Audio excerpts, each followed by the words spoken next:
After travelling the world for the last 12 months, the Ladies European Tour makes its final stop of the year in the United Arab Emirates.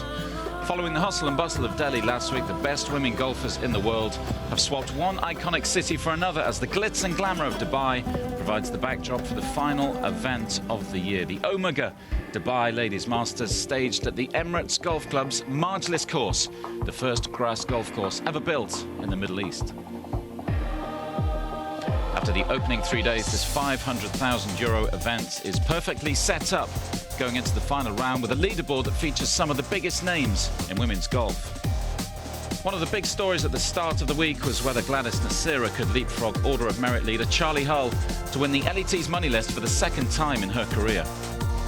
Hull arrived with a lead of just over €20,000 and after 3 days holds a 3-shot lead over her French rival. Another good day in Dubai, and the title will belong to the English 18-year-old.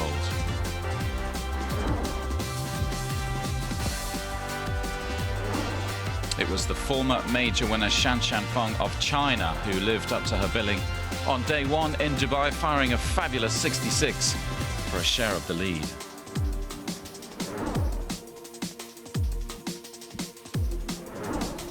Charlie Hull produced one of the rounds of the day on Thursday, day two. This was the kind of golf that took her to within 2 shots of Li Dafeng at one stage during her second round.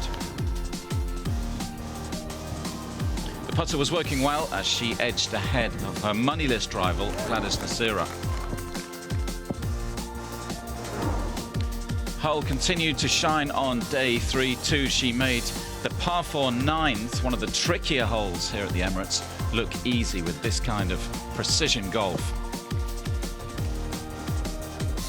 But disaster struck on the 12th. A wayward tee shot and some questionable course management thereafter left her with this putt for triple bogey.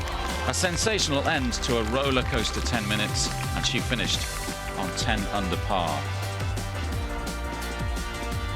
Spain's Solheim Cup star Carlota Ciganda was solid from start to finish on Friday.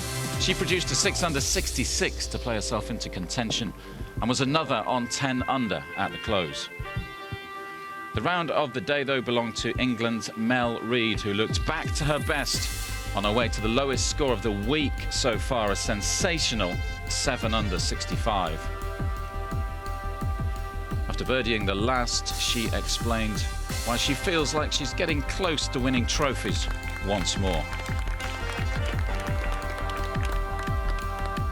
Yeah, it's been a really tough couple of years actually. It's been, it's been a lot harder than I expected, and I probably didn't give myself enough credit to, what's happened and stuff. And then, things change, and I actually feel now that my personal life is very stable, which is quite nice, not being a rebel anymore. So, the last 2 or 3 months have quietened down, and everything's good, and I'm happy, and I think it's now showing through in my golf. But once more, it was world number 5 and 2012 champion Shan Shanfeng who led the way. She played some brilliant golf during a 6 under round of 66. This was her second shot on the par 5 third. How about that? And she would hold that for eagle. Moments later, she rolled in this birdie putt on the 18th to earn herself a 5-shot lead going into the 4th and final round. There she is at the top of the leaderboard with that 5-shot advantage, with Reid in second and Ciganda, Hull and the Swede Anna Nordqvist tied for third, 7 off the lead. Hello and a very warm welcome to Dubai and the final day of our live coverage from the Omega Dubai Ladies Masters. Lee Goodall alongside Charlie Douglas in the commentary box throughout. Another 4 hours of live golf on yet another beautiful day here at the Emirates Golf Club. A little bit windier today, that may play a factor. We'll talk about that a little bit later on. Of course, plenty of cash up for grabs. We've got that Order of Merit story, we've got the Rookie of the Year story to follow today. That's looking very interesting right now. We'll talk about that a little bit later on as well. But Charlie Douglas, a couple of questions for you. First of all, how impressed have you been by Feng so far? The first one, can anyone stop her? And are any of the names on the leaderboard likely to stop her? Does anyone jump out? She's been so impressive all week. She's had 2 drop shots on this golf course in 3 rounds. Just looks very in control of her game. Going pin-seeking the last 3 rounds. I think we might see it again today. As you mentioned, the wind is up, so perhaps that will play into the hands of the rest of the field. But I think if anyone can catch her, you'll be looking at the big names, Mel Reid, Masson, Siganda, and who knows what's going to go on out there this afternoon. They've got to go out strong early, though. I think we're agreed on that fact, haven't we? Someone's got to chase her down quickly and try and get close enough to put a little bit of pressure on her, and then maybe just see what happens. Yeah, I think someone needs to go out the front 9, maybe 4 or 5 under. She hasn't been under any pressure yet this tournament, so it'll be interesting to see how she reacts if someone can go out and shoot that number on the front 9. But looking at that leaderboard, she's already picked up one more shot out there. Yeah, this is a live leaderboard, so what is it, just gone 1:30 local time, so the final group out on the course have played the first 4 holes, and Shan Shan, perhaps not surprisingly, already has a birdie in the bag on the third, the par 5 third, so she's moved on to 18 under. That means the lead is now 7 strokes. Carlota Ciganda and Mel Reid are back on 11 under par at the moment. Mel Reid can't quite get going. In fact, she dropped a shot on the 4th, so 1 over for her round. We're looking, as we join Carlota Ciganda on the 5th tee, with interest at Nicole Brock-Larsen, aren't we, Charlie Douglas? Because if she puts the round of her life together today, she's in tied 4th at the moment. She finishes 2nd. She could jump ahead of Amy Bolden in the Rookie of the Year leaderboard, which would be a sensational effort in the final tournament of the season. It really would. I mean, the focus has very much been on Amy Bolden and Sally Watson this week. They were the 2 players out in front for the Rookie of the Year standings. And if Nicole Brock-Larsen can make up a few shots on the rest of the field, as you say, top 2 finish, and she's going to nick it. Yeah, we'll keep an eye on that race. Very, very interesting. Of course, there's that race to win the ISPS Handa Order of Merit as well. Charlie Hull and Gladys Nasira going head-to-head in that race. This is our final stop on the calendar, of course, on the Ladies European Tour. It's been a long and highly entertaining season. And all these awards will be confirmed later on today and awarded this evening at the Players' Party here at the Emirates Golf Club, including the Players' Player of the Year award, which is voted for by the players. I believe that's been happening online over the last few days, so that will be revealed later today. A few candidates for that. Of course, Charlie Hull will be in the running, I'm sure. Gladys Nasira, likes of Carly Walker. She's had a good year, hasn't she? A couple of titles. Now, Nordqvist on the 5th, birdie putt, chance to move to 11 under, and she does, and that means she will be in a tie for 2nd. This has been our home for the past 4 days or so. The hospitality boxes cradling the 9th and 18th shared green there, the iconic clubhouse buildings just beyond that wonderful facility. Definitely one of the favourite stops on the tour of all the players. And you've got quite a backdrop as well, haven't you? Downtown Dubai, just beyond. Some stunning scenery to enjoy for the members of the Ladies European Tour. Now, here's Charlie Hull. Whatever happens today in the context of the race to win the money list and her position in the tournament overall, it's been another sensational season for the youngster. Still 18 years of age. And she's entertained us this week, Charlie.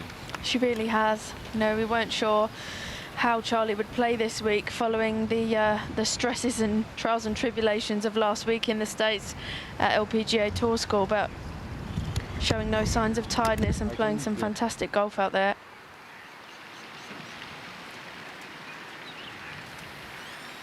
Liz Young on the 7th.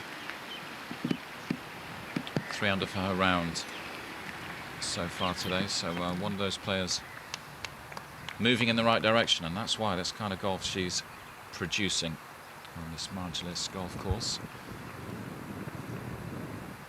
Wonderful course, isn't it?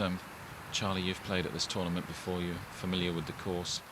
What have you got to do well on this golf course? What have the leaders been doing well over the last few days? This course is really about key placement off the tee. We've seen so many times already this week. There's plenty of dog legs out there.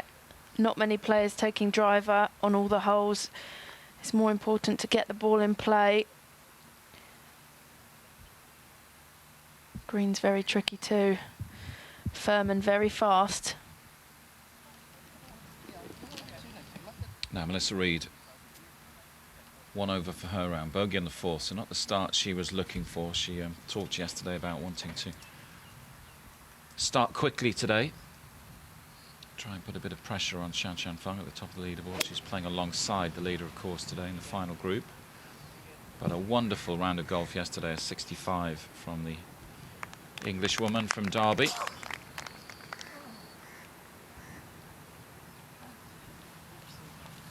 It's great to see Mel playing good golf again. How impressed were you with her golf yesterday, Charlie? Well, she almost reached another level yesterday. That round of 65, I think, as well. We saw some missed putts from her, so could easily have been a lot lower. But as you say, so nice to see her back up to the top of the leaderboard. Been a tough couple of years for Mel. Nice to see her back to her best. Saganda, 1 under for today. Birdied the first. Came out quickly. Certainly has the talent to go low today. One of the highest ranked players in the field. Solheim Cup start. Part of that winning European team against the Americans in Colorado last year. She'll be hoping to be back on the European team next year when they take on the Americans in Germany for the first time. First time that event will be held on German soil next September. Now here is the world number 5, former major winner Shan Feng. She's won here before, of course, 2 years ago, so she likes this golf course. Won with a total of 21 under 2 years ago.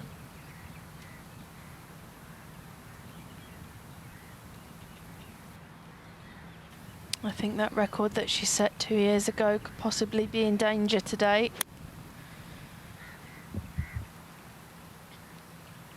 Just playing so incredibly well.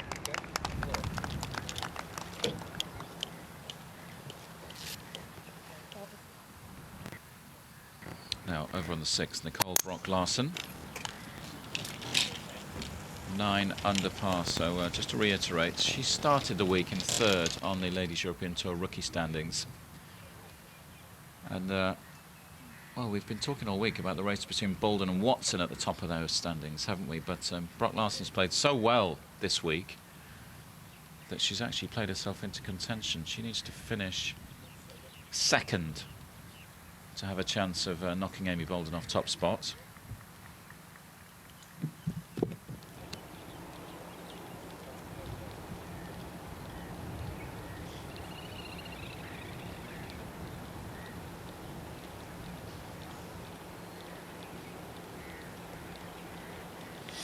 Amy Boulden 2 over for her round today, so she's 1 under. That leaves her down in 31st, a tie for 31st. If you're following that race, Sally Watson, who started the week in 2nd place, she's in a tie for 42nd at the moment, having a bad day, 5 over today, so that means she's 3 over for the tournament. Eleni Jorgensen looking good. Fantastic putt there. These greens run absolutely perfect for the players this week. The iconic Burj Al Arab Hotel in the distance. It's on the beach over yonder, not too far away from here. Cheyenne Woods was on the helipad of that building a couple of days ago. It was 10 years ago that Uncle Tiger was up there smacking golf balls off the helipad. Those iconic pictures that raced around the world. Nice moment for Cheyenne to get up there and talk about that moment, talk about her career, how things are progressing. She's played well this year, winner on the LET back in February in Australia. Ashley Simon's birdie putt slips past. Now back to Reed. This putt very fast, breaking off the right.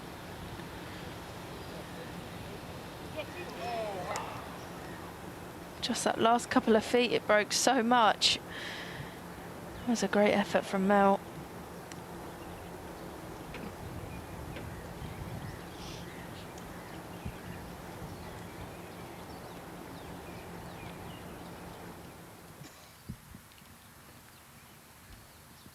Back to Ashley Simon. Taps in for par, stays on 8 under par, so another player having a good week. It's an indication that there's a little bit more breeze around this afternoon. The normal weather conditions in this part of the world are calm in the morning and then the wind picks up in the afternoon. We're wondering whether that wind might favour the rest of the field, those players trying to catch Shan Shan, Charlie, but so far Shan Shan Fang hasn't looked to be too bothered about those slightly tougher conditions, has she? No, she hasn't. I mean, obviously putting in some good work with her caddy, making sure those club selections are right on the money, and yet again we see her putting for another birdie. She's just been so impressive this week.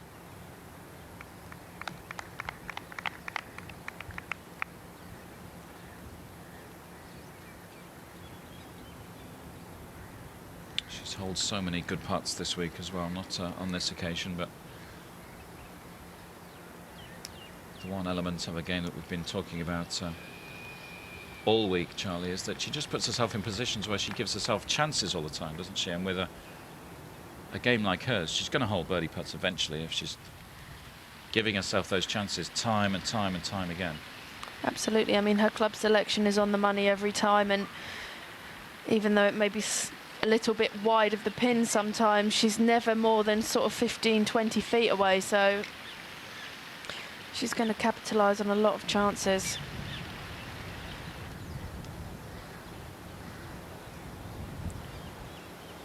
Sugandha to get into outright second on her own at 12 under par. Yeah, 3 players on 11 under at the moment. So Sugandha, Nordqvist and Mel Reid. She will stay on 11 under.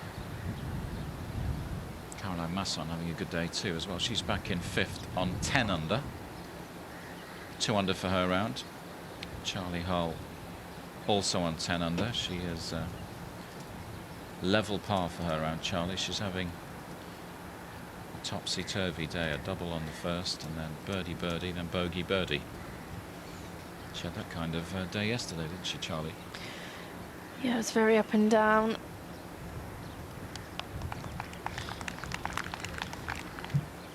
Just a couple of errors on the card the last couple of days for Charlie Hull.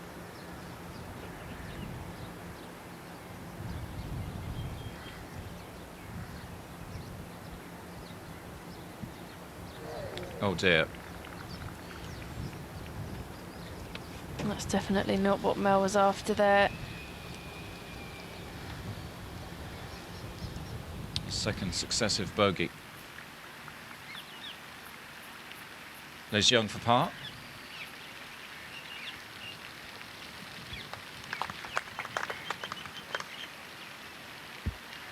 '25th on the Order of Merit this season. It's had a good year.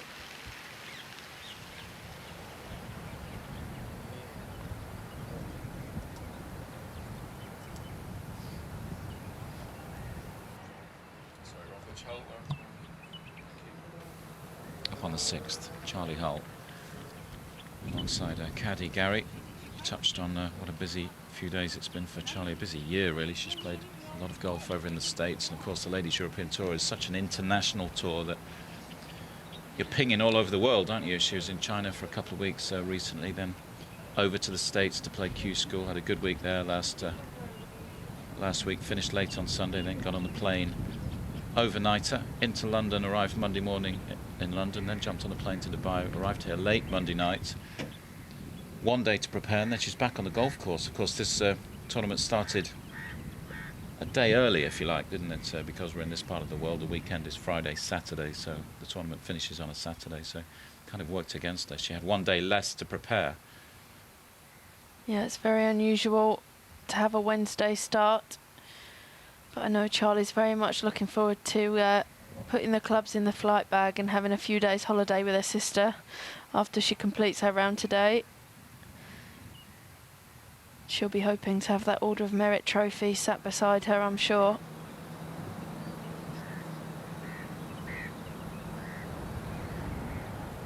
She's been a little bit up and down at times this week, but she's played wonderfully well at times as well. I think we've come to expect so much of Charlie, but obviously have to remember the tiredness and jet lag is going to catch up with her at some point. Yeah, I just said yesterday, lost her concentration for 10 minutes or so. She Had a triple bogey on the 12th. That was the 10 minutes she was referring to, but played some fabulous golf after that. Really impressed with the way she responded to adversity. Nordqvist, second up onto the 6th.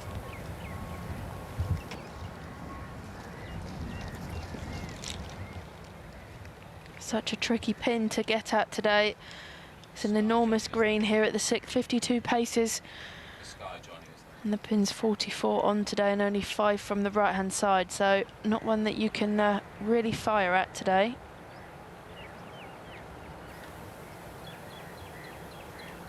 Brock Larson coming in from a good angle here, though.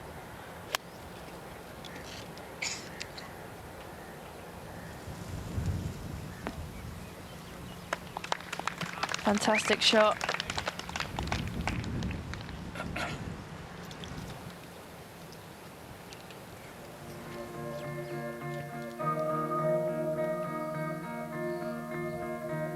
So the leading groups easing into their final round at this 2014 Omega Dubai Ladies Masters. This is the leaderboard as it stands. Shanshan Fang has extended her lead early on today. 1 under for her round. She's 18 under with a 7-stroke lead.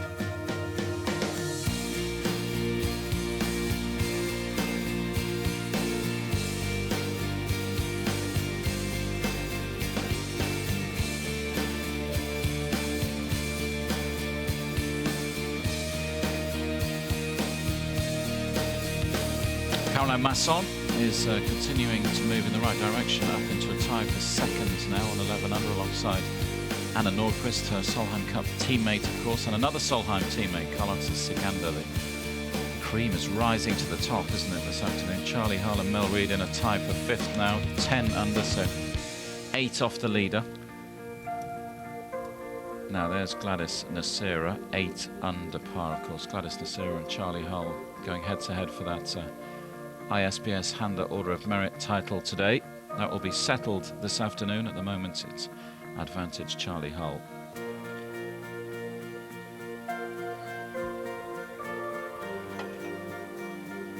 A couple more players on 4 under par, Stacey Lee Bregman and the Thai player Suwanapura.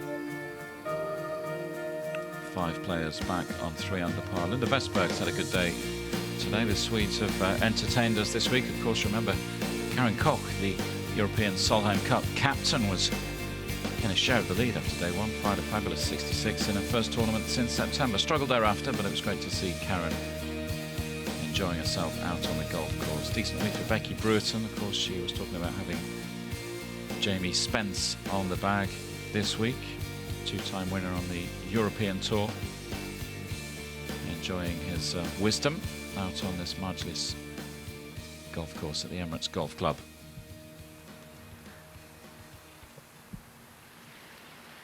On to the par 3 7th, Caroline Masson.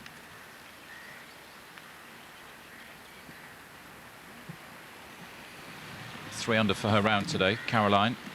We know all about the quality she possesses. Starting to shine this afternoon. Here's Anna Nordqvist for birdie. That looked good all the way for Anna. If she's going to have any chance of catching the leader, though, they need to start dropping for her.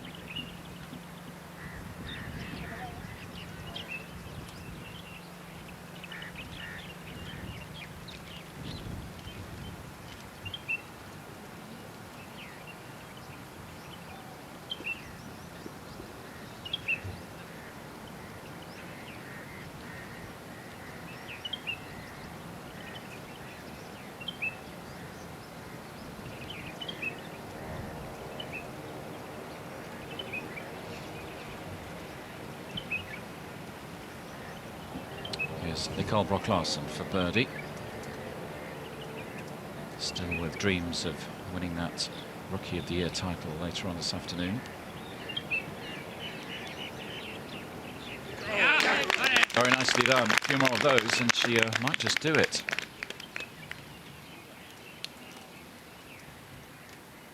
Big smile on her face, playing alongside Charlie Hull and Anna Nordqvist today, so in good company. Big day for Nicole Brock-Larsen, a rookie playing at a big tournament like this alongside the likes of Hull and Nordqvist. A great experience for her, isn't it? It really is. I mean, she's won a couple of times on the Ladies European Tour Access Series, but obviously stepping up now to the main tour, playing with two of the biggest names in the field this week. She's handling the pressure very well. I also wonder if it's helped that the pressure's been off her in terms of Rookie of the Year until very late yesterday, when there was talk, obviously, about if she finishes in second place or goes ahead and wins the tournament, she can snatch that Rookie of the Year title. She hasn't had long to deal with that pressure of being in contention for the Rookie of the Year race. Of course, the other race we're concentrating on this afternoon is the race to win the ISPS Handler Order of Merit on the Ladies European Tour. Charlie Hull arrived, just to reiterate, at the start of the week, 22,715 euros ahead of Gladys Nocera, so it's in her hands. She just has to better Gladys this afternoon, and she will be crowned, in fact, the youngest ever winner on the Ladies European Tour money list. Another record for the 18-year-old from Northamptonshire. Won her first Ladies European Tour title this season back in March in Morocco. She had a bunch of seconds. Played some good golf over in the States, had a decent major as well. Tied 7th in one of the majors in women's golf, Charlie Hull.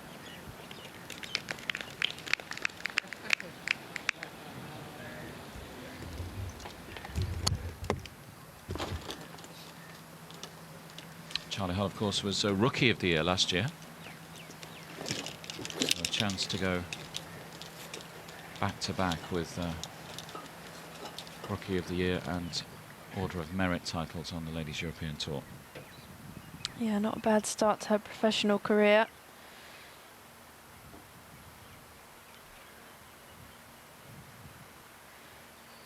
Liz Young, probably not a name you would have picked out at the beginning of the week, but rounds of 70, 71, 69, currently 3 under par for her round today. In the tie for 8th position, she's playing some brilliant golf. Now Mel Reid struggling today, which is a shame after that fabulous 65 yesterday. That was the low round of the week so far. And she played herself into contention. We thought if she came out firing earlier on today, she might just have a chance of chasing down the leader, Shan Shan Feng, the world number 5, but not happening for Mel at the moment. 2 over for her rounds, back-to-back bogeys on 4 and 5, sadly.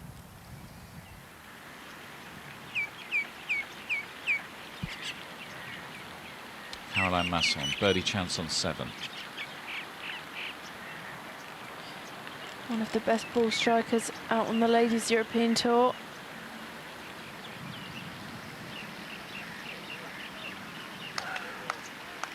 Saw yesterday she had quite a frustrating day on the greens despite that round of 69.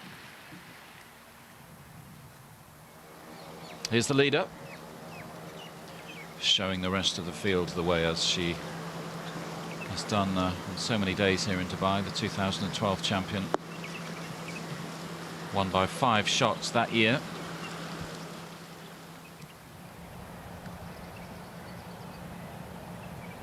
Shan Shan Feng with a 7-stroke lead, just to reiterate her position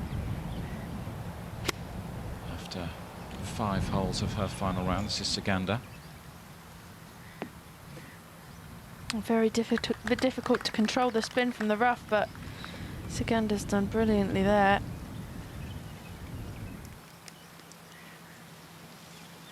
At the moment, though, they're all battling for second, aren't they? That group behind Shan Shan. Yeah, I mean, Shan Shan is 7 shots clear, as you say. And the way she's playing, I just wonder if she's just a little too far out of reach for the rest of the field. At this point, I think it becomes realistic for everyone to be battling it out for second place. And that check of just over 50,000 euros.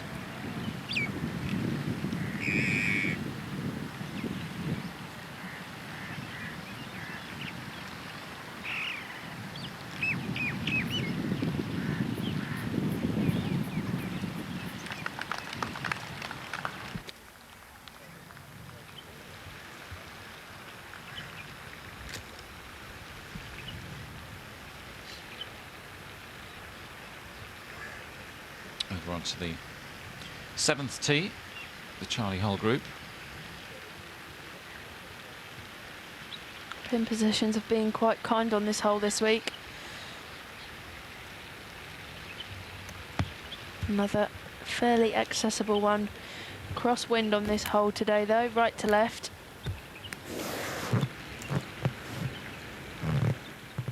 It's proved difficult for some players up ahead of this group.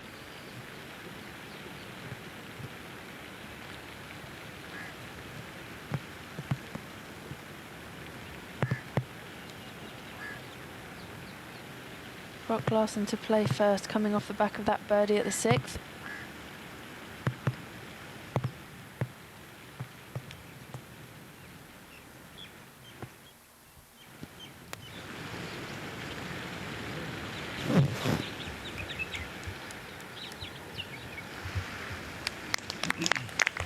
Very nice.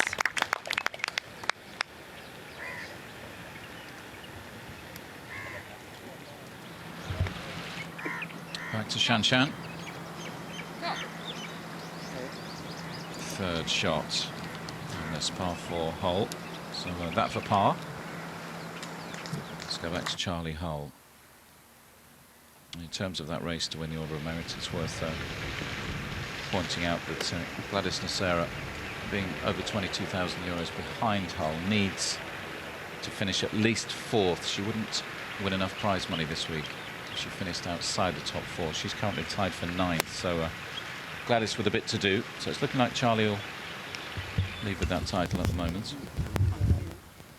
Yeah, failing any mistakes. Gladys Nocera 1 under for her round, incidentally. So she's trying hard. I'll keep an eye on her throughout the day.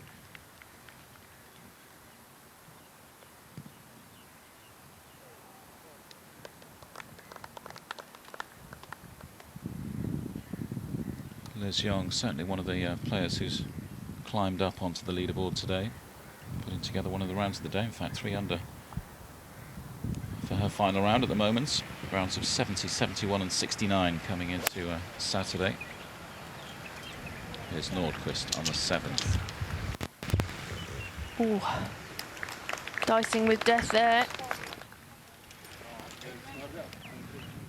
I think she's just noting there that the wind picked up as she hit that one. It does tend to swirl around this golf course.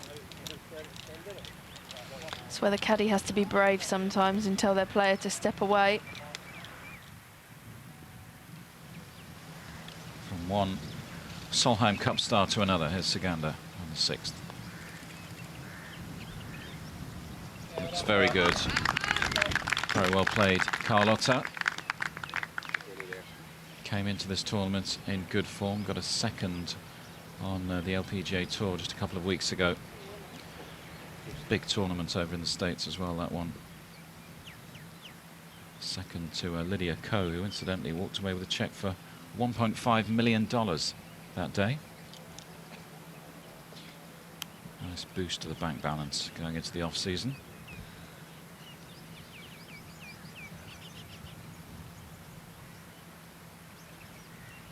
First real test for Shan Shan today.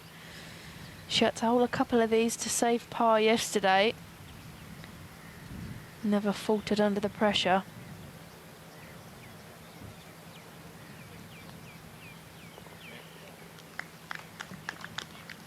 And much of the same today.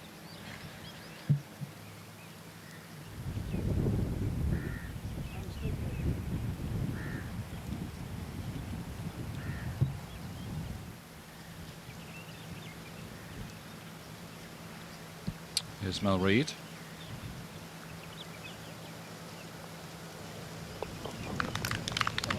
Great pass save from Mel. And gets off that bogey train. Never a good train, that one.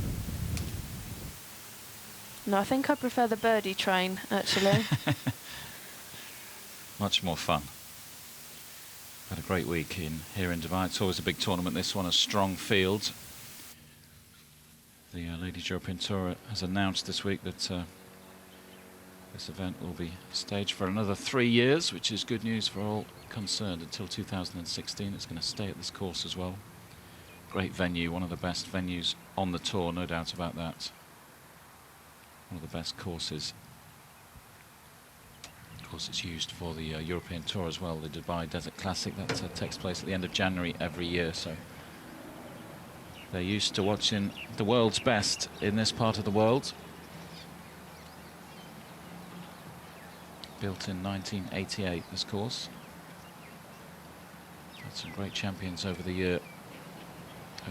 Annika Sorenstam won this tournament back-to-back, 2006, 2007. It's in its 9th year in 2014. Lexi Thompson, 2011, the American. Shan Shan a year later, and then Pornanong Fatlam, the Thai player, last year. Never an English champion.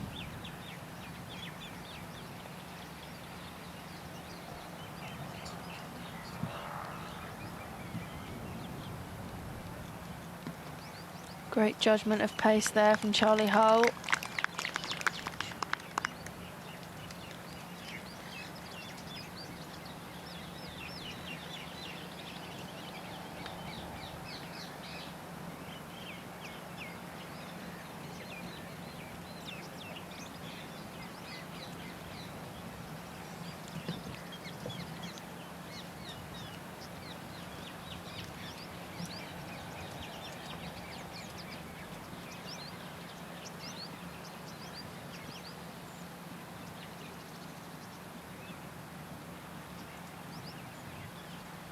Great chance here for Brock Larson.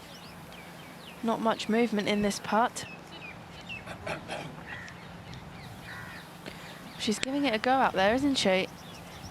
She is, she wants it. She said after a round yesterday, said realistically, you know, second on the rookie standings would be an achievement if I can leapfrog Sally Watson, but it is possible for her to walk away with that title. Just looking at some of the players who've won that Rookie of the Year title on the Ladies European Tour, it's a big deal, isn't it? Big players win that.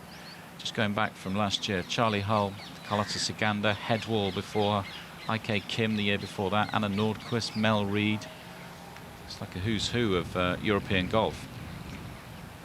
Yeah, absolutely. I mean, every player that you've noted there has gone on to do fantastic things in the world of golf. If you look a little bit further down, Suzanne Petterson, 2001, she was Rookie of the Year. Annika Sorenstam, remember her? Good old Annika. She had a pretty good career as well, didn't she?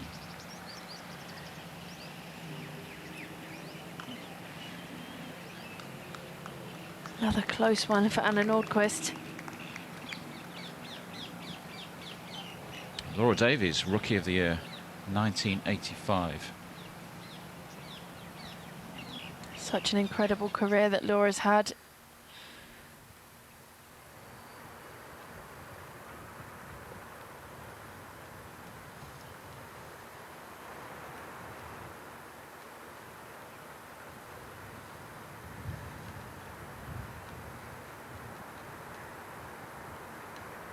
Now Gladys Nocera up on the 8th hole, one of the trickier of the par fours on this course. A very tricky tee shot. Gladys there finding the desert scrub on the right hand side and then clipping that palm tree, so really in the spot of bother here at the 8th. Perhaps trying to just be too adventurous with this shot. She really needed to use a low lofted club and keep it below the branches of the palm tree, but definitely not what she was after there. She really needs to stay calm and compose herself now. Damage limitation. Yeah, an unusual error from the experienced French woman. Usually such good course management. Here's Brock Larson for par, stay on 10 under. Oh dear.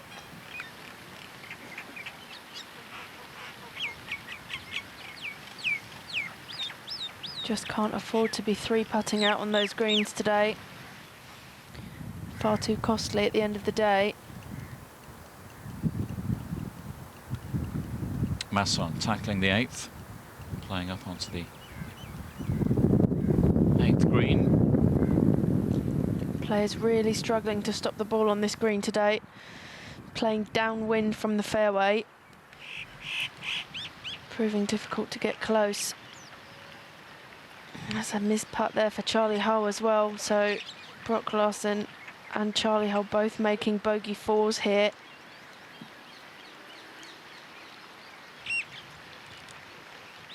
It's been a bit scrappy from Charlie so far today. Double on the 1st and then bogeys on the 4th and the 7th. There have been 3 birdies though, so a bit of everything. Nordqvist for par. Oh dear, they're all at it. Well, that one's not in yet either.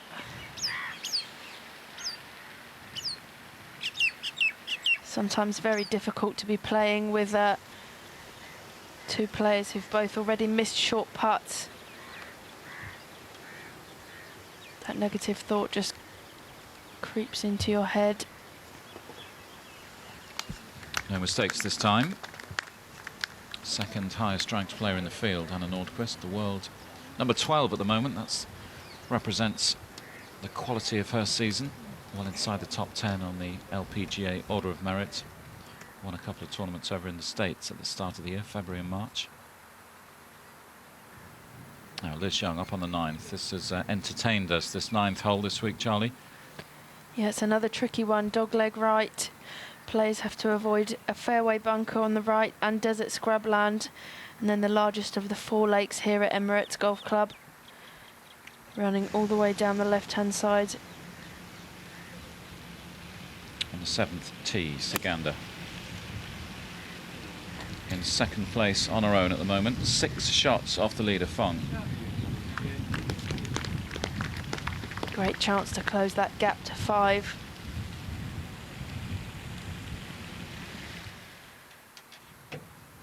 Now let's see what Gladys can do with a second attempt from the desert. Oh, that's a good effort.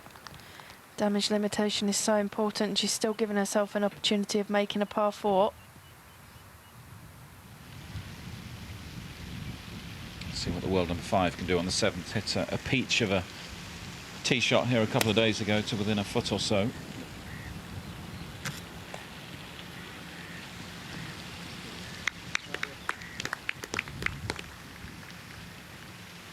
Shanshan really not having to do anything too clever today. No, the title is in her hands, and I wonder whether she's got one eye on that winning total of 21 under from 2 years ago. As it stands, a 6-shot lead for Shanshan Fung.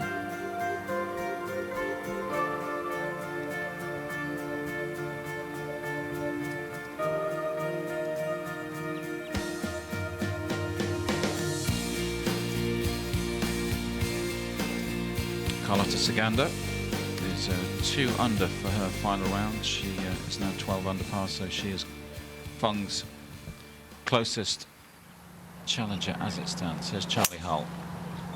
This is the tee shot on the 8th that the players are faced with. Not a favourite of many of the field.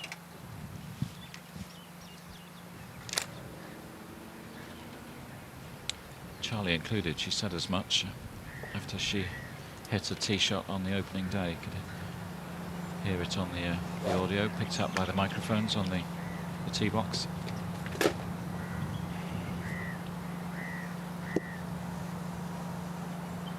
Line here is just over those palms on the right-hand side.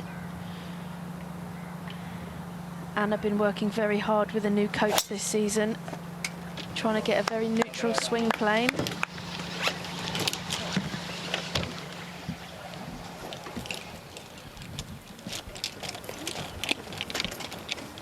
Position 8 for Nordqvist. Played some good golf yesterday. Liked her attitude out on the course. She was really up for it. Some good body language.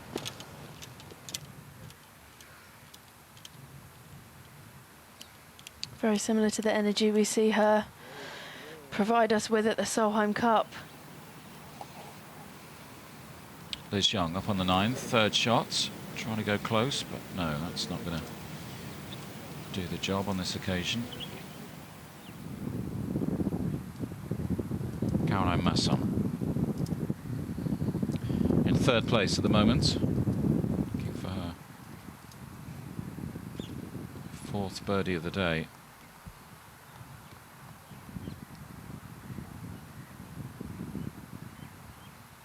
Putting together a good front 9, birdie the second, the par 5 third, and the 6th hole. This would be a fantastic save for Gladys Nocera. This very difficult par 4 8th.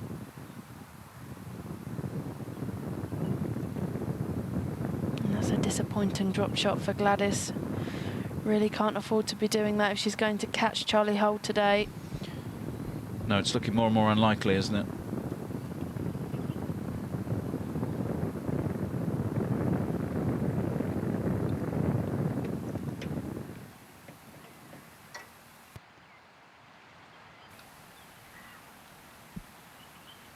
Back with the final group on the 7th green. Beautiful playing conditions once more. Fantastic time to visit Dubai this time of year. None of the searing heat of the summer. It's just very, very pleasant out there, around 80 degrees or so, particularly in the morning and later on in the afternoon.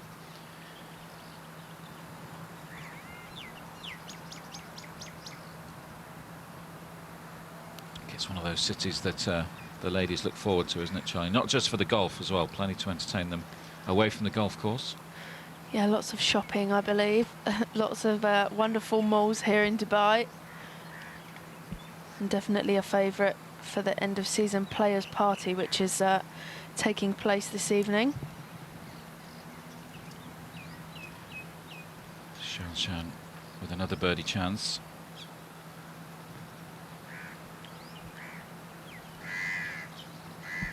It's looking good, and in it goes. We've seen her do that all week, haven't we? Another fabulous putt from the world number 5, and she's starting to look unstoppable. She really is. It's been a long time since I've witnessed a player who has every single aspect of their game in such fine working order. Over on the 9th, Liz Young, looking to hold this for par, stay on 9 under.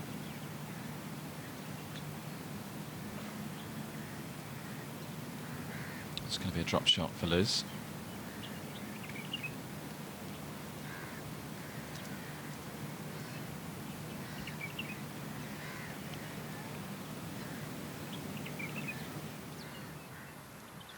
Mel Reid for birdie, looking to turn her day around, but it's not going to be on this occasion.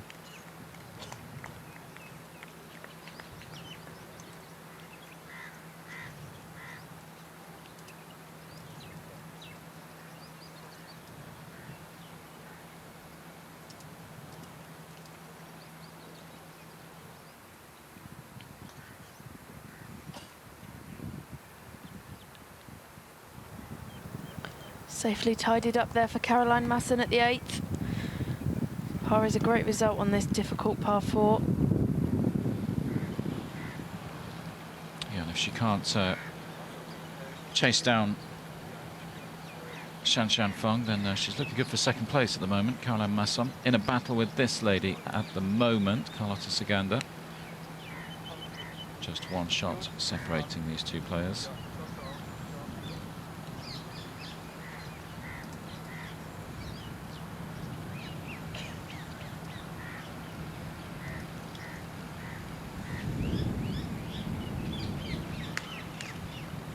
So close for Ciganda.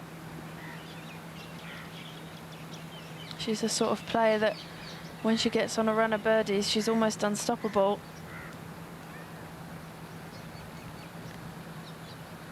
Seven shots back though at the moment from Shanshan. Assuming she rolls this in, it's a big ask, isn't it? It really is. If we were sitting here and there's maybe 2 or 3 rounds to go, it could be a different story.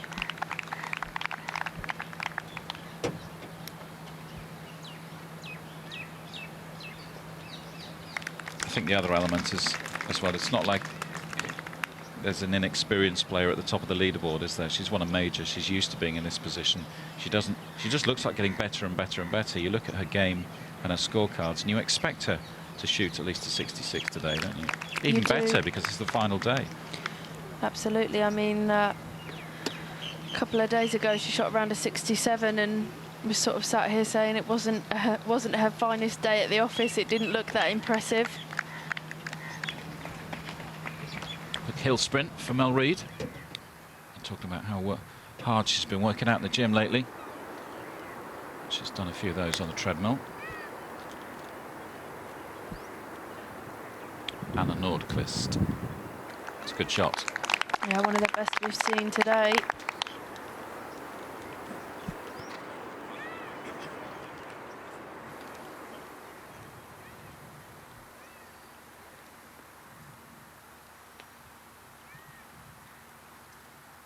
Final group climbing onto the 8th tee.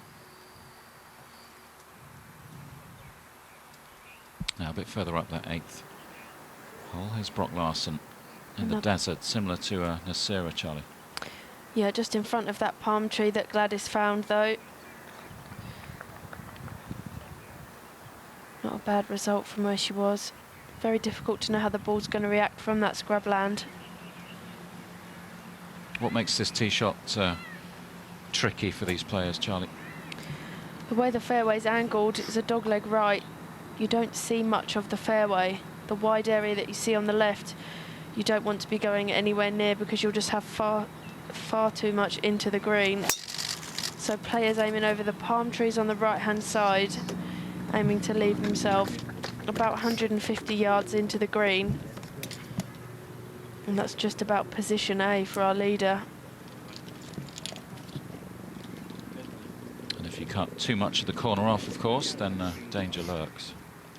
Yeah, there's danger left and danger right here, so you really have to commit to the line that you choose.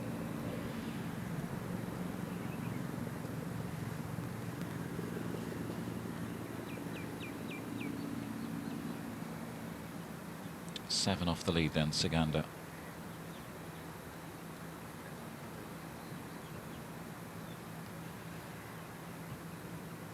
Opting for the fairway wood here. Carlotta, one of the longer hitters on the LET.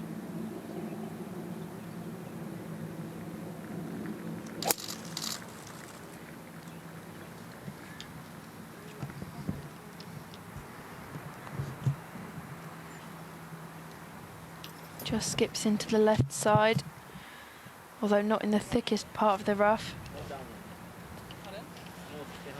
The rough quite punishing around this golf course this week. Golf course superintendent Craig Haldane and his team have been working very hard on presenting this course. A lot of players suggesting it's the best conditioned course that they play on all year.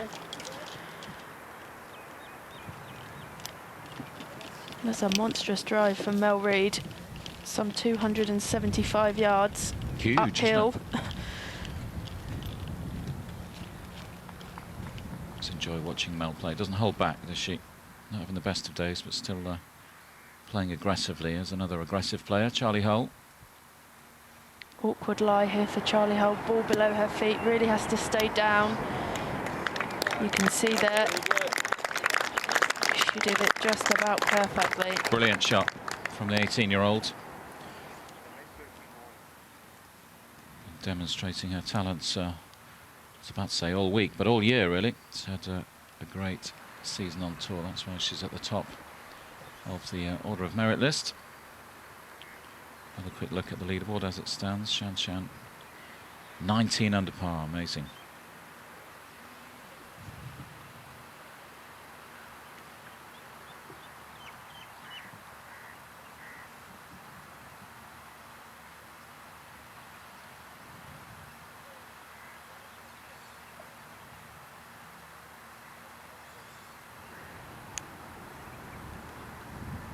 Nordqvist for birdie.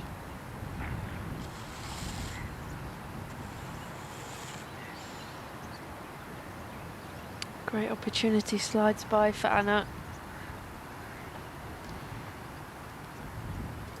Yeah, not playing the kind of golf that she's treated us to during the opening 3 days at the moment. Started her week with a couple of rounds of 69, then a 68 yesterday, but level par today. Gladys Nasira, 7 under par.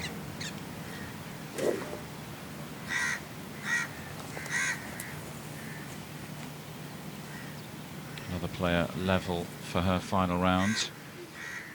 Got to finish top 4, remember, to trouble Charlie Hull on that race to win the ISPS Hand Order of Merit. Great putt from Nicole Brock-Larsen.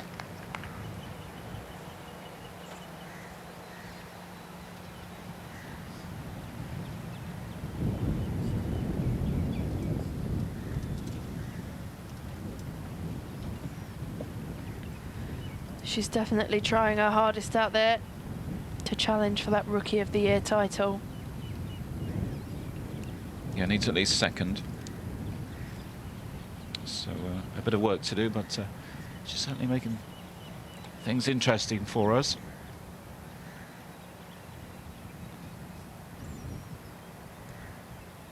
Hull in for par, nicely done.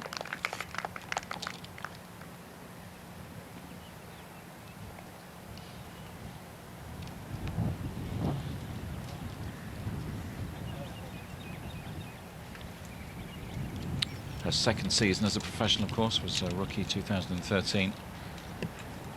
Bunch of second place finishes, and then finally got her hands on a first professional trophy in Morocco in March. Said it was the perfect time to do that. Just took the pressure off a little bit at the start of the season. Yeah, I think there were a lot of questions asked following her 5 second place finishes at the beginning of last season. I'm sure she had a lot of people saying, when are you going to win? Must have been the most frustrating question ever.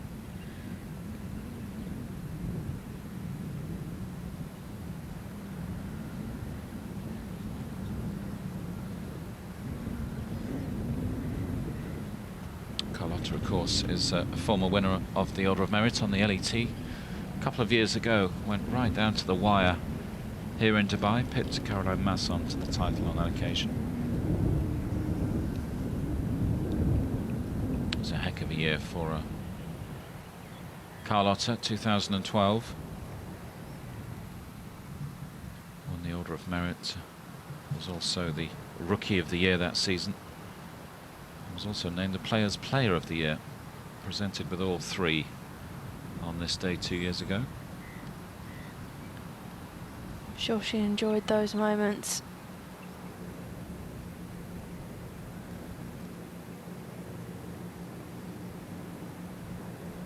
Lots of hard work going in now between player and caddy as this wind really starts to pick up.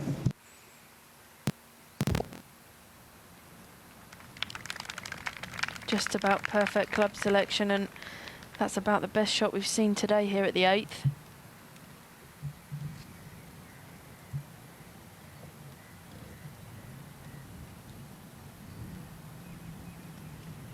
See how Shanshan can respond.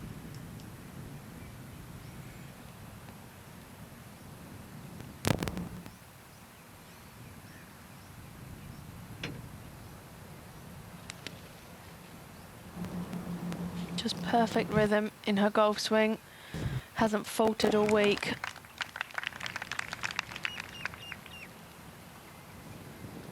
Amazing, isn't it? Nothing seems to faze her either. That's a good example of that. You know, Carlotta, who's second, it's a great shot in there. Almost betters it. Yeah, I think that's obviously helped by the fact that she does have that 7-shot cushion. She hasn't really got any pressure being put on her, which must help. I know she said she doesn't look at leaderboards, but she must get a sense of what's going on around her.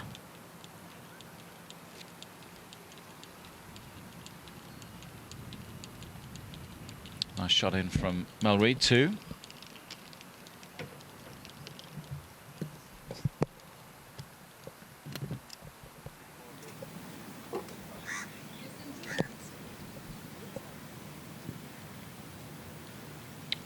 Caroline Masson with a chance to join Sikander on 12 under. A very fast putt that's going to turn right at the lights. Just forgot to hit it. That can be the danger sometimes. You work so hard on the line of the putt, you forget all about the pace. Came into this tournament in fabulous form. Chan Chan Fung won in October on the LPGA.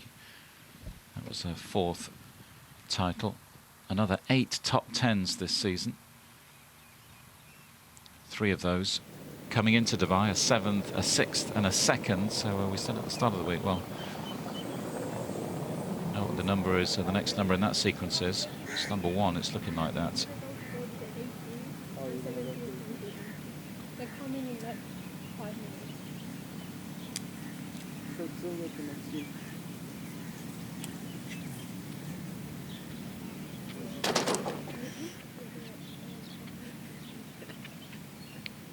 Level par front 9 for Gladys Nocera.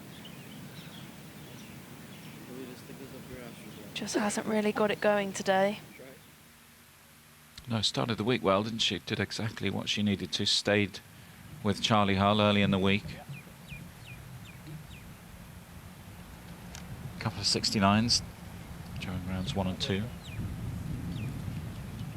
71 yesterday and level par today, so perhaps just a little bit of fatigue taking its toll. She talked about being tired from that journey over from India, the exploits of winning in India, of course, last week. Gladys Nocera. Just take it out of you. It's unlucky. That was painfully close for Mel Reid. Just looking a little bit frustrated out there today. Perhaps change of expectations yesterday evening following that round of 65.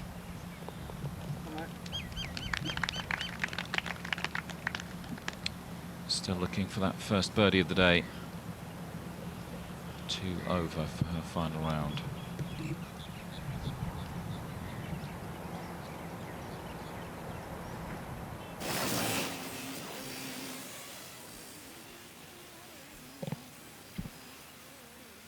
Malene Jorgensen, 8 under par. Tied for 8th at the moment.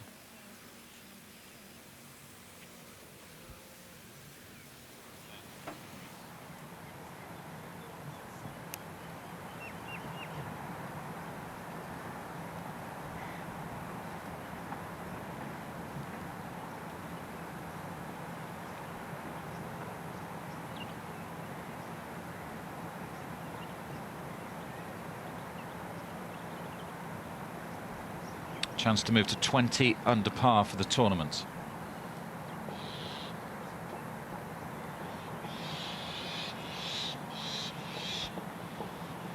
It's not far away. She's just unbelievable this week and goes within 1 of her record 72 hole score of 21 under par, which she set 2 years ago. It's amazing stuff from our leader. She's putting on a masterclass this afternoon. Here's Caroline Masson. They stand aside all the ones, I won't reach them. One of her large group just behind her on the leaderboard, trying to live with the Chinese style. That's a good putt.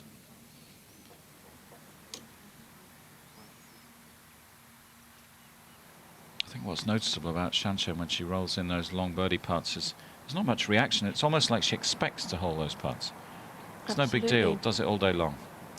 I think, you know, yesterday even we saw her hit it in the water off the tee on the 4th. Absolutely no emotion, good, bad or indifferent. Everything is just the same. We saw a very small smile yesterday when she chipped in on the 12th. Other than that, she keeps her head down, goes about her business very quietly. And she's 3 under par for the day through 8 holes. Good birdie for Sikander there. In second all alone, the Spaniard. Up onto the 10th hole, Liz Young.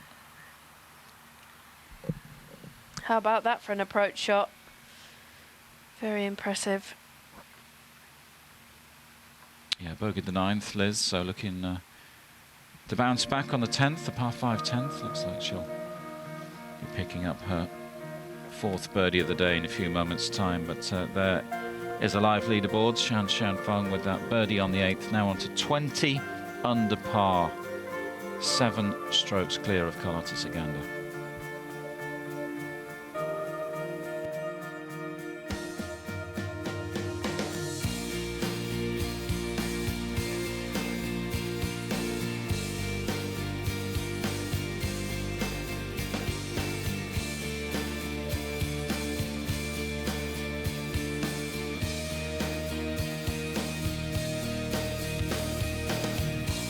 Ciganda and Masson, looks like they're battling one another for second at the moment, with Nordqvist and Melreid not too far away, but Melreid at the moment struggling to get going today. Anna Nordqvist tackling the 9th. Now this is a second into the 9th green, over the water. Pin tucked tight on the right. I think we thought that we'd see that pin tucked well on the left-hand side today, but not to be.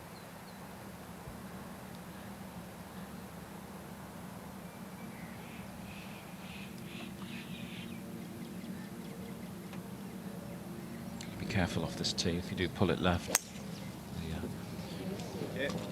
The slope of the fairway means that the ball will run towards the water.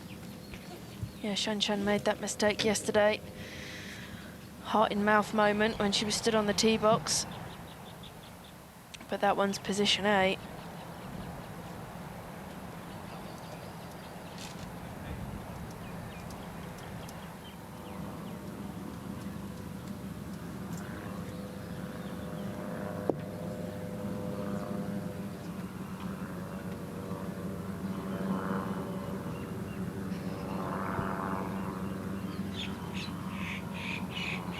Playing well today, Ciganda 3 under through 8 holes. 13 under. So 2 clear now of Masson, who's in 3rd place.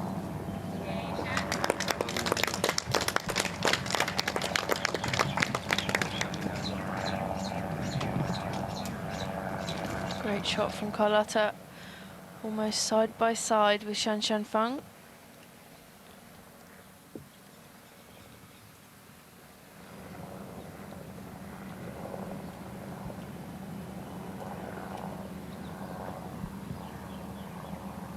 Melreid the last to play. Popped in for an iron off the tee.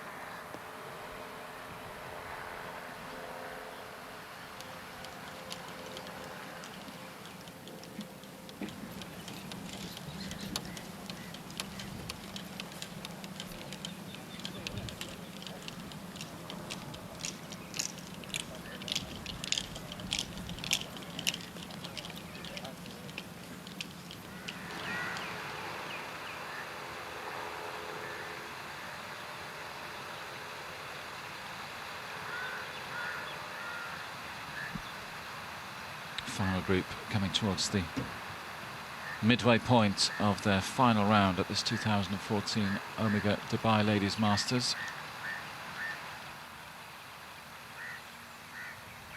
Just walking up the 9th fairway. Up on the 9th green, Nicole Brock-Larsen.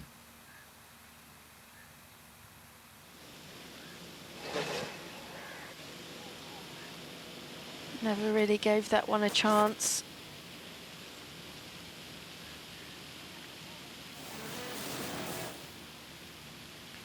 Elena Jorgensen for birdie here at the 10th.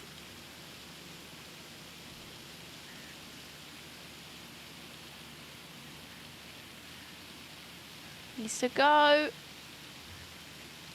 Barely half a roll in that one. That's the most frustrating part, when you get the line exactly right and just leave it a fraction short. She can find the amusing side.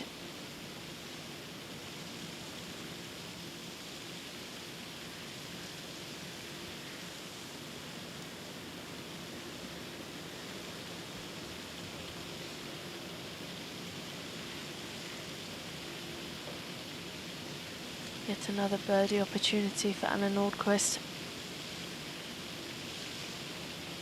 Looking to join Caroline Masson in 11 under in a share of third.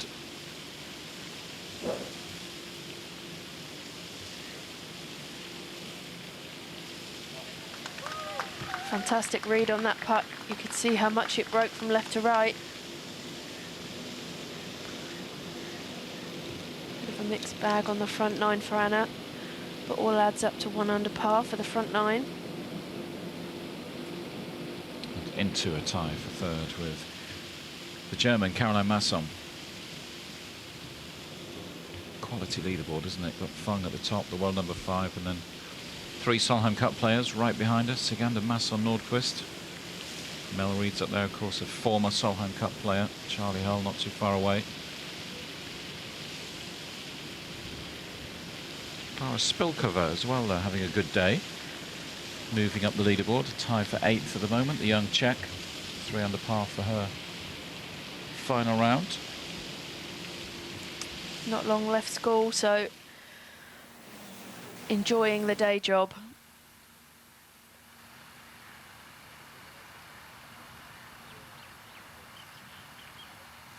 Liz Young in for a birdie, moves to 9 under. Nice response to that bogey on 9.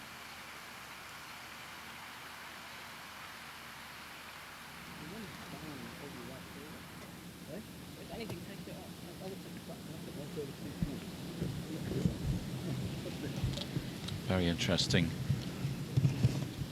listening to Mel Reid speak after that round of 65 yesterday. Described it as one of the best of her life, in fact. It feels like she's really back in the groove, playing her best golf once more after a very difficult couple of years. That one needs to sit. It's travelling, isn't it? No chance. That's horrendous bad fortune. She can't believe it.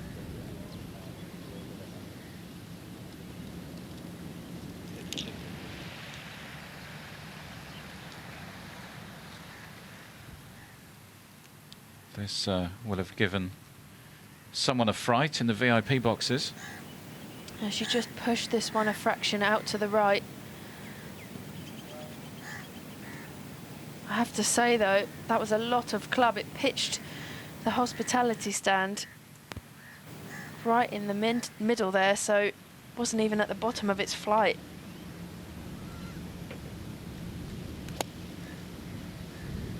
What can Shan Shan do? The usual. Yeah, we've come to expect shots like that from Shan Shan. It's almost strange when it's not within 15 feet of the hole.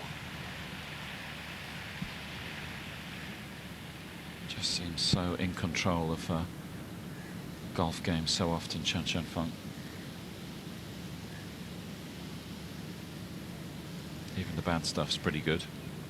Yeah, I think if she can continue this form into the 2015 season, I wouldn't be surprised if we see her lift at least one major. Really treating us this week.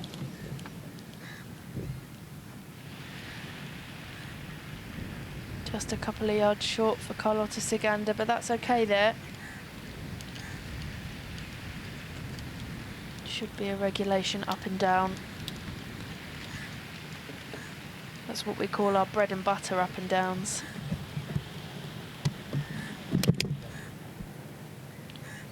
The ones that pay the mortgage. Absolutely.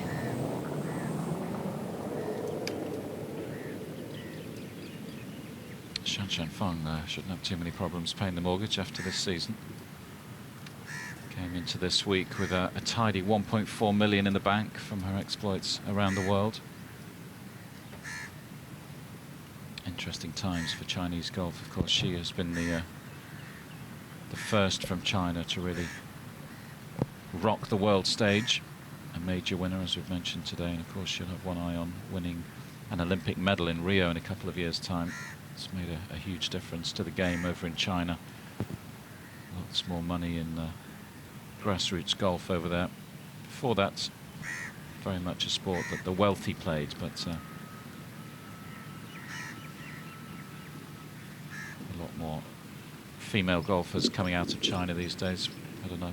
I look at another of the youngsters when we were in Xiamen a couple of weeks ago, Lin Ziyu, already inside the top 100.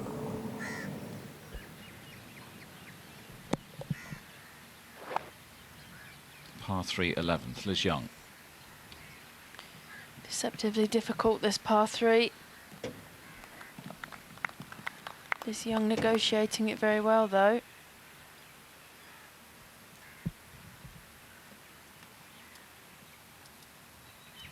Interesting listening to Gladys Nasira talking about the Olympics at the start of this week as well, wasn't it? She was talking about the context of her career, 39 years old. Of course, now she's achieved so much in the game already. So said, I'd love to win the Order of Merit this season, but I want to make the Olympics as well. That's a big goal, and then maybe after that it'll be time to put the clubs in the garage back in France.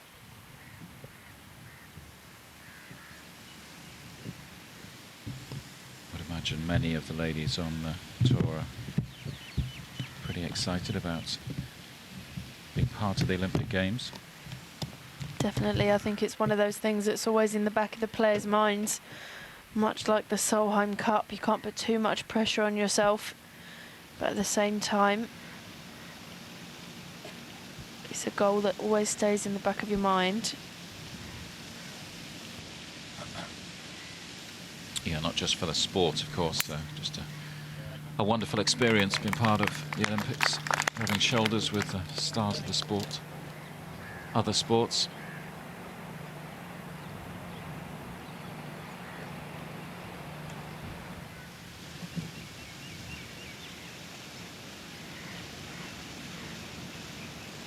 Shared green with the 18th, this ninth hole. The biggest lake on the course. A feature of both holes, which make the 9th and the 18th a challenge, to say the least. A fair bit of drama when the players are on the 9th and 18th.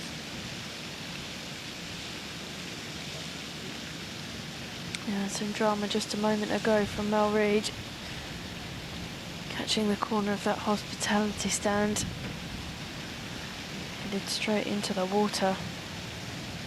Now Carlotta with the putter in her hand.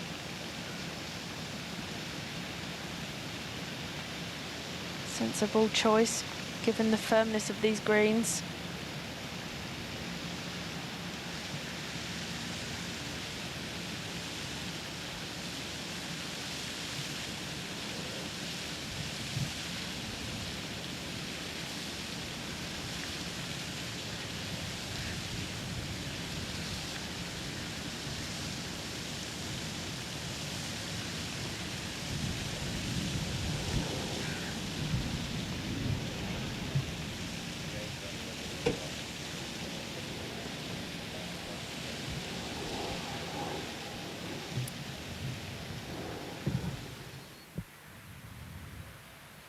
Caroline Masson tackling the 10th now.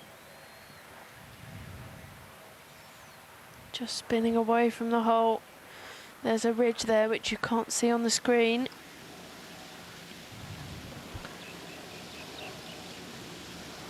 Shan Shan for her third successive birdie.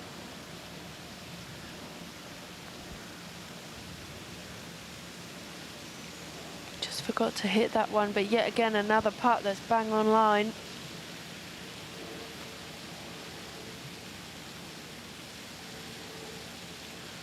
She just needs to tick these holes off now, doesn't need to do anything silly.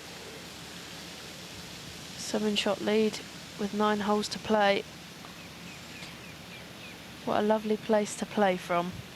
Yeah, should enjoy herself over the back 9. So solid from start to finish. 66 on day 1, 67 on Thursday, a 66 yesterday on Friday, and 3 under for her front 9, on track for another 66. That would smash her 72-hole record as well. That's a double bogey for Mel Reid here at the 9th. Really not having the best of days out there. She's 4 over par.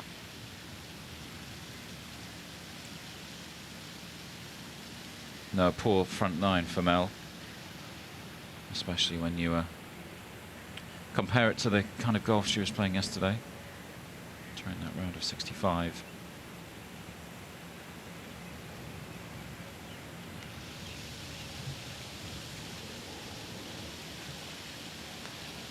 It's been a long time since Mel's put herself in this position.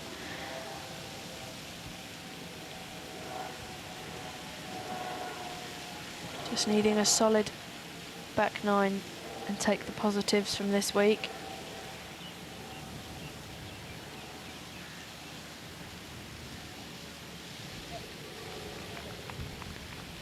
Safely in for par for Sikander. Going along very nicely today.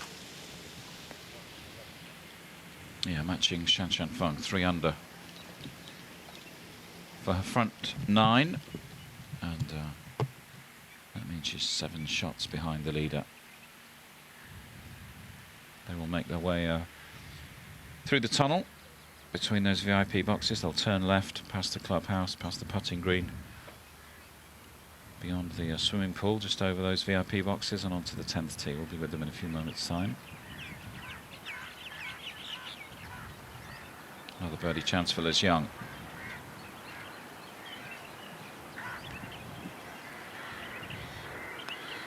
Been so impressed with the way Liz has played this week.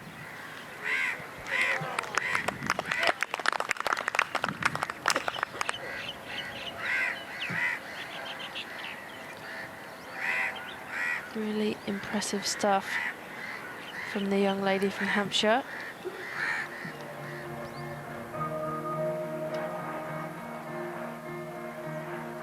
So Shan Shan Feng halfway there in terms of a final round at the Omega Dubai Ladies Masters. Front nine done and dusted. She has a 7-stroke lead over Carlota Sikander.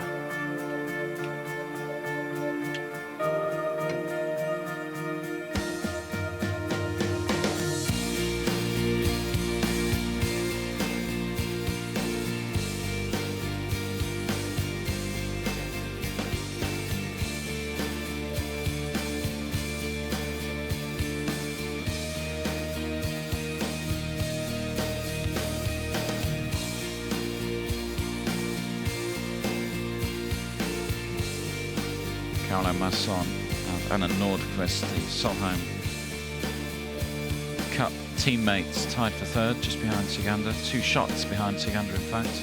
Liz Young, Brock Larson, Charlie Hull tied for 5th on 9 under par. Remember, Brock Larson trying to move up to 2nd place. If she does that, there's a very good chance she will win the Ladies European Tour Rookie of the Year standings today. Means she will leapfrog Amy Bolden, who started the week at the top of those standings. Gladys Nasira there, of course, she was hoping to leapfrog Charlie Hull in the ISPS Handa Order of Merit on the Ladies European Tour. That's the other race we're keeping an eye on today.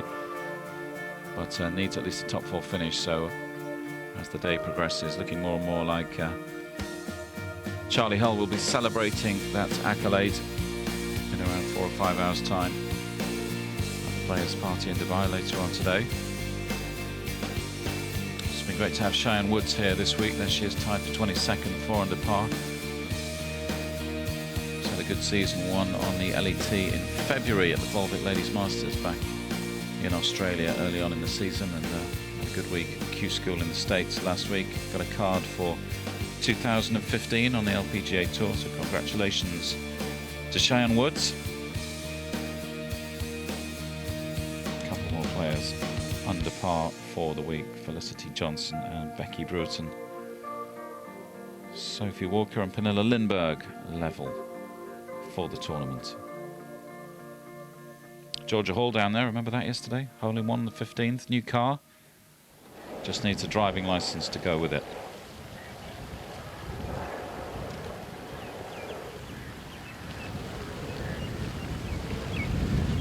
Klara Spilkova looking to stick one in close here at the 13th. Not much green for the players to work with today.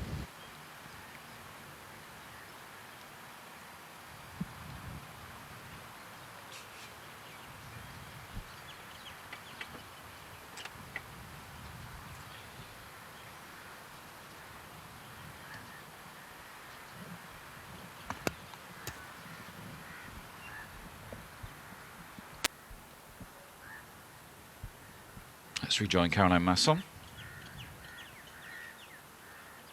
Looking to close the gap on Carlota Ciganda in second place.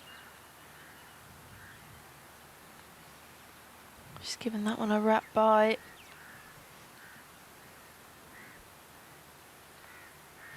Perhaps trying to force the issue.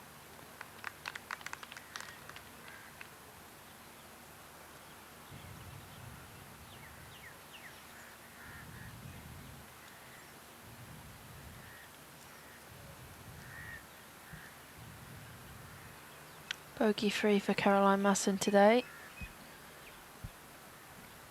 Like Ciganda came into this event playing good golf. Caroline Masson, 28th on the LPGA money list this season, 58 in the world, the 25-year-old. And Gladbeck, just north of Dusseldorf.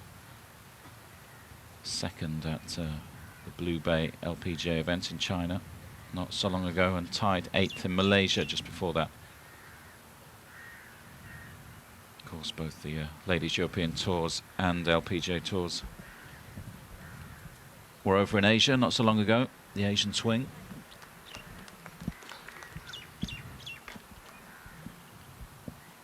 India last week on the Ladies European Tour, and then this the final stop, Dubai.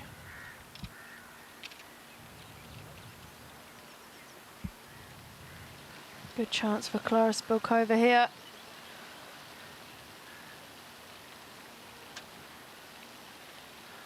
Of course, talking about the calendar, Charlie, those who perhaps, and there'll be a handful, won't there, perhaps didn't get the result they were looking for this week in Dubai, will be heading off to Morocco for a rather important week. Yeah, I think there's about 18 players who changed their flight home from Dubai, headed back yesterday, and final stage of Ladies European Tour school is in Morocco next week, having to battle it out with another 100 or so girls, top 30 and the playing rights for 2015.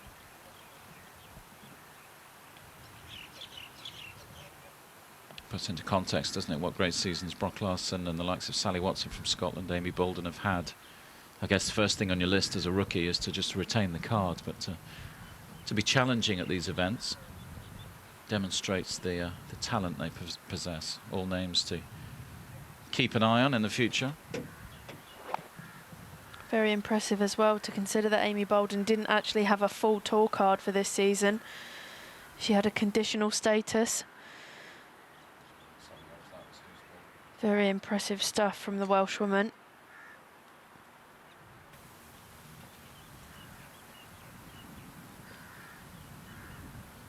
Chan Shanfeng.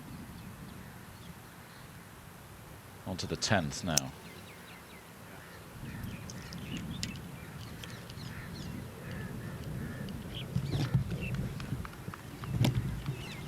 Perfectly laid up.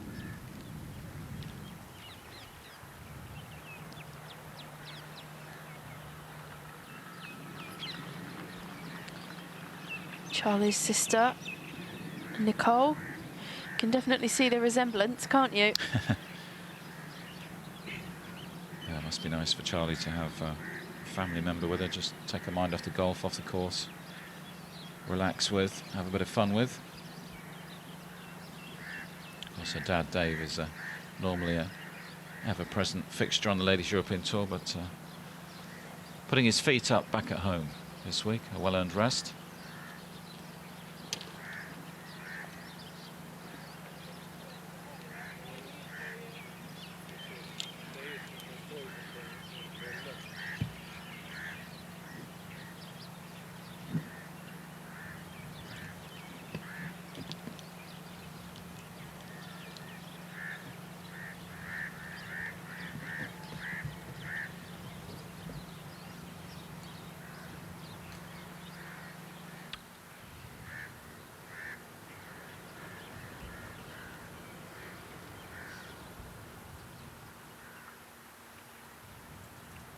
Jump onto the 11th tee. Par 3, Caroline Masson.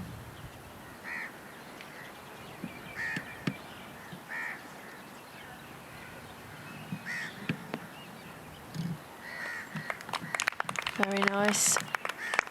Uphill putt coming up. Nordqvist looking for back-to-back birdies on 9 and 10.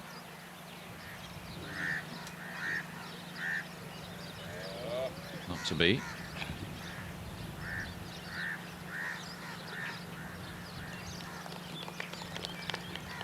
Stays on 11 under, alongside Masson, in fact. Trying to chase down Coletta Ciganda, who has second place all her own at the moment.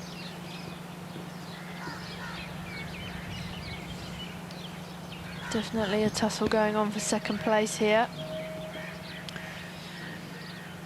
Brock Larson to get right in the mix.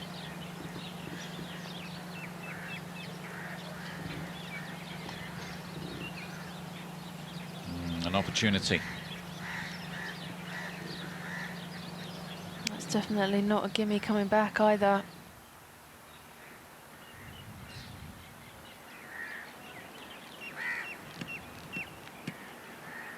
Gladys Nasira.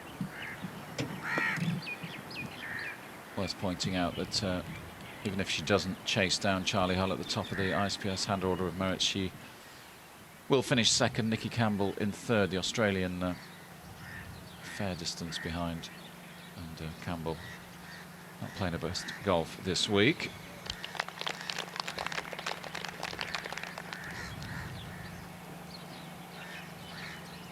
It's a bit of a struggle out there today for Charlie Hull.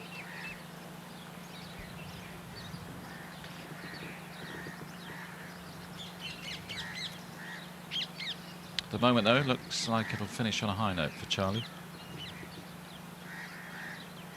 Long season on the road for the 18-year-old. Still learning the ropes as a golf professional.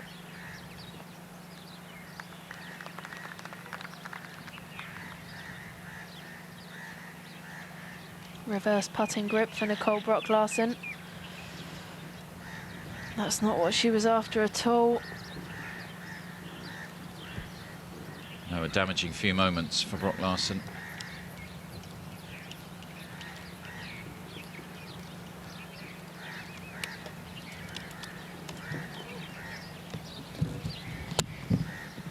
Had a putt to move to 10 under, which would have taken to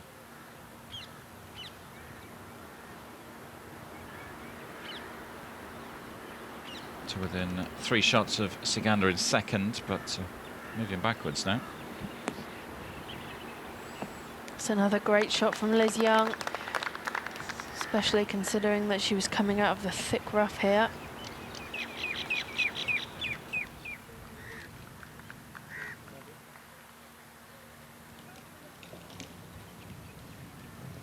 One of the most eye-catching skylines of any of the golf courses we visit on the Ladies European Tour, no doubt about that. They do a good high-rise in this part of the world. Been busy over the last 20 years or so. This place has changed beyond recognition.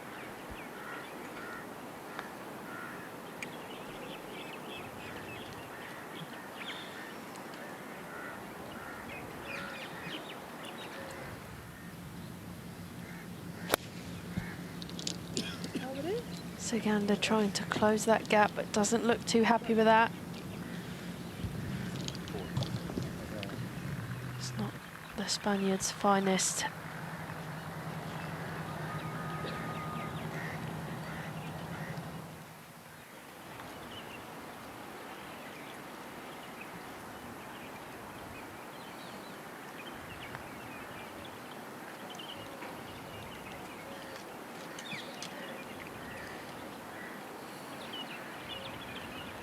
Be a par for Masson on the 11th.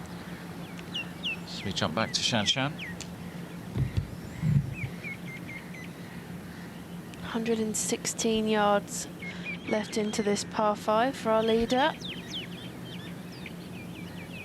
Won't have much more than a wedge in her hand.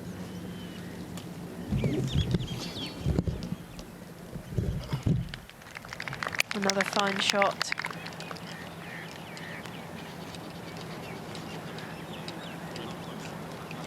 Caddy's got an easy job this week.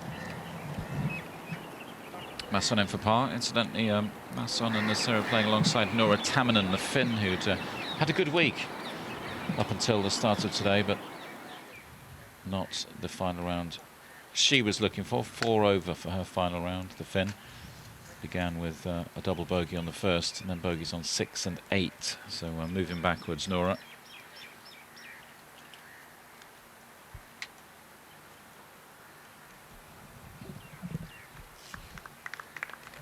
There she is, in fact, just in the to the right of the picture.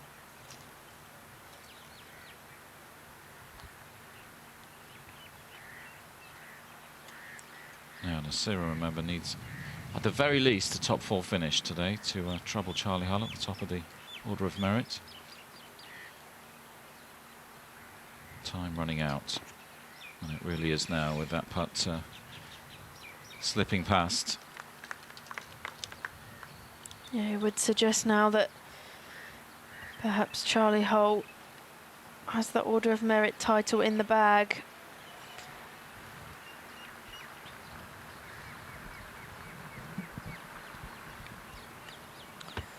Now this is Mel Reid's 4th at the par 5 10th. Found the wasteland with her 2nd shot. And splashed out to there. She'll have that for her par 5. Not the day she was after. Yeah, I mean, going back to that Order of Merit conversation, Charlie, even if Nasira was to somehow grab 4th, that would be 27,000 euros. She's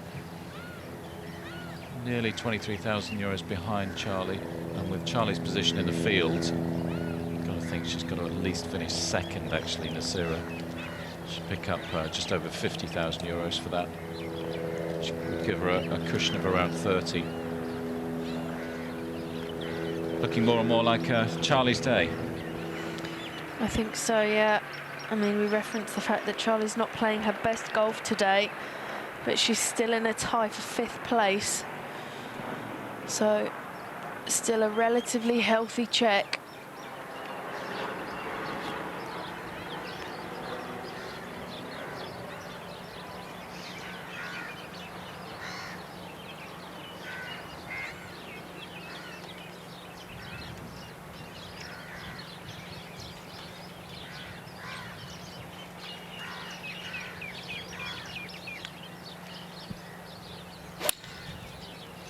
Anna Nordqvist.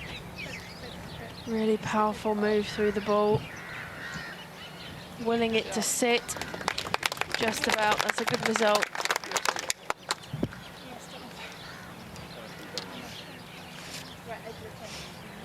Yeah, perfect. 2 o'clock. Tempo.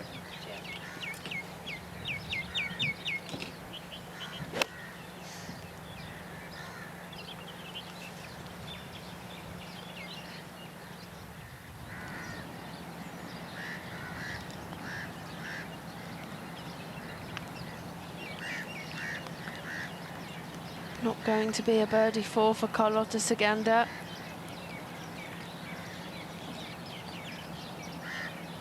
No, not one of her better putts.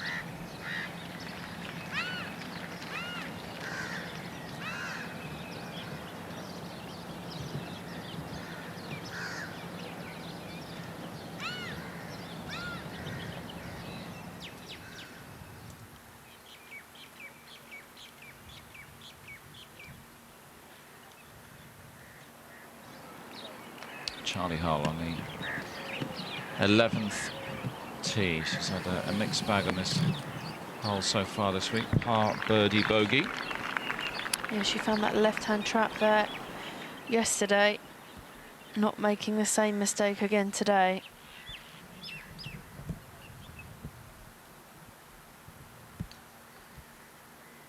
Now Shan Shan Feng looking to equal that winning score from 2 years ago, 21 under.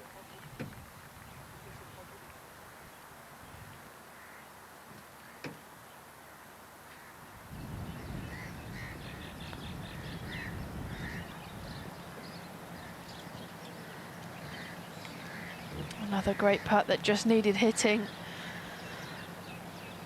Just an incredible performance that she's putting together this week.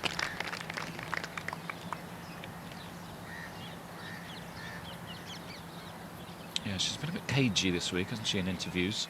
Shan Shan has insisted that she's aiming for nothing more than top 3, but I'm sure deep down she always... Well, she would have expected a win, wouldn't she? A player of her quality. Absolutely. I mean, I think it would be unreasonable of her to think that anyone else in the field is playing quite as well as she is, because at the moment she's just in a whole nother league.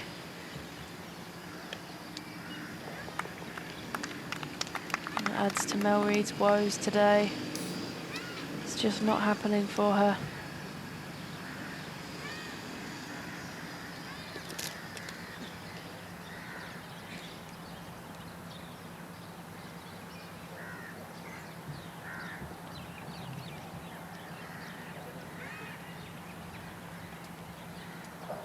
Siganda needs this to drop to stay within 7 shots of the leader.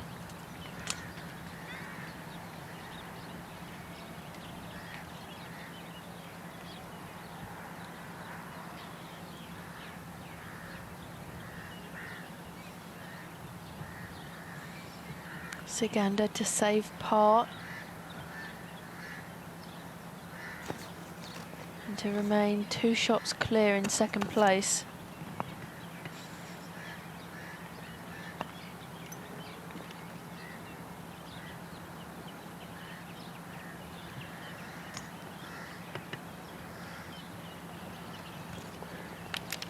Very solid.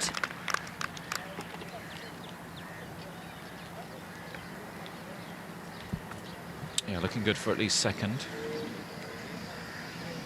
At the moment, Carlotta.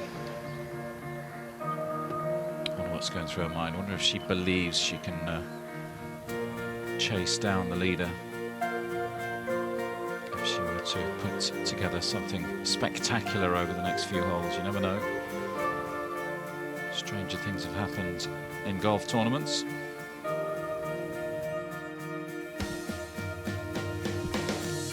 But as it stands, it's turning into a procession for Shan Shan. 7 shots clear on 20 under par.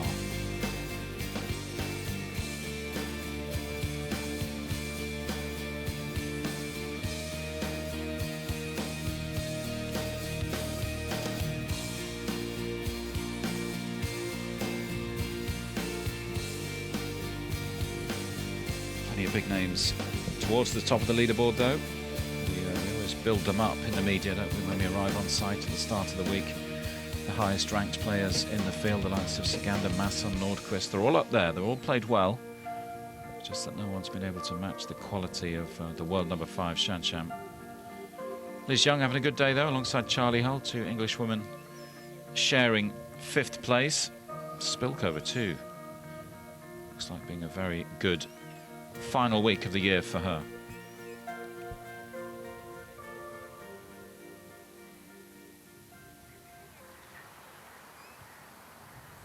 Nicole Brock-Larsen, birdie chance on 11.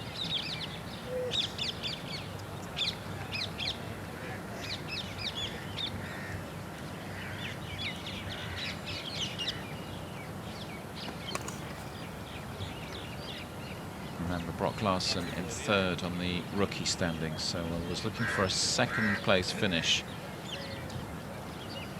today to try and overtake Amy Bolden, the Welsh woman who started the week at the top of that Rookie of the Year list. Yeah, 4 bogeys on the card today for Nicole. Not helped her cause.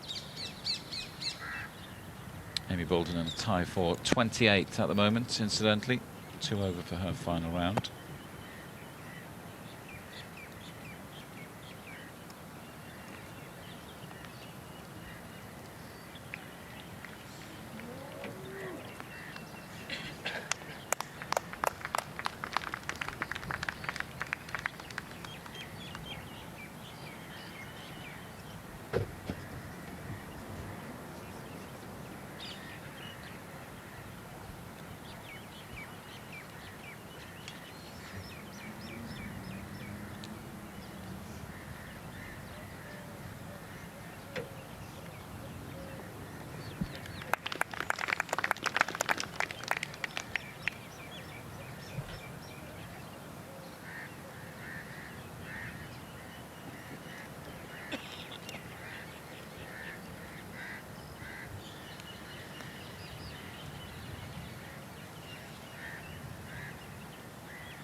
Charlie Hull makes par on the 11th.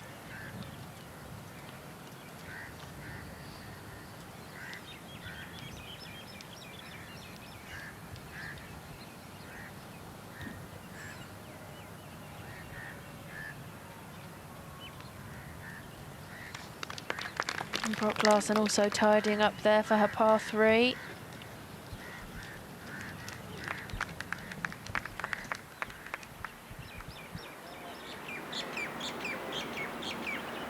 Let's move over to the Frenchwoman, Gladys Nocera.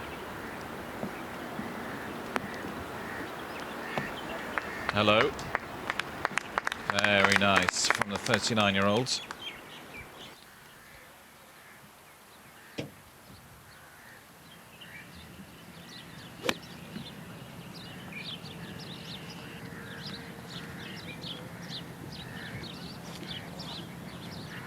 Final group out on the course onto the 11th tee now, par 3.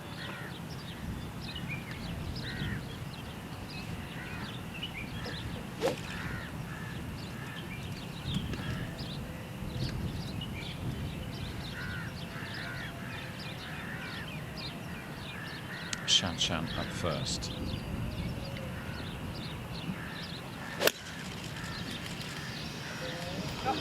Doesn't like this one at all.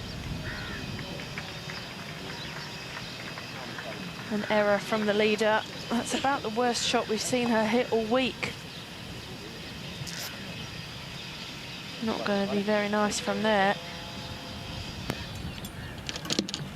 No, the good news for her, of course, though, is she's got plenty of margin for error, hasn't she, with a 7-shot lead, to say the least.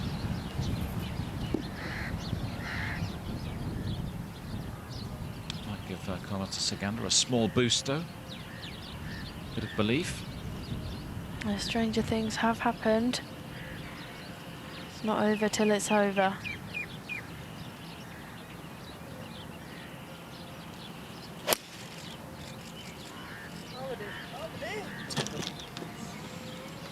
She also doesn't like this one. Nearly headed the same way, but avoided the bunker and that waste ground, and that shouldn't be too bad from there.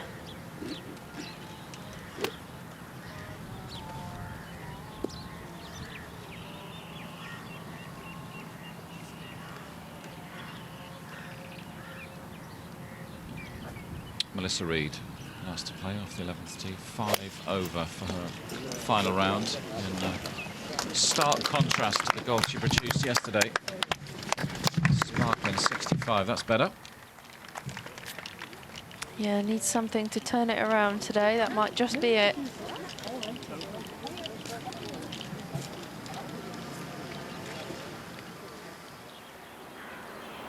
Caroline Masson, ball above her feet. Might pull slightly. Works perfectly for that pin position, though.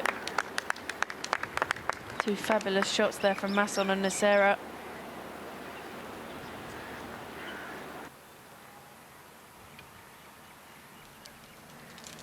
Back on the 12th tee, Anna Nordqvist.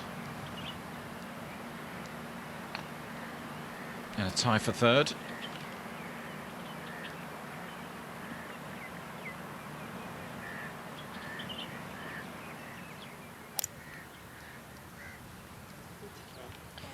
Now this hole caused some trouble for Charlie Hull yesterday. Not making the same mistake twice.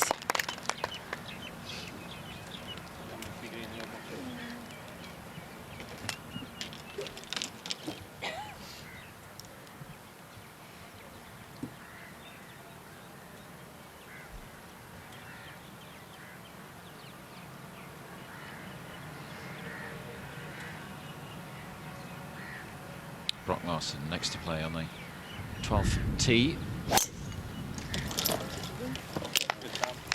Opting for the driver, cutting off a bit of the corner. Big drive there from Brock Larson.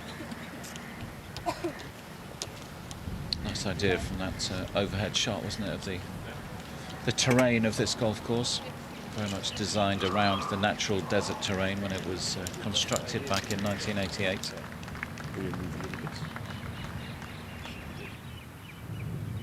was watching a cool program on the plane coming over about the history of the Dubai Desert Classic played at this tournament ever since the course was built in 1988. When the course was officially opened, a parachute team delivered a golden golf club for the first shot to be struck on this golf course. That's perfectly normal behaviour, isn't it? Not sure who got to keep the golden club.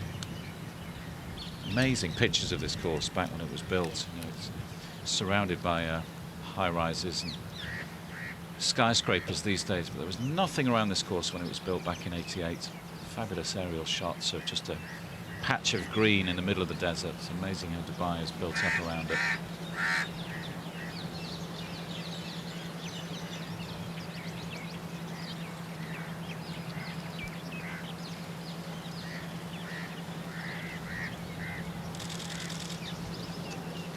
And that's the danger with that scrubland.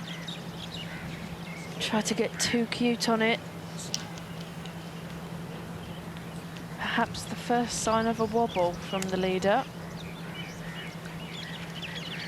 We shall see.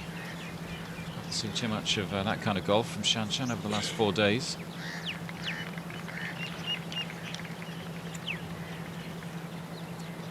Let's have another look at what happened here. You can see barely any follow through there. Complete deceleration on the shot. Didn't commit to it.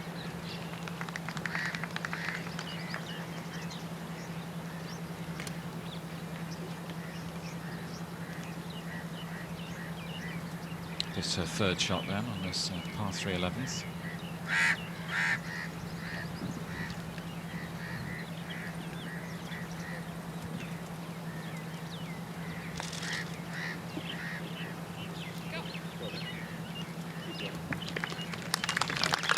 That's not in for a bogey 4 yet.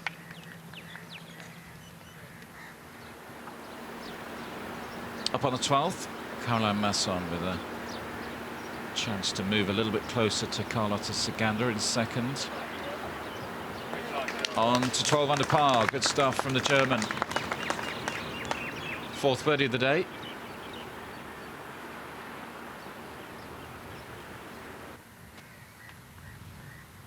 See what Ciganda can do from here on the 11th.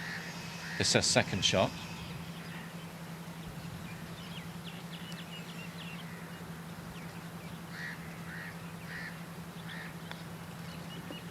Trying to keep this one low and skip it up to the pin.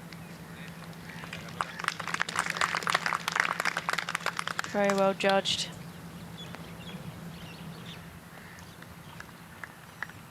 We saw Nachera's fabulous shot in on 12. In goes the birdie. Still fighting hard for that Order of Merit title. It's looking like a big ask to overhaul Charlie Hull, who's still in a good position, tied for 5th.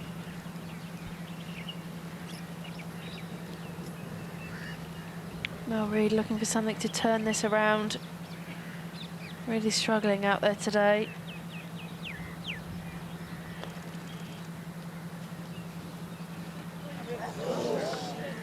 Another one slides by. Yeah, still looking for the first birdie on her card today.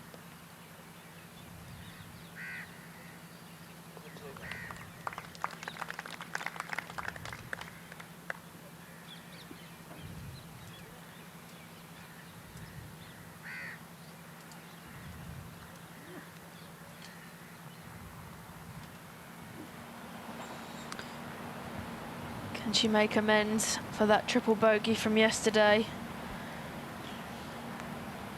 She said it was poor course management. Caddy told her to chip out sideways. She didn't want to listen and paid the price. Top marks today, though. Now, Shanshan, this for bogey. Looking to limit the damage.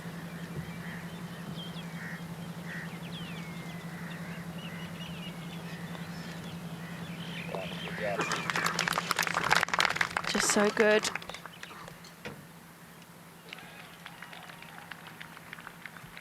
Good 4 in the end. drop shot for Shan Shanfeng, but could have been worse.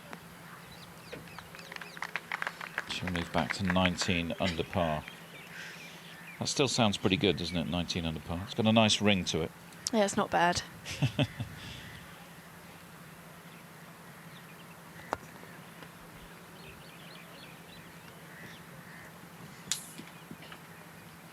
Makes this an important putt for Carlotta.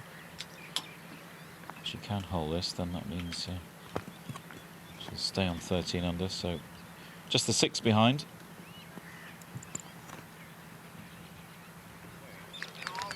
And she does.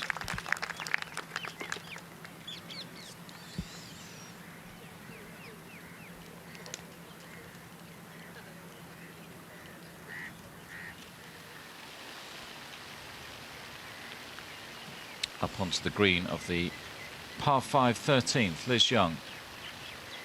Attempting to move to 10 under par.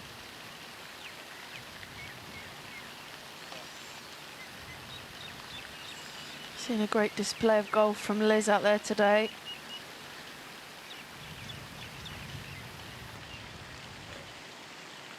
Three under par for her round.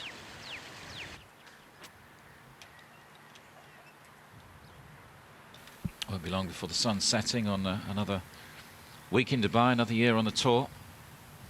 It's coming up to, what, 3:30 local time in the afternoon on Saturday. Shan Shanfeng still in control despite that bogey on the 11th. Still with a 6-shot lead over Carlotta Siganda. She has a 1-shot lead over Masson in that battle for second. And Nordqvist not too far behind either. Good to see the European Solheim Cup team members playing well, isn't it? A big year for Solheim Cup once more again. 2015, staged in Germany for the first time ever. Yeah, I wonder if Captain Karen is out there having a look at some of the players. Yeah, makes it very interesting, doesn't it, for the likes of Caroline Masson and Sandra Gall. Two players from Germany who've played Solheim Cup golf before. Would be an incredible experience for them. Probably a once-in-a-lifetime experience to play Solheim Cup golf on home soil in Germany, and it would be a big boost for the event, I think, as well. Yeah, it really would. It would keep the spectators happy, that's for sure. We talk a lot about home advantage. There'd definitely be some noise from the crowds if they were to have a German player in the team. We saw it this year in the Ryder Cup at Glen Eagles with Stephen Gallagher in the side. Really does help.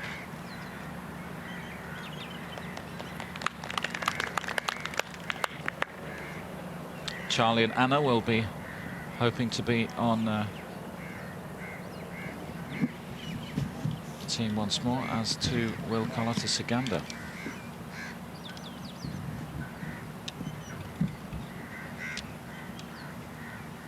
Made her debut in Colorado, won 3 out of 3 points, Carlotta, so seems to relish that team golf environment.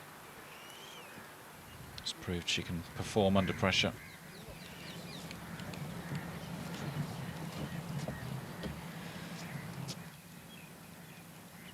So triple bogey 7 at this hole yesterday. This for a 3. That sounds a bit better, doesn't it? I think she's defeated her demons on this hole.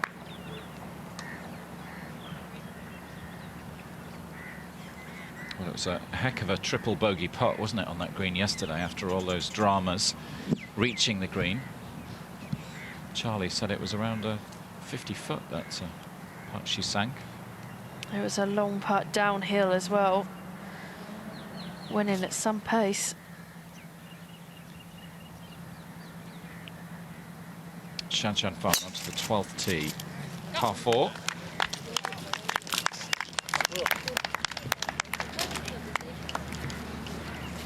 That's for it to go, so perhaps in that desert scrubland, and there is an out of bounds down there as well, so it'd be interesting to see where that one's ended up.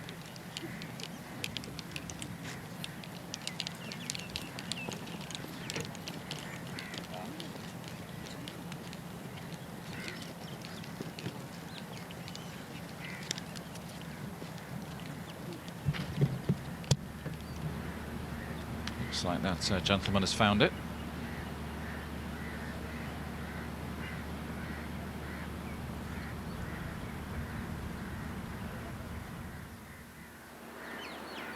We think that's Shan Shanfeng's ball. We'll be back there in a few moments. This is Nicole Brock-Larsen.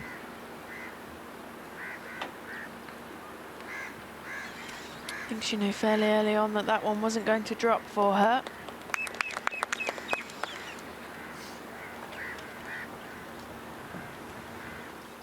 Started well, Brock-Larsen, earlier on today. She had an eagle on the par 5 third,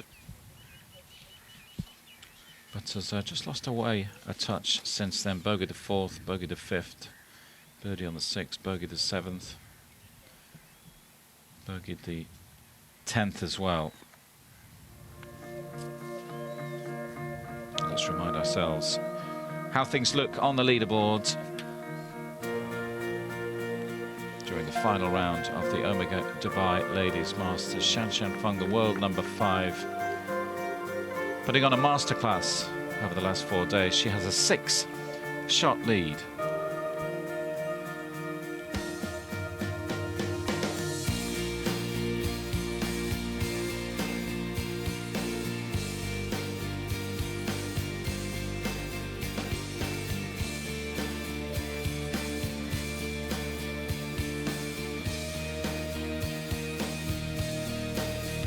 Carlota Ciganda is Shan Shan's closest challenger still, 6 shots behind. 13 under par for the tournament. Caroline Masson just behind at 12 under par. Nordqvist 11 under. Charlie Harlan 5th place all alone now, 10 under. Liz Young 9 under. Spilkova, Jorgensen, Ashley Simon, Nicole Brock-Larsen all 8 under par. Leanne Pace moving in the right direction today. She started the tournament well with a 67. Couple of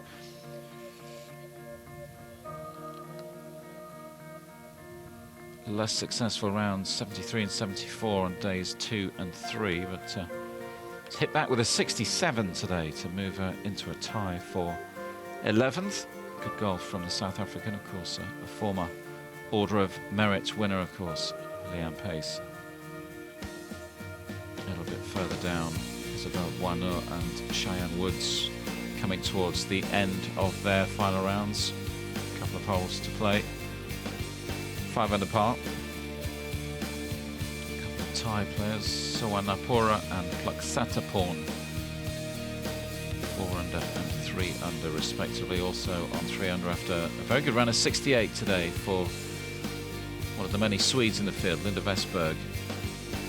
Enough to move her into a tie 24th at the moment. Nora Tamminen has been going in the wrong direction today, sadly. 3 under for the tournament now. Becky Morgan with a round of 70 moved her to 2 under. Holly Clyburn a level par 72.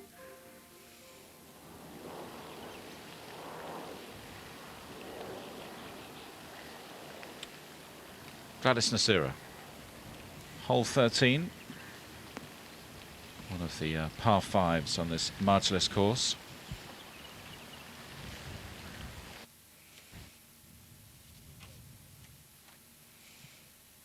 Now back on the 12th, Carlota Ciganda, 2nd place, remember. Yeah, from the rough. Makes it very awkward.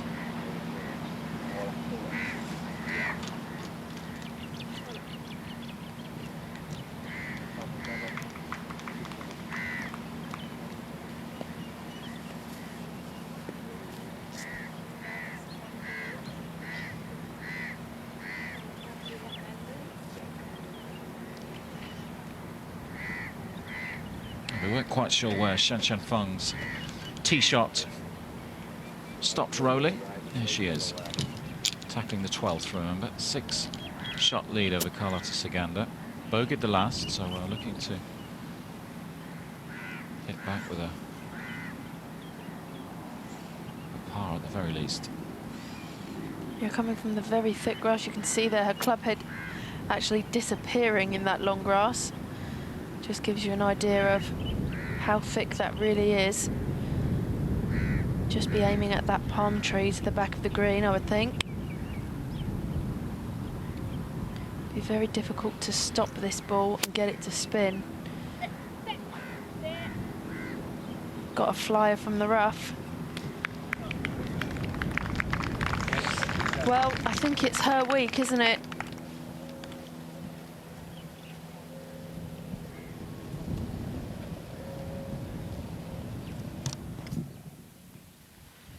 She'll have that for birdie in a few moments' time. Let's go back to Caroline Masson, 12 under par. Looking to chase down Sagander for second place. Nice check for second. Whoever does manage second outright, just over €50,000. Very nice end to the year.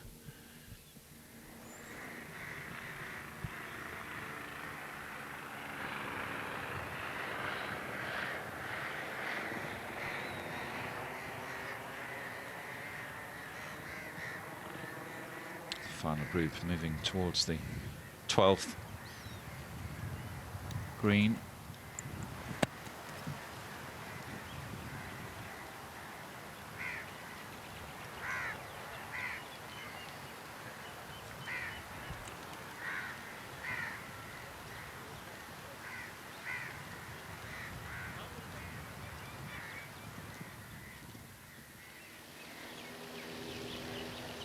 Masson from the sand.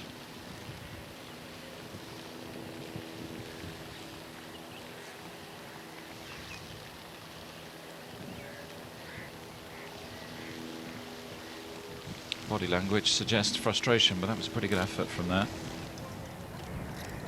She'll have that putt for par in a few moments.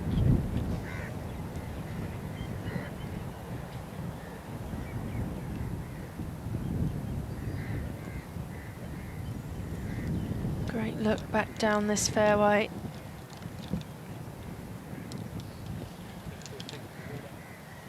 Position really is key on this hole. A lot of players have a favourite number that they like to lay up to.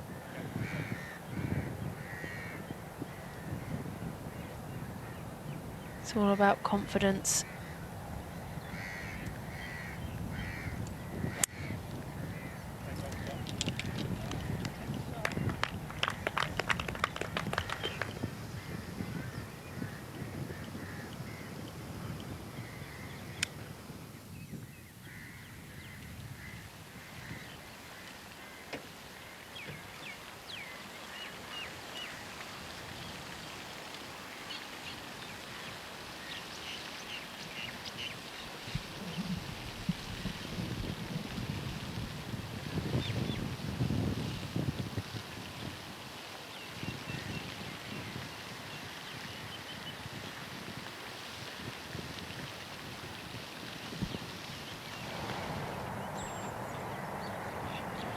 Mel Reid, looking good. There he goes.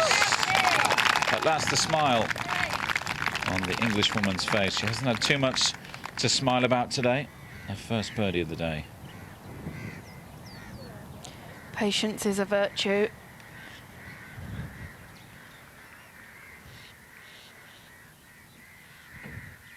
I think this reaction just spells relief more than anything else.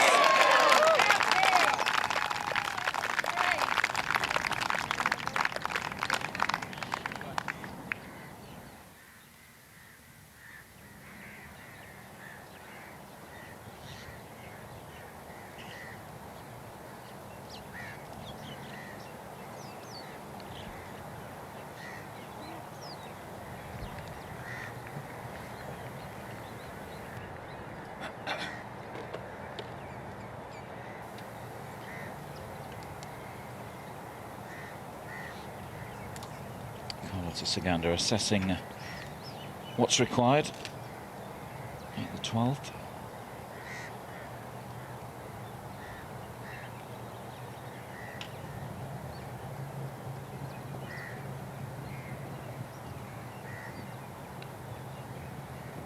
Working hard with her caddy on the line.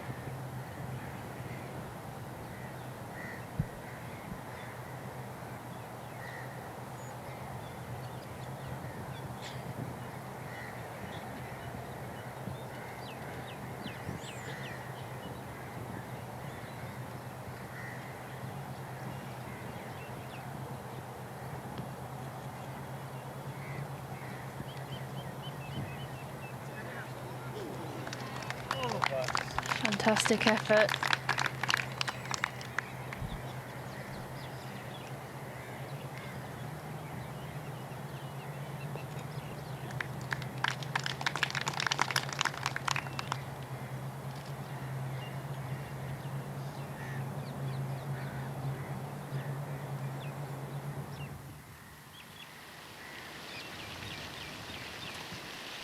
Masson for par, up on the 13th. No, it's going to be a drop shot for the 25-year-old. That's hard to take on a par 5 as well, especially when you know that the rest of the field are giving themselves birdie opportunities. It almost feels like a double bogey. First one of the day for Caroline. Shan Feng to get to 20 under par.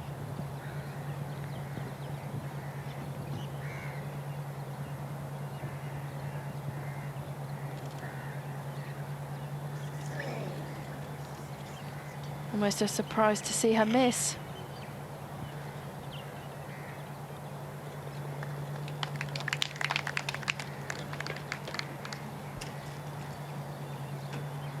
In for par then to follow that bogey on 11.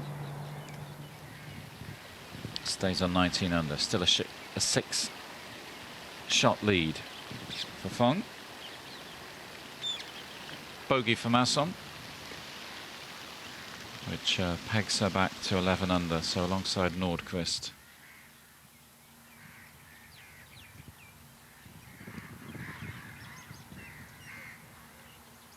And a share of third now.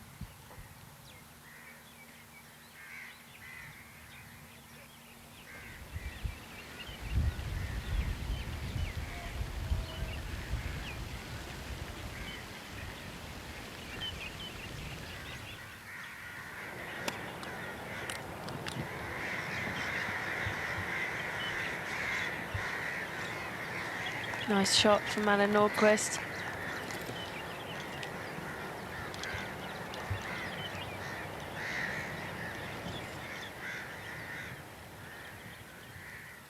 Now, first look of the day at Amy Boulden, the young player at the top of the Ladies European Tour Rookie of the Year standings coming into this week. Coming towards the end of her final round. The moment looking good for that title as well. We've talked at length about the fact that Nicole Brock-Larsen has played herself into contention over the last 3 days. Needed a second place finish today and seems to be going backwards, the Dane. Bolden's closest challenger was Sally Watson, but Sally Watson hasn't had the best of days, so Watson no longer a threat for Amy Boulden. In fact, had a 77 today, so that left her 3 over for the tournament. Amy Boulden 2 under. So beginning to look like Amy will be crowned Rookie of the Year later on today.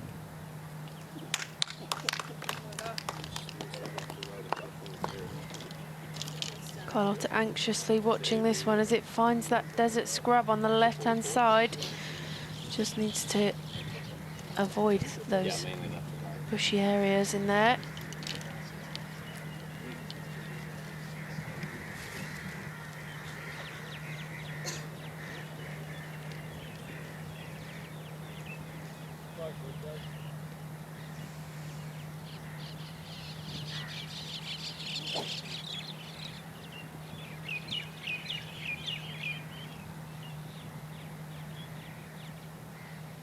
Couple of birdies in the last 2 days on this par 5 13th for Shanshan, so that will be the target over the next 5 minutes or so, I'm sure.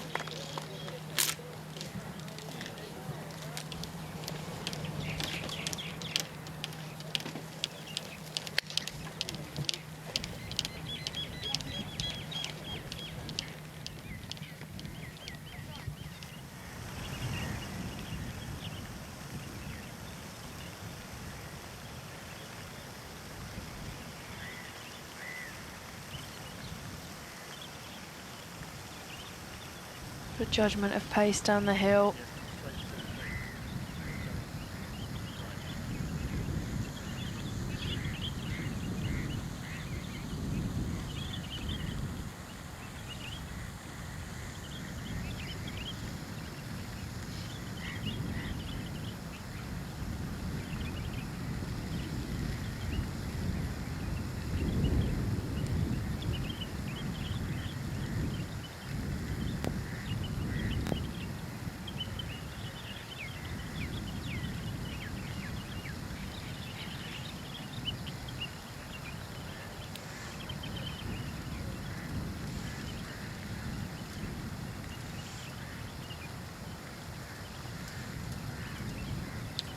Hull looking for birdie, move to 11 under. Looks like it's going to come up short.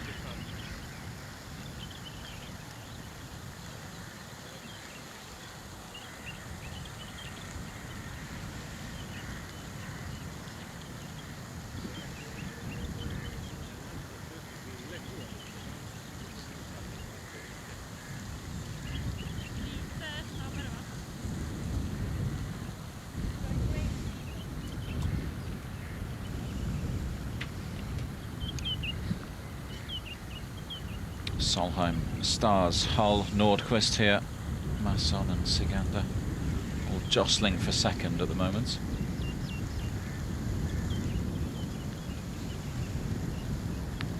Familiar routine of Anna Nordqvist.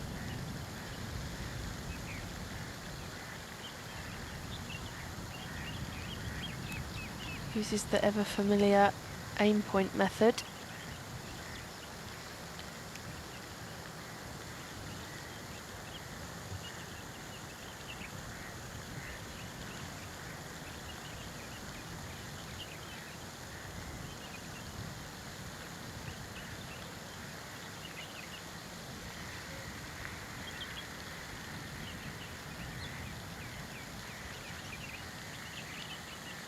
It's a great try. 1 under for her final round.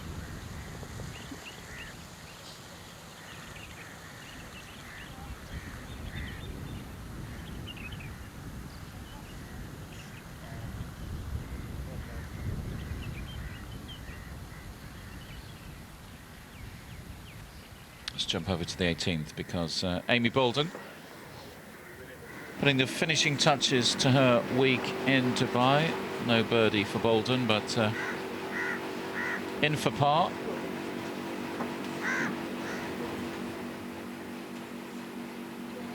And we'll finish the tournament on 2 under par, of course, at the top of the rookie standings coming into this week.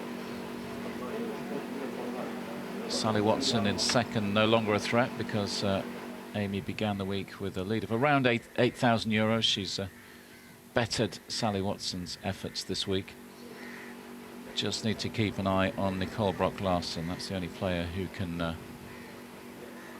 knock Amy off top spot, but Brock-Larsen needs a second place finish. We make it.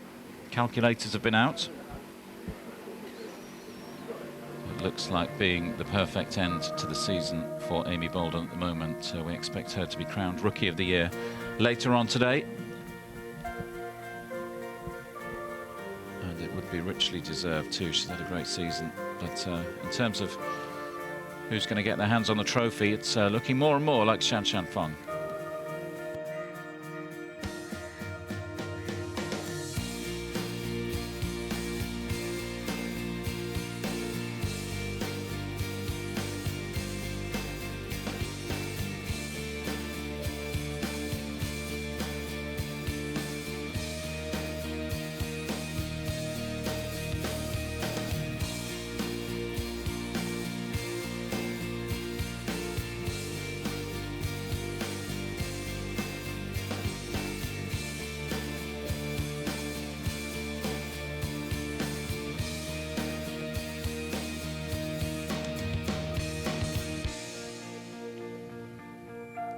Good round today from Katie Burnett from the USA. Finishes the tournament with a closing round of 3 under par 69. Good season for Isabel Brano as well, going along very nicely today.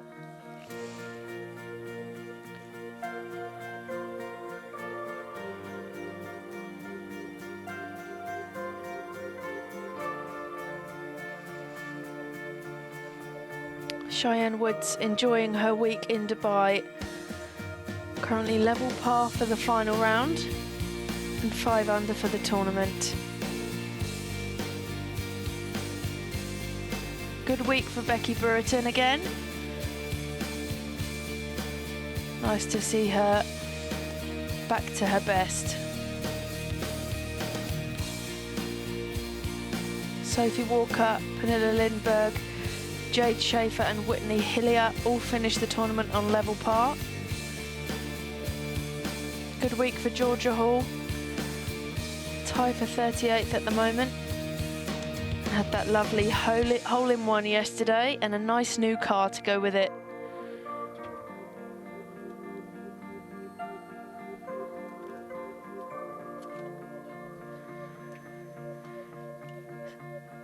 Some players heading back to tour school at the conclusion of play. Carolina Martin's one of them.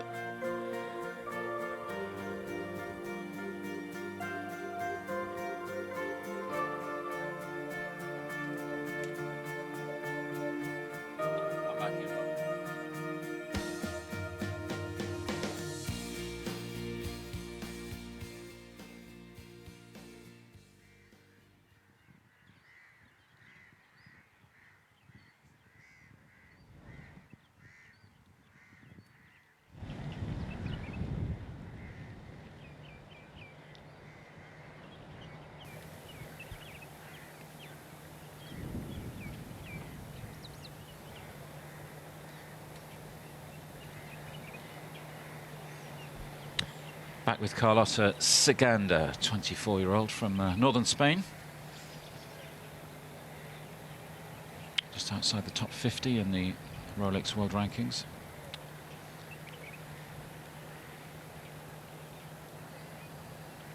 .13 under par, playing a third.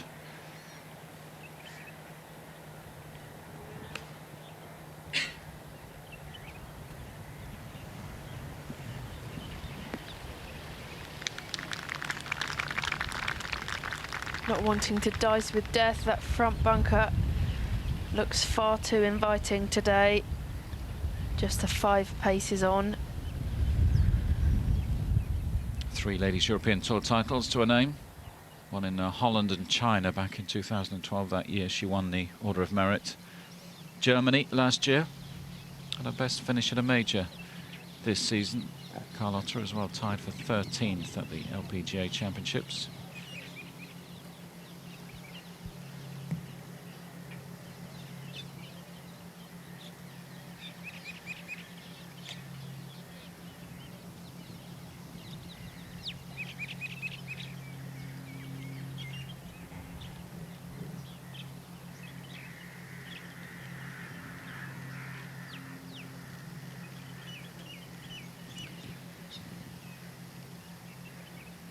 Can Shanshan produce some more magic here at the 13th?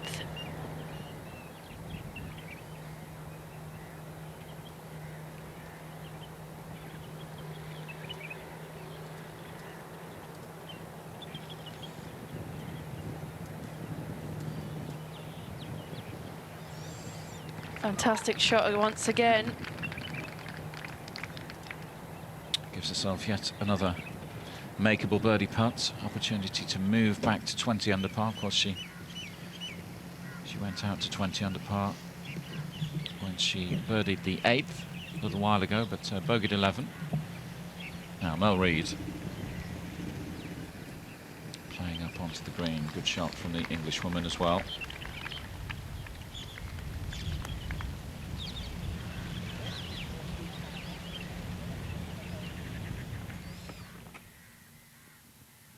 Clara Spilkova over on the 17th green, shortish par 4.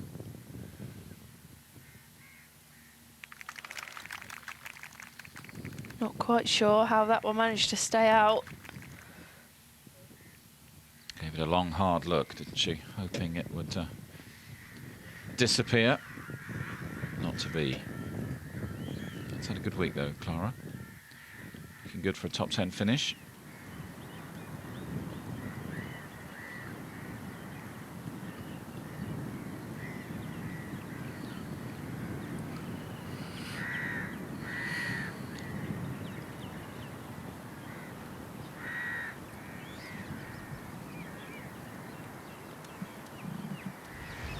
Together one of the better rounds today out on the course. Caroline Masson. Minjee Lee fired in a 68, former world #1 amateur playing this tournament.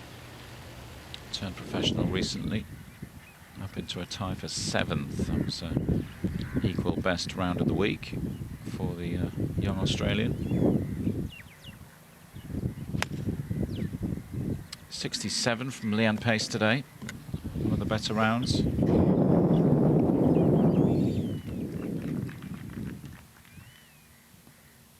couple of 68s from Tatia Pluk-Sataporn and Linda Vesberg.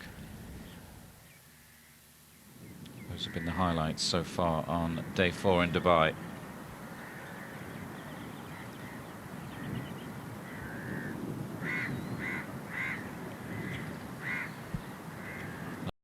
Hoping for a 66, 67, 68 maybe at the start of the day, but hasn't been the day she was hoping for so far.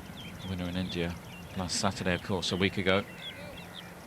13th tour title of her career. Fantastic shot from Nicole Brock-Larsen into the 14th green.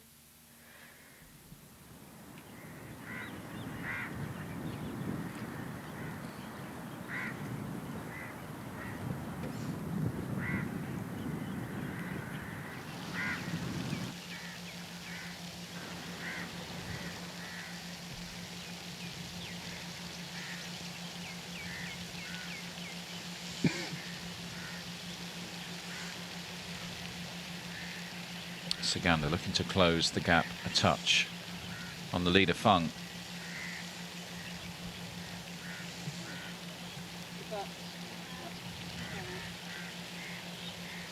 Very good effort. Still comfortable at the moment in second place on her own. Yeah, 2-shot gap between herself and Masson. And Nordqvist tied for 3rd at the moment on 11 under.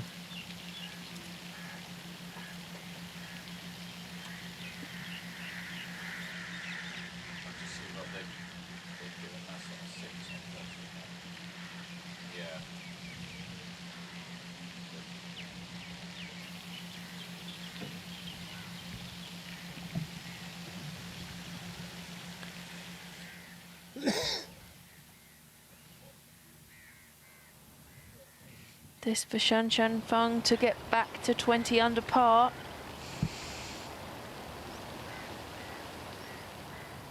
Fung for birdie. I wish I had a euro for every time I've said that this week.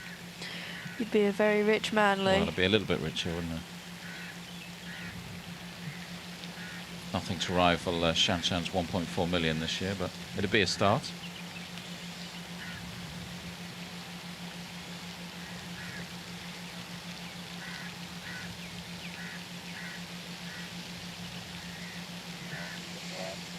Good putt, but she will stay on 19 under par.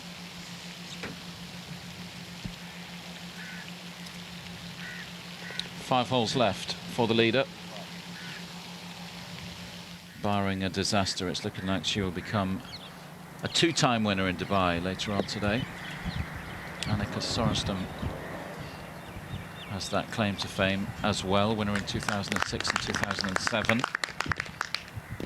Shanshan would join her on 2 titles at this event in its 9th year this year, if she can finish the job in the next hour or so.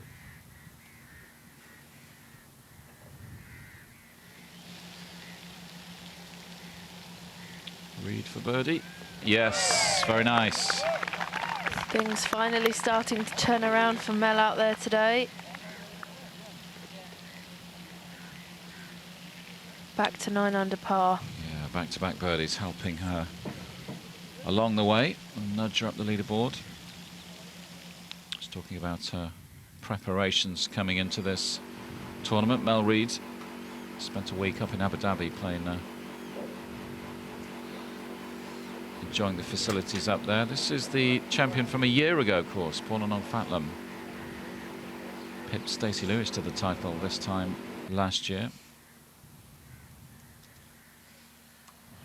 Was up there earlier on in the week, but it's fallen away a touch since then. Back in a tie for 13th, Fatlam. 7 under for the tournament.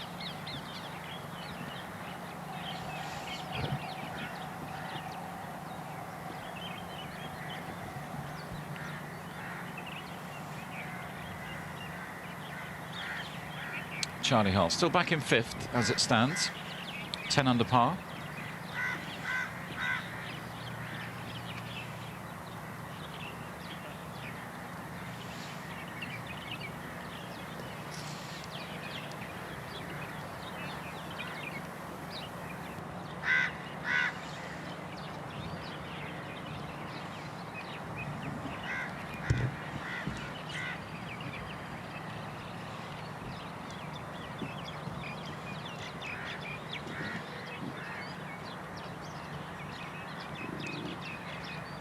Brock Larson, attempt for birdie here at the 14th.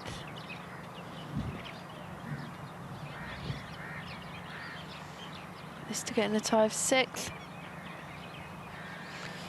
She's a very aggressive putter.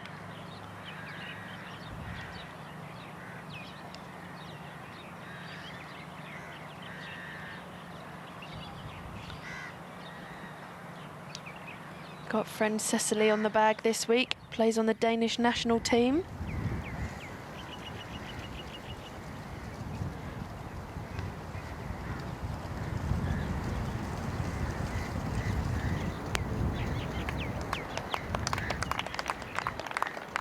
Really awkward pin position today here at the 15th.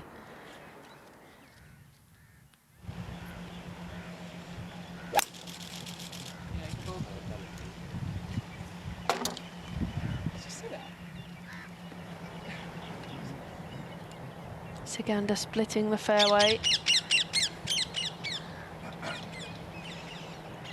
A long way for a fairway wood, some 250 yards.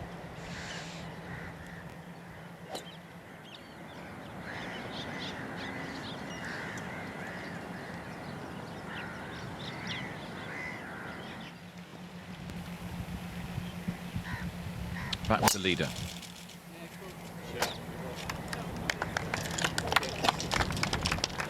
Five holes to play.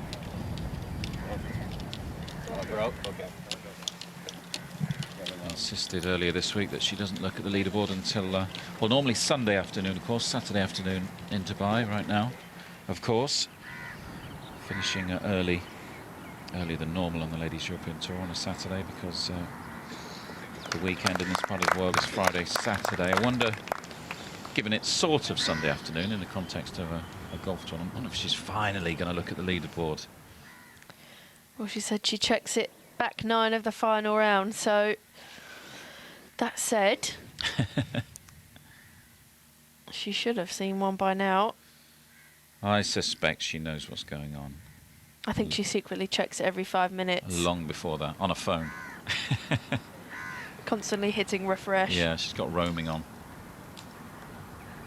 That was a bogey for Nordqvist.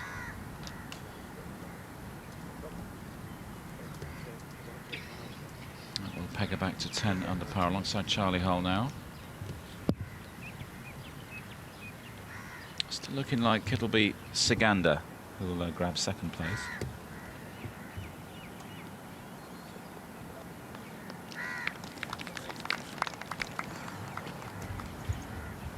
Just looking at what that might mean for Siganda in terms of her final order of merit position this season. Down in 17th at the start of this year on pretty much 90,000 euros. So if she does grab second, that'll be another 50 in the bank, 140. Might be good enough for 5th, top 5 on the order of merit. It'd be a nice finish.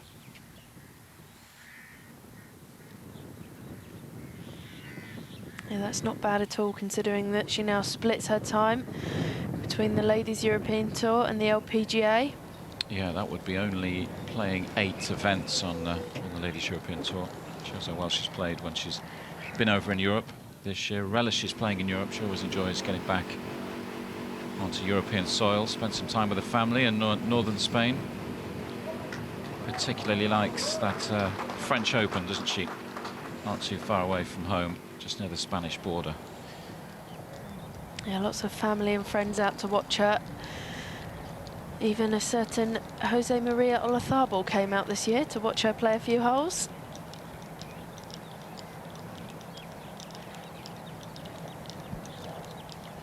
Friends in high places, huh? Yeah, he's been down at Chantico in the past. Presented Stacey Keating with the trophy, if memory serves, a couple of years ago.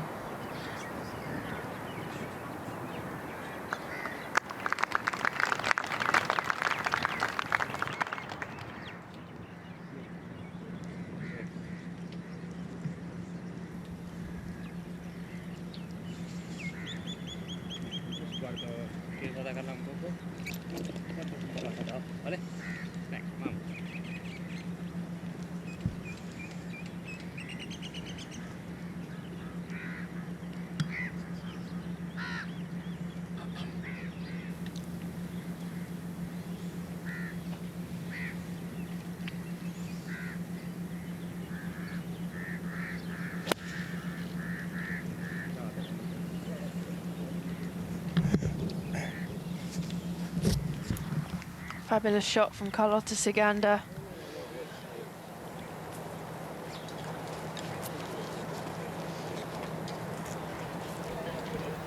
Here's the defending champion, Polonong Flatland, 2013.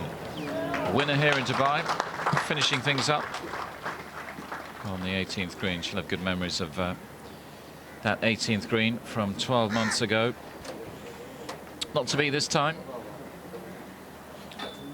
Still a decent week. From the 2013 champion to the 2012 champion, and it would take a brave man to bet against Shanshan, making it 2 in 3 years this afternoon. Brave or foolish, I think. I think the latter, judging by what we've seen over the last 3.5 days.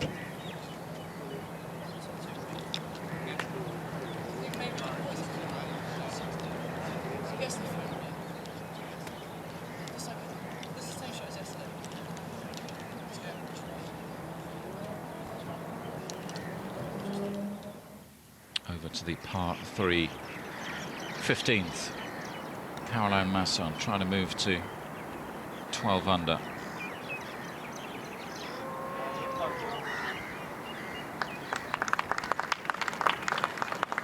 Good judgment of pace from the German.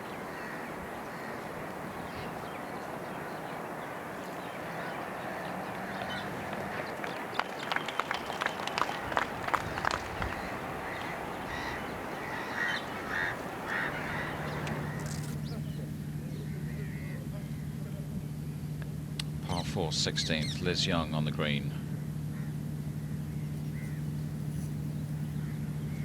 What an incredible putt from Liz.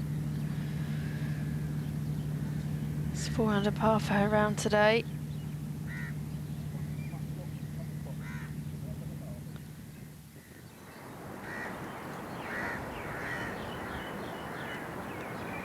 Nasira to stay on 7 under, she does.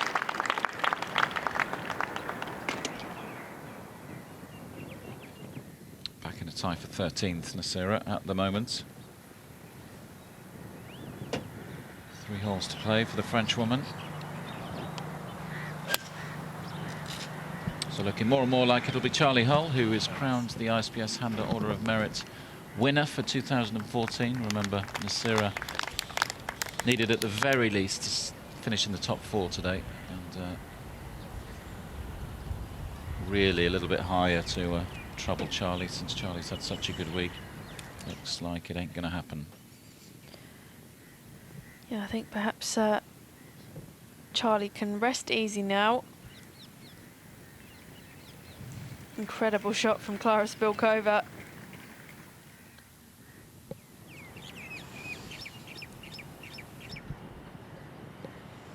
15th, the scene of Georgia Hall's heroics 24 hours ago.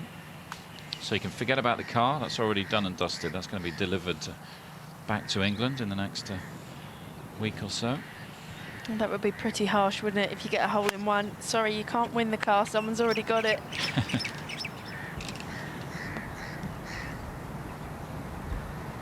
Nicole Brock-Larson less than impressed with that one.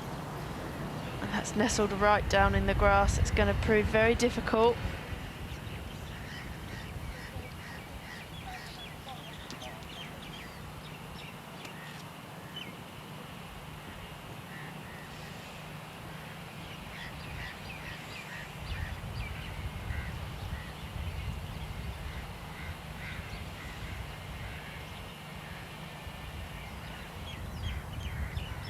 Brock Larson, incidentally, in a tie for 9th at the moment. We've been talking on and off throughout the afternoon about the fact that she needs to finish at least second to steal the Rookie of the Year title from Amy Bolden.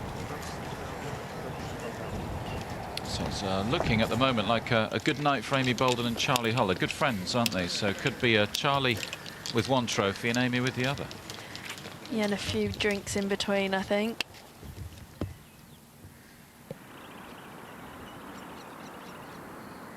A non-alcoholic glass of wine to celebrate, I would imagine. Obviously, yes.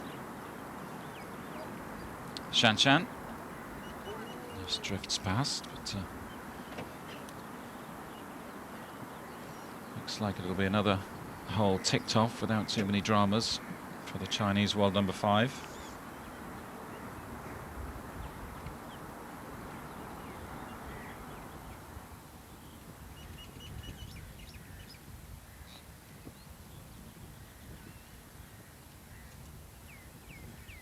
Flag of the United Arab Emirates flying high above the 18th green.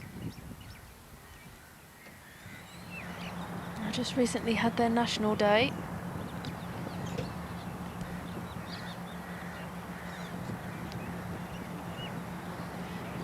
Chance slips by for Saganda. Yeah, would have taken her to within 5 of Shan Shan.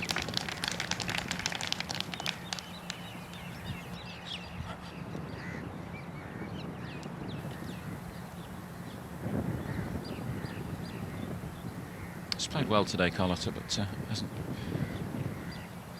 perhaps played as well as she would have been hoping for at the start of the day. 3 under for her final round. She would have known that she had to do something really special today to trouble Shan Shan, but no one's really put her under any kind of pressure. That's been part of the problem.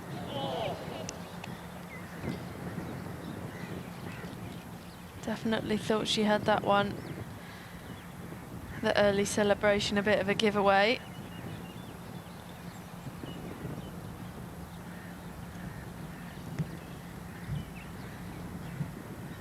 It's got to be the most awkward moment in golf. I was just reaching for my hat, I promise. It's a nice moment. Was looking for 3 in a row, was Mel. Birdies on 12 and 13.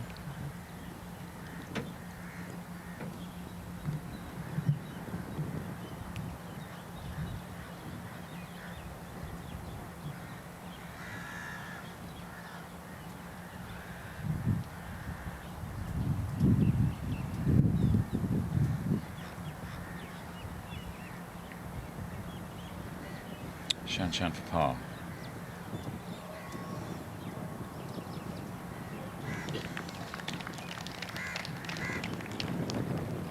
And in it goes. And it is another hole ticked off on what has become a bit of a procession for the world number 5 from China, a former major winner. She arrived as the highest ranked player in the field and she's lived up to her billing. 4 holes to play and she has a 6-shot lead.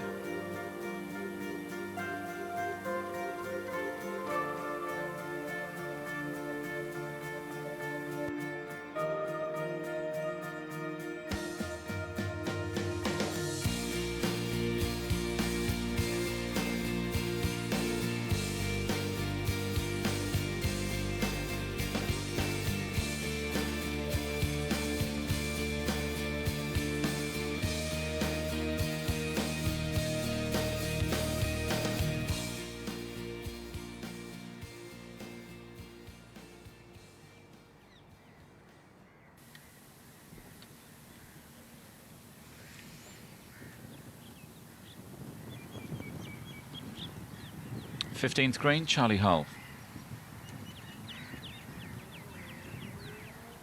Looking to move to 11 under.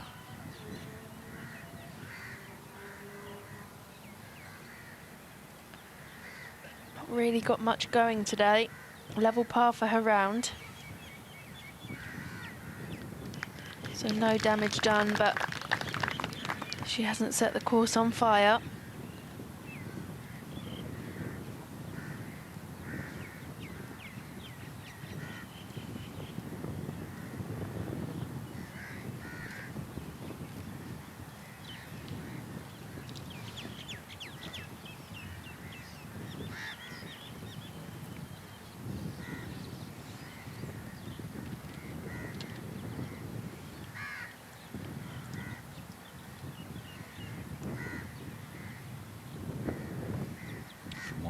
Solheim Cup player to another, Anna Nordqvist.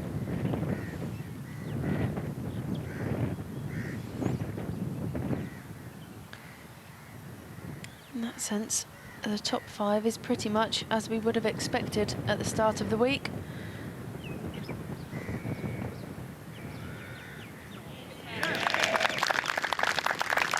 Great putt from the Swede.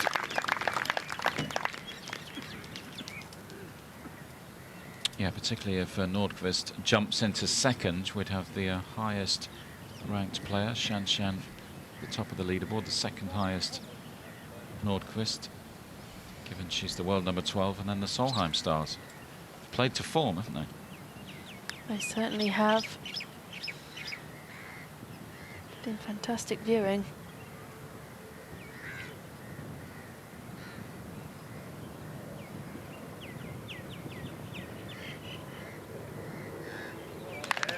Great pass save from Nicole Brock-Larsen.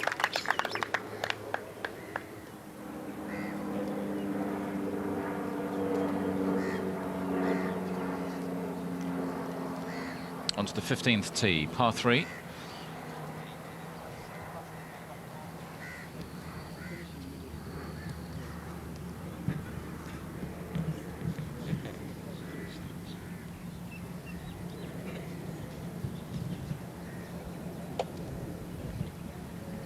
Final group out on the course on day 4 of this Omega Dubai Ladies Masters. Moving towards the conclusion of this tournament and the conclusion of the Ladies European Tour calendar for 2014. Mel Reid first to play.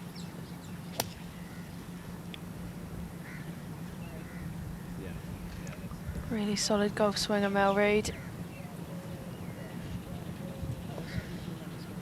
Proof of just how firm these greens are.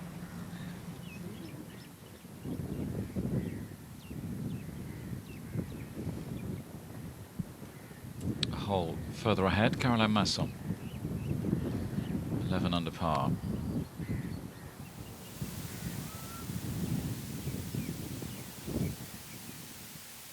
What a shot. Brilliant from Masson, one of the best of the day. Chasing down this young lady, Carlota Ciganda, in that battle for second. That's what it's turned into for the chasing pack. No let up from Shan Shan.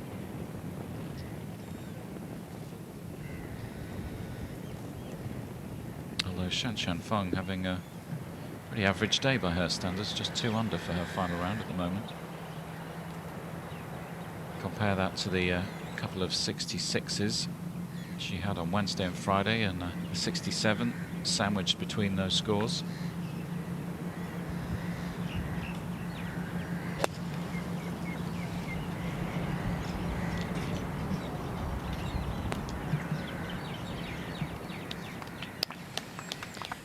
Just coming up half a club short there.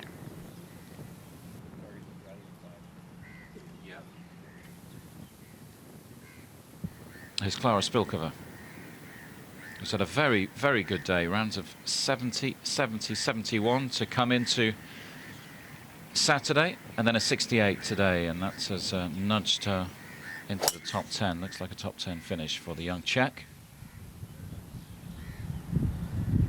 Finishing with a birdie on the 18th.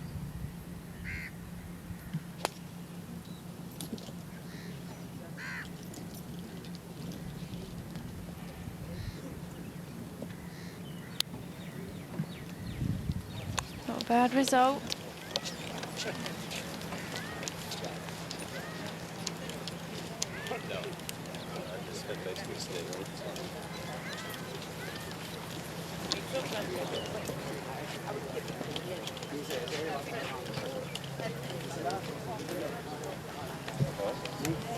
Final group making their way up to the 15th green.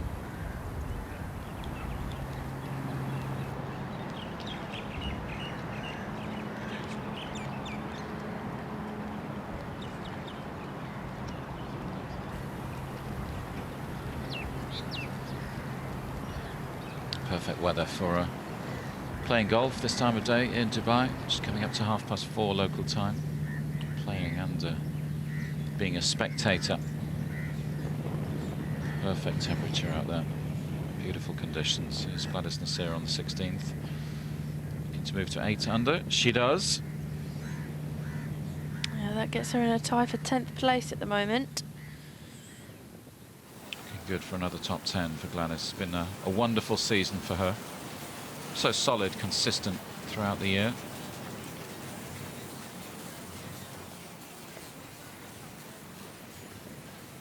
Not the best touch there from Liz Young. Caroline Masson. Chance to move to 12 under par. Just a shot off Carlotta Ciganda in second. She does. So the hunt for second gets a little bit more interesting as we move towards the conclusion of this final round. Solheim Cup teammates battling hard for that check for just over €50,000 for second place. Not her best chip, but Liz Young with this putt for a birdie 3.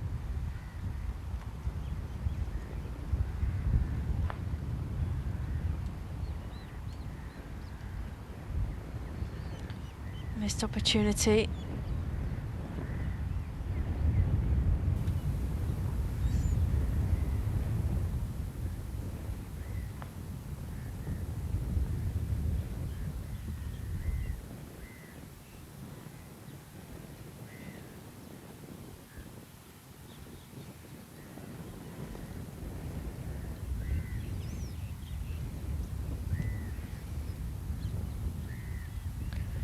Shan Shan opting to chip this one.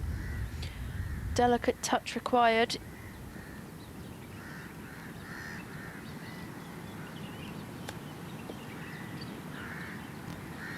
Willing it to run out.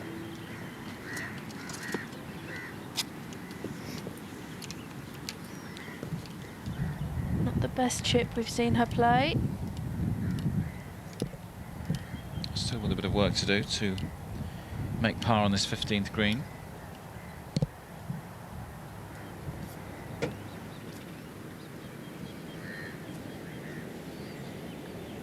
Melissa Reid having gone through the back of the green with her tee shot here at the 15th. Oh. Last couple of holes she's really come close, hasn't she?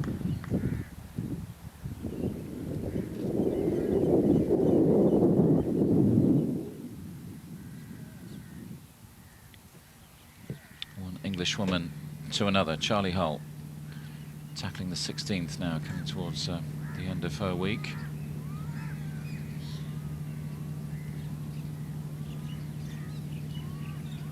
Closing in on that ISPS Handler Order of Merit title. And then a well-earned rest in the sun. She's going to stick around for a few days in Dubai and enjoy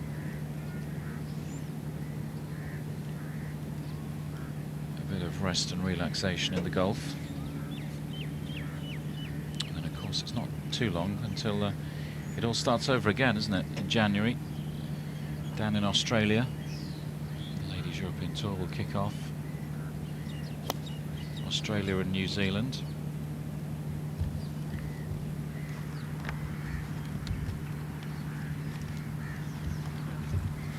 Nice shot from Brock Larson. Been very impressed with how she's handled playing with Charlie Hull and Anna Nordqvist today. Penultimate group.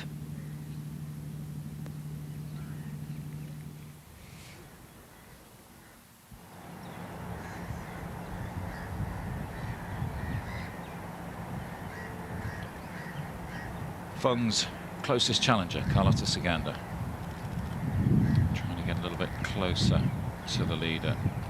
Not going to do it on this occasion, and she's got work to do there. I just think these areas of shade causing the players some problems. It does tend to be a little slower, where the sun hasn't been able to dry those greens out. But you must err on the side of caution, because as we have seen so many times this week, these greens are running very fast.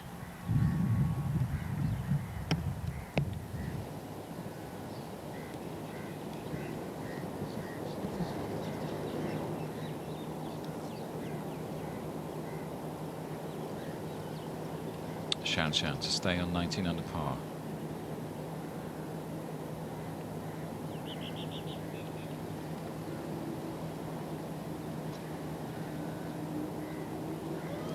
An error from the leader, a rare error. A drop shot for Xianshan, so moves back to 18 under. Still with a 5-shot lead.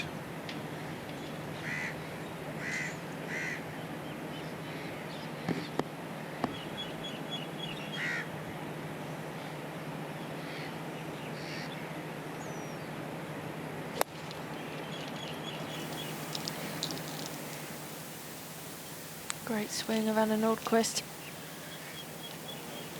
And that's 3 fantastic shots from that 3-ball. Ciganda to save par at 15.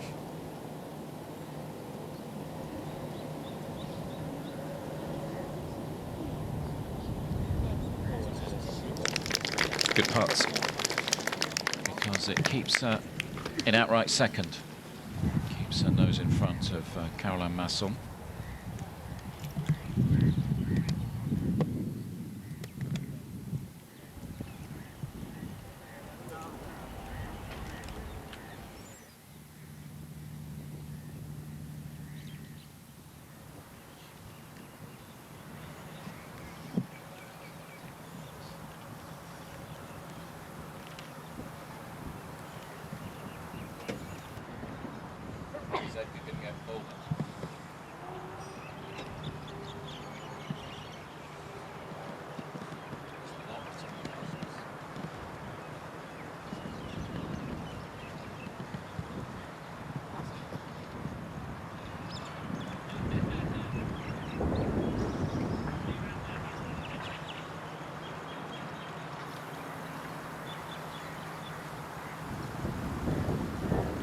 Sure, Karen Koch, the captain of the European Solheim Cup team, has been delighted with the form of some of the players who were on the team last time around. Once we get into the new year, focus will shift on the Solheim Cup, I'm sure. Just 8 or 9 months away once we get into January, September next year in Germany. St. Leon Roth Golf Club.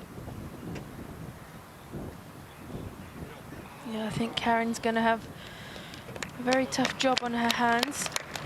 4 captains' picks, with so many players playing so well. Yeah, I mean, that's the good news for Gladys Nasira, isn't it, this week? Okay, looks like she's going to miss out on winning the Order of Merit, but it's another good week in terms of points towards Solheim Cup total. It was interesting what she was saying at the start of the week in the press conferences before the tournament began. Was trying to play down making Solheim Cup team next year. She was bitterly disappointed to miss out last time around, she said, but she does say it's definitely a goal, and she's right up there at the moment in terms of Solheim Cup points standings. As Brock Larson holds a lovely putt. Nasira 3rd in the standings at the moment. Yeah, I think that's the problem. 2 years ago, she was so set on making that team that when she didn't, obviously experienced so much disappointment. You don't want to put yourself in a situation where you experience that again, so perhaps playing it down is working in Gladys Nasira's favour at the moment.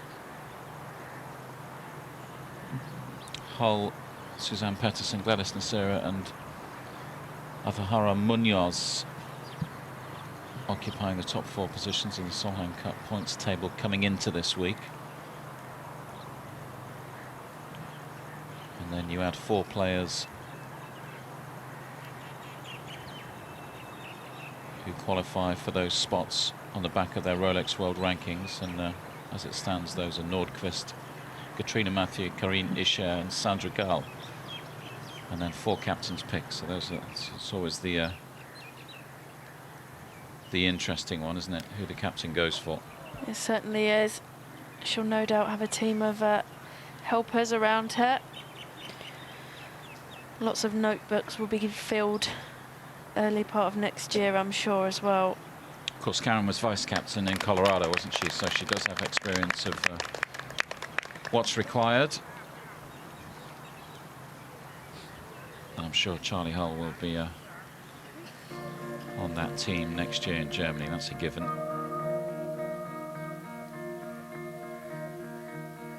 Moving towards the end of the final round in Dubai. And still at the top of the leaderboard, Shan Shan Fang, now with a 5-shot lead on 18 under par.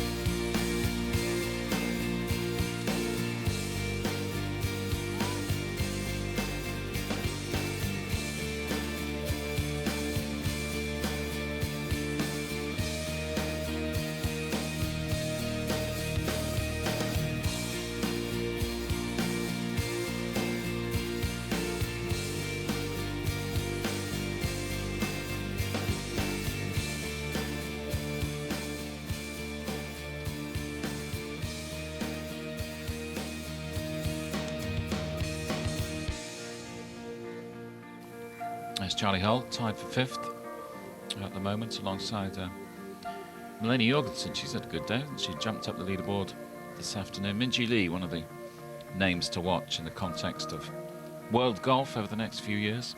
Good 68 today. Moved her on to 8 under par.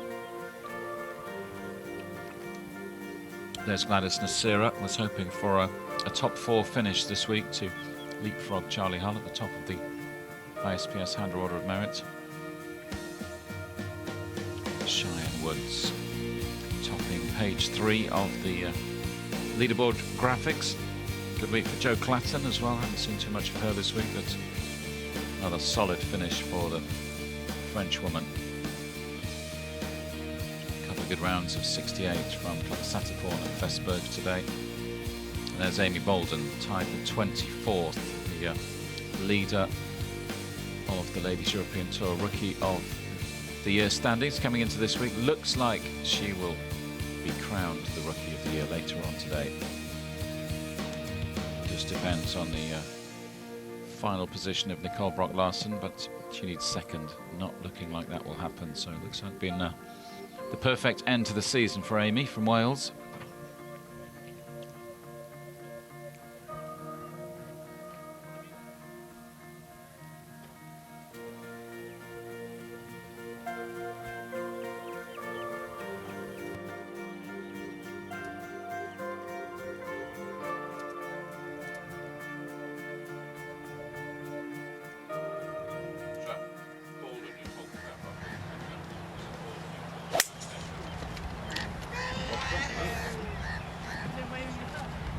Yeah.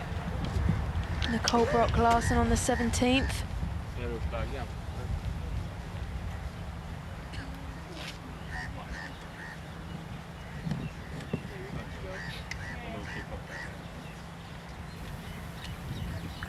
Shadows lengthening over this Margies golf course at the Emirates Golf Club, our home for the last 4 days. We've had a wonderful stay in Dubai. I always look forward to this stop on the calendar. Treated to some top quality golf over the last 4 days.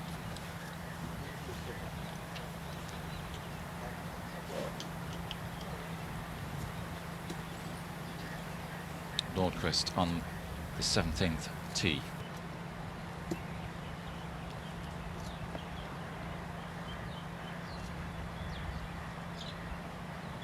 Tee's been brought forward on this par 4.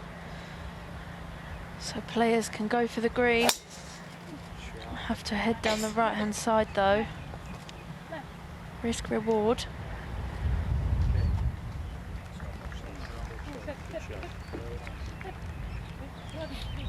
You can hear Anna asking it to sit as her ball skips along to the back of the green, but that's a good result.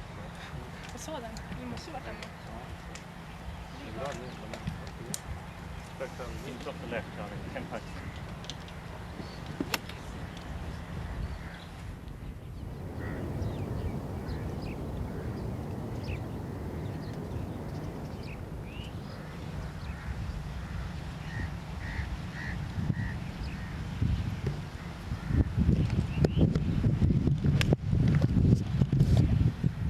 Shanshan up and over the palm trees. Just doesn't matter where she is.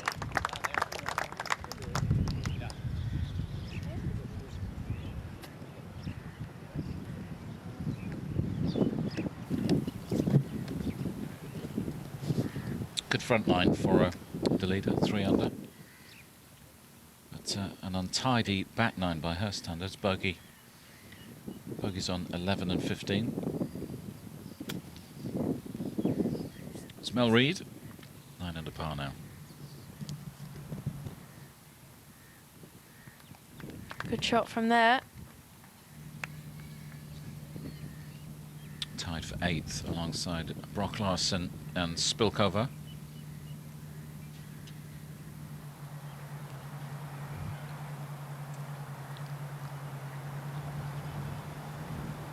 Sikander from the left-hand side of the 16th. Just trying to muscle it out of that semi-rough. What an incredible shot!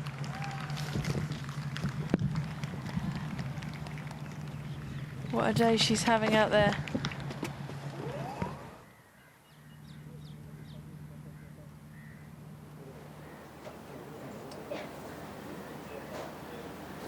Might have made things interesting had that dropped.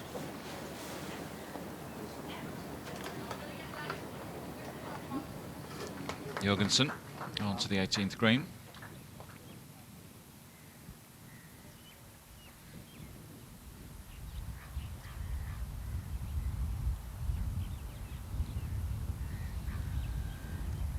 Caroline Masson with a lengthy putt on the 17th. Eagle putt, remember. A short par 4 this one.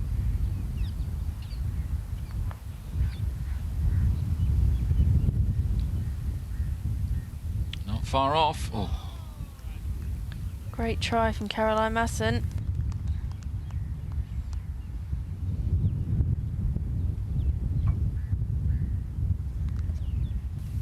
That would have put her into second place briefly, had that dropped.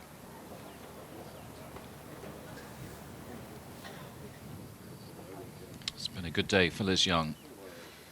Playing the 18th. Yeah, 4 under par for her round today.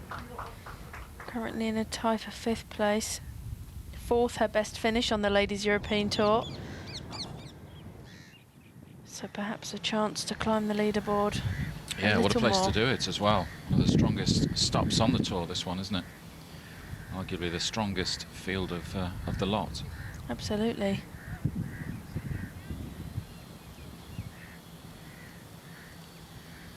Hasn't been the day Mel was hoping for, but as we said earlier on this afternoon, great to see her playing good golf again. And you get the feeling, listening to what she's saying, particularly after yesterday's round, that she's backing herself next season. I think we'll see a lot more of Mel Reid at the top of leaderboards throughout the 2015 season. Yeah, she's made a lot of changes, both on and off the golf course. Even suggested that perhaps this week was a trial for all the things that she's changed. Signs that it's working well. And perhaps she'll be back to her best in 2015. Yeah, of course, won before, 4 titles on the Ladies European Tour, the last of those in 2012.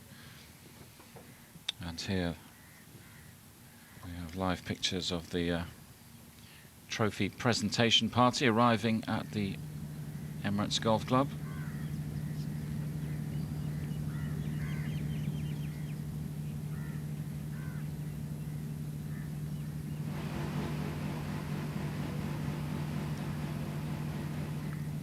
Wonderful golf club, this Emirates Golf Club. Fabulous facility for the players this week. Just making their way across the putting green, just next to the clubhouse. Wonderful clubhouse. Great practice facilities, player facilities, lots going on for the fans as well. Great fan village here as well, big screen to watch the golf on. Plenty of food and drink on offer. Lots to keep the fans entertained.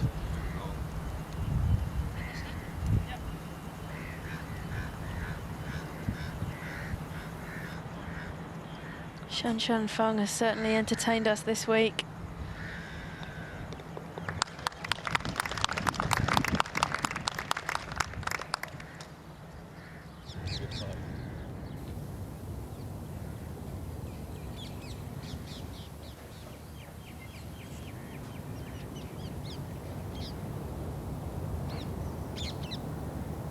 Making their way to the towards the 18th green, where the presentation ceremony will take place in the not too distant future, half an hour or so.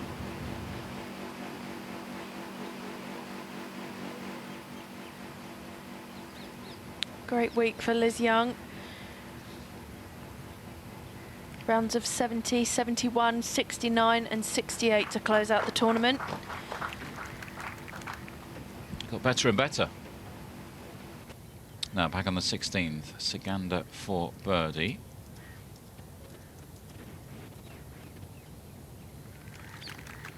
Another one on the card for the Spaniard, moves her to 4 under for today.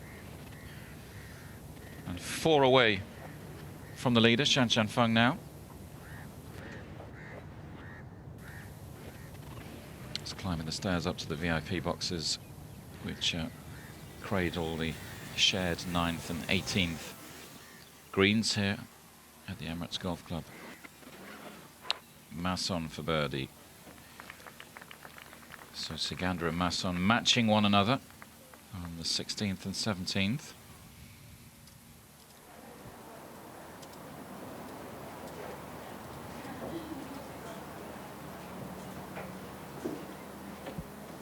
Here's Melanie Jorgensen.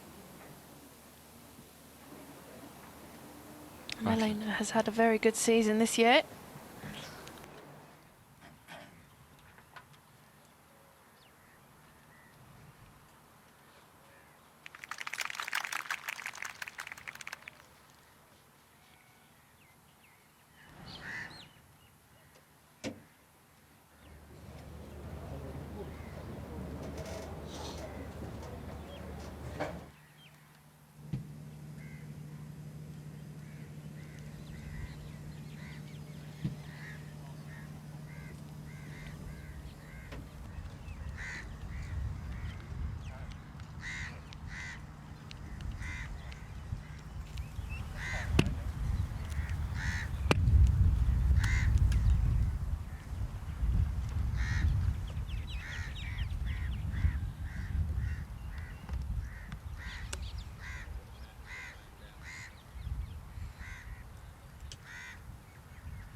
So just allowing the group behind them to play onto the green as a courtesy to avoid a long wait on the tee.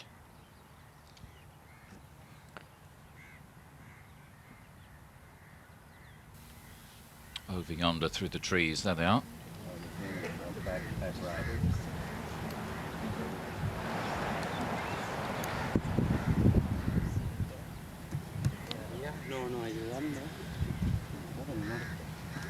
Now Carlotta, now's time for a hole-in-one. That would help the scorecard, wouldn't it? Make things Certainly interesting would. going up the 18th. I believe when the men play, there's $1 million on this hole for a hole-in-one.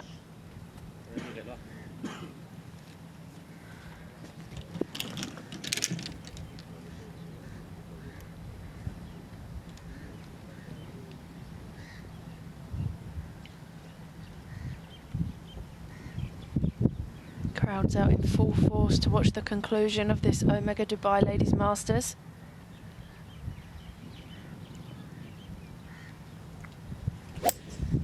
Going with a fairway wood.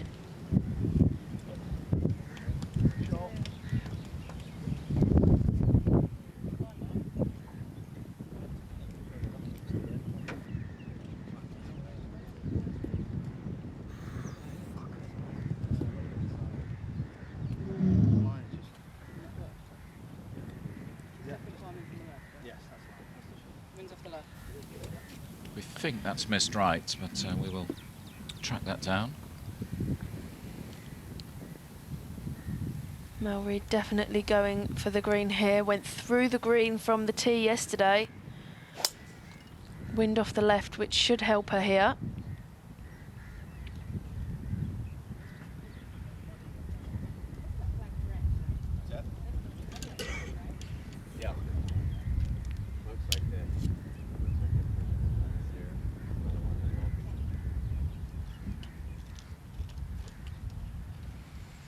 Who knows?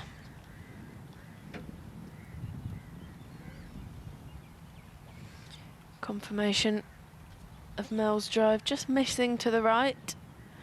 Very awkward chip she's going to have now.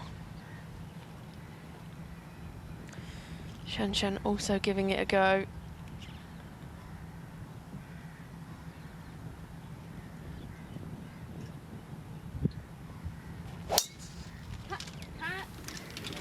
Four-shot lead with 2 to play. Yeah, willing that one to cut, didn't quite work for her.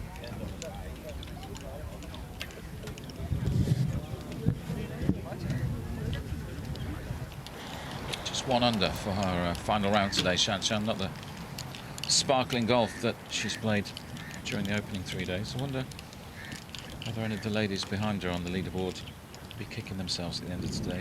They look at the scores, just thinking if I had gone low, she was there for the taking.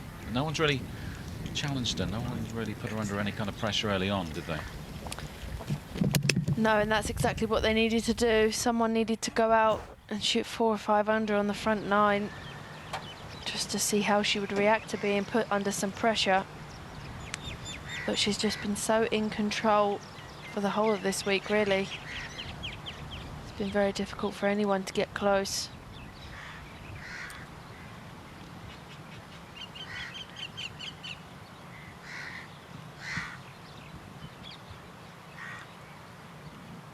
Shan Shan Fang just averaging 1 bogey a round for this tournament.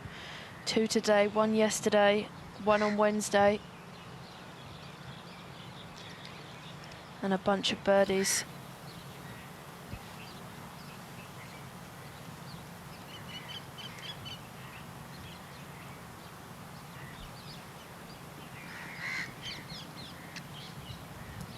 Nordqvist in 4th at the moment, 11 under. 2 shots behind Masson in 3rd.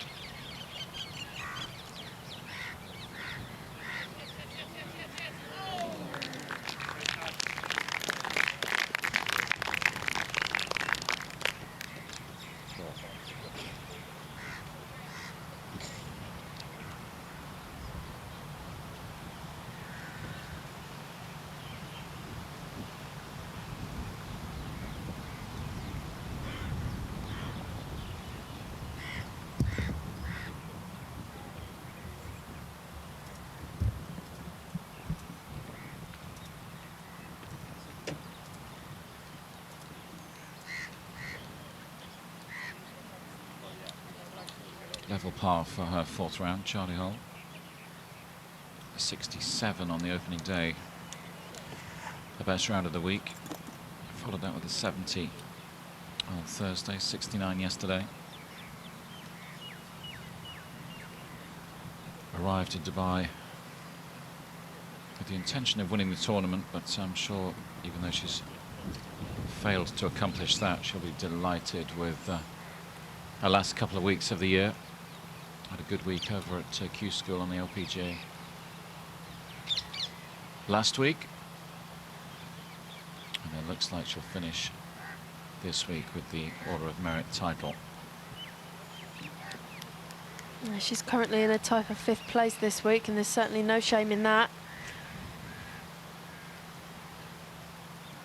Had a top 10 finish here last year as well, so clearly enjoys this golf course.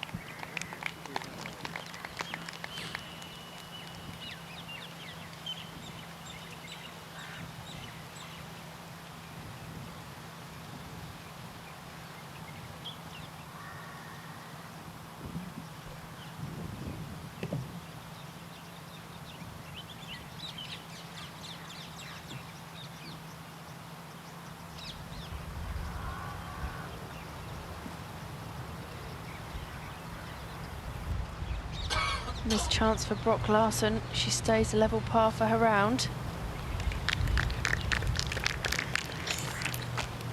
Currently in a tie for 8th place. Yeah, I think Amy Bolden will be putting the finishing touches to her Rookie of the Year acceptance speech. Looking like the young Welshwoman will be crowned Ladies European Tour Rookie of the Year. Came into this week with an €8,000 lead, there or thereabouts. Currently in a tie for 24th, Amy Bolden. Finished the tournament 3 under par. Good week for her. Really strong end to the season actually for Bolden, wasn't it? Had a very good second half of the year. Now, she challenged a few times coming into the second half of the season. Particularly in France when she was waiting anxiously at the back of the 18th green as Azahara Munoz made her way down the last hole. Eventually birdied that hole, so playoff wasn't needed, but another great week for Amy Bolden. Now Gladys Nasira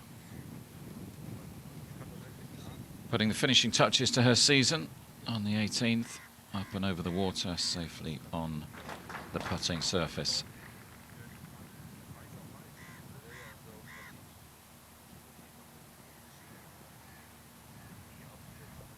Tied for 11th at the moment, so Charlie Hull 99% certain of winning that Order of Merit title.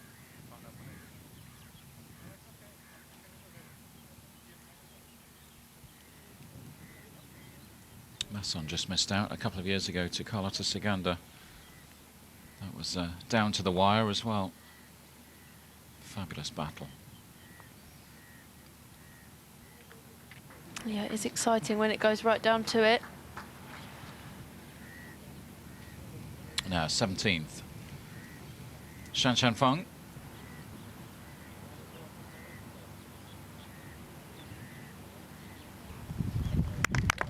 Delightful touch. She'll have that short putt for another birdie. Chance to move on to 19 under. Don't think she'll be taking too many risks on the par 5 18th, will she? No, she certainly doesn't need to be doing anything silly. Very tough shot for Mel Reid here. Hasn't got a lot of green to work with. And that's about the best result she could have hoped for from there.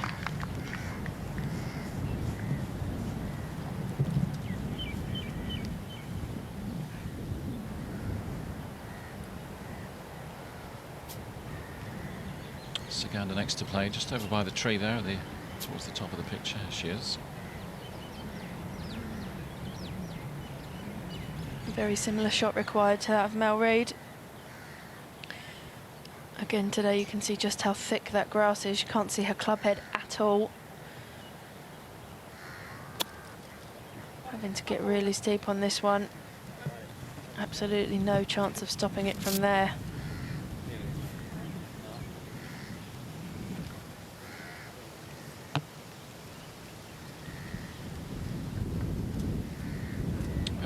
This 17th was the last chance that Carlota Ciganda had to try and conjure up something spectacular and reel in the leader. Maybe an eagle 2 would have put a bit of pressure on Shan Shan. But it's looking like the champion will be the Chinese world number 5 once more. Shan Shan Feng, a 4-shot lead coming towards the end of round 4 at the Omega Dubai Ladies Masters.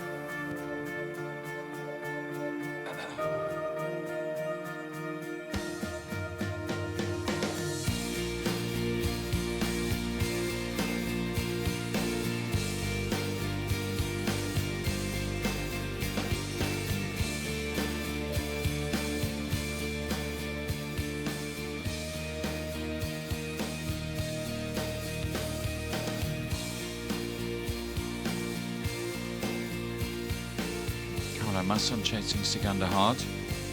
She finished in style, could maybe nick 2nd place.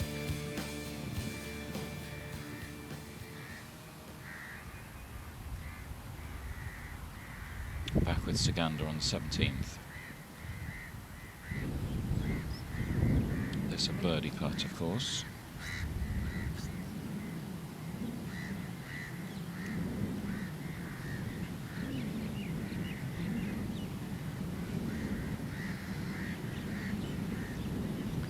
Wouldn't make things exciting if this one were to drop.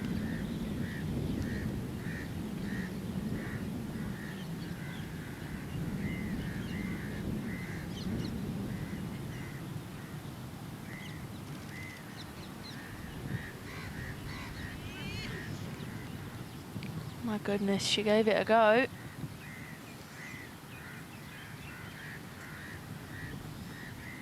Still with work to do to save par. Shanshan, of course, is close in 2, so she has a short putt for birdie, so could extend her lead. In fact, going over to the 18th tee.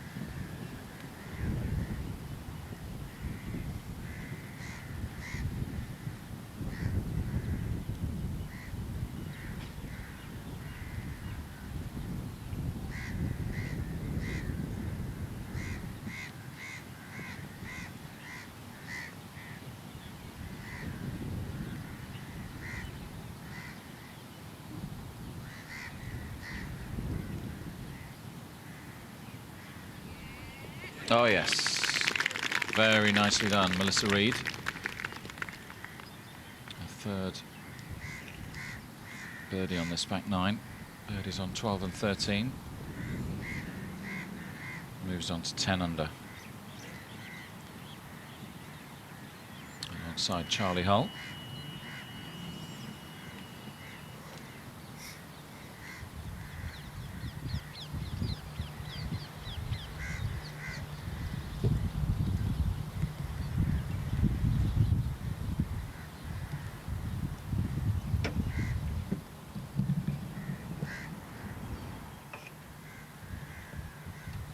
Sagander lining up her putt for par. Melissa Reid has just birdied this 17th. You can just about see the marker of Shanshan Feng there, so she has that short putt for birdie. So a chance for Shanshan to extend her lead on this 17th green. Yeah, Carlotta just giving that first putt a rat bite.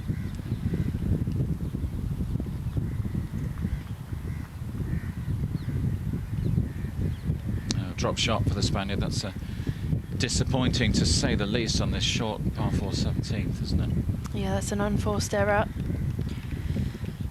Obviously trying to get that birdie 3 and try and put some pressure on Shanshan Feng going down the last hole, but as a result, she slipped back.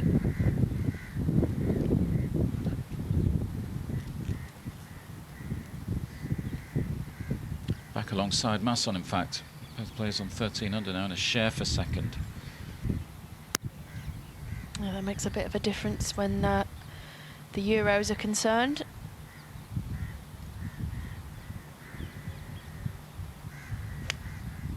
Feng to move to 19 under. No mistakes from the world number 5. And that means she will take a 6-shot lead as she moves across to the 18th tee. I think they can start engraving the trophy. I think they can, yeah. Wouldn't be foolish enough to be betting against her at this point. She can enjoy the walk down this 511-yard par 5. There's confirmation of the live leaderboard. So Shanshan Feng out on 19 under, 6-shot lead over Masson and Sagander, now tied for second. So they're battling for a check of just over €50,000. That's what you get if you finish in second outright at this tournament. Further up the 18th, Charlie Hull. Discussion with Gary, her caddy.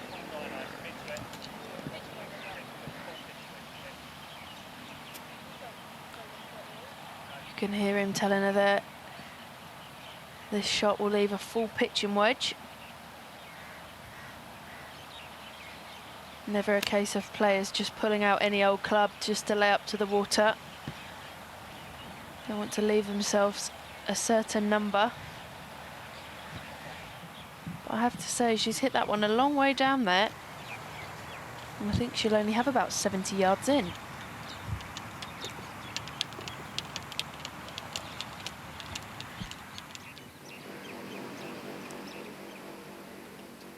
Recording of Masson finishing her round. Her week and her season. Is that going to drop? Oh, that's cruel, isn't it? She had a few of those yesterday, didn't she? Can't believe it.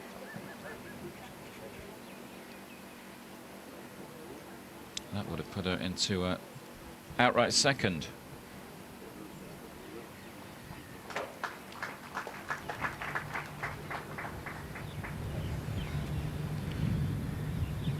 The final group then, just 18th to negotiate. Melissa Reid off the tee. Well, she's been cutting the dog leg here off the tee. All 3 previous rounds.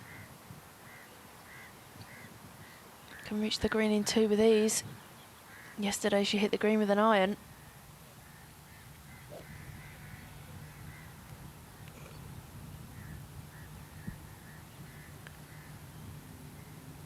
Birdie every day on this hole for our leader. Playing the more conventional way. Fairway wood straight down the fairway. Before the hole turns, 90 degrees left pretty much. Yeah, she sank a lovely birdie putt on the 18th green yesterday, didn't she, to finish her 3rd round in style.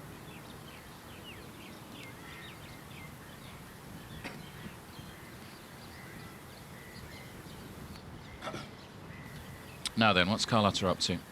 She's pointing in a different direction. Yeah, another player I think also cutting the corner.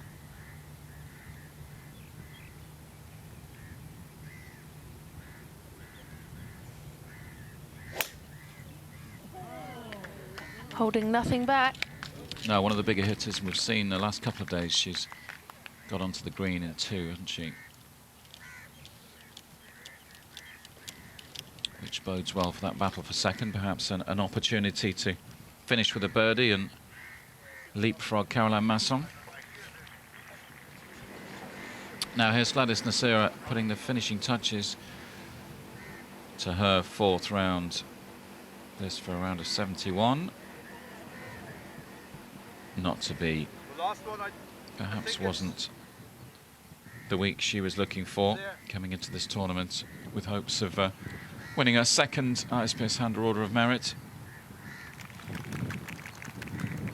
But a fabulous season for Gladys, and remember she had to finish in the top 4 this week to knock Charlie Hull off top spot on the European money list. So Charlie Hull will be crowned the 2014 ISPS Handler Order of Merit winner. Well deserved too, Charlie Douglas. Absolutely, yeah. She's been so consistent all year. A challenger every time she tees it up. And she's so exciting to watch. Just plays fearless golf. Perhaps wasn't her finest shot, but doesn't take away from what she's managed to achieve this season. No, busy couple of weeks.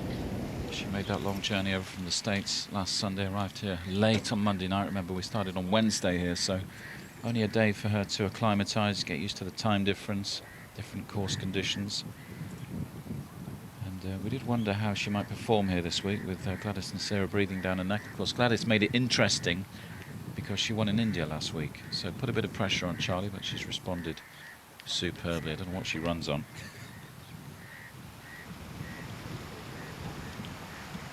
There she is. But I think it helps being 18 years old, doesn't it? Absolutely. Doesn't need much rest, clearly. Just so passionate about the game, just loves playing.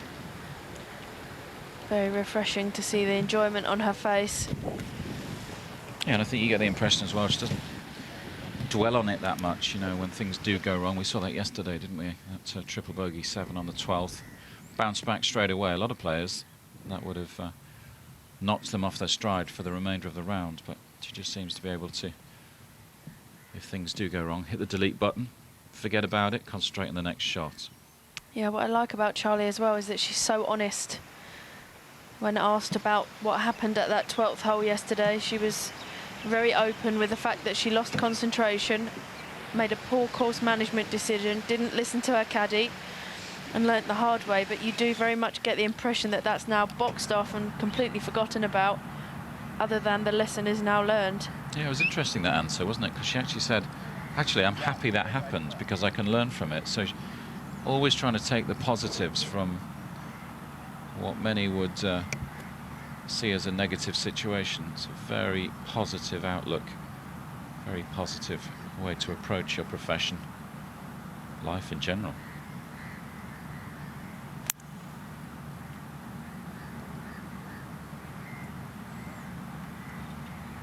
Shan Shan laying up, there she is.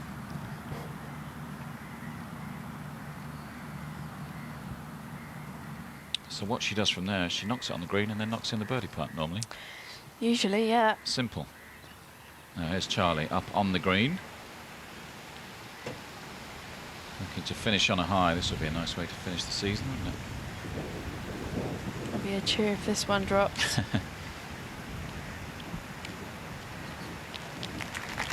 Wonderful judgment of pace.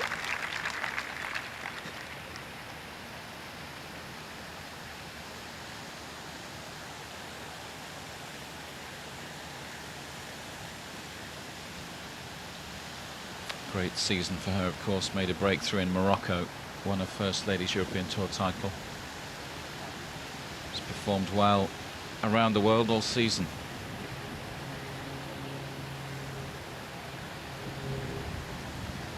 Just her second season as a professional. 7 top 10 finishes before this week. A couple of second place finishes. And a third in 16 starts this season. Second in China not so long ago, in fact, in Sanya. And in Germany earlier this season. Lost out in a playoff to Kylie Walker, didn't she? Good win for Kylie. Yeah, that was another exciting finish.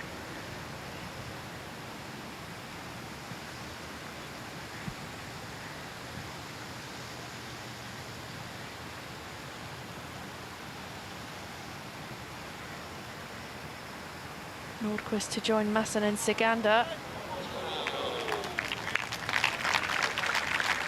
Great effort from the world number 12. She's treated us to some good golf this week as well. Another good season for Anna. One of her best, in fact. 2 titles on the LPGA Tour earlier this season. Inside the top 10 on the US money list.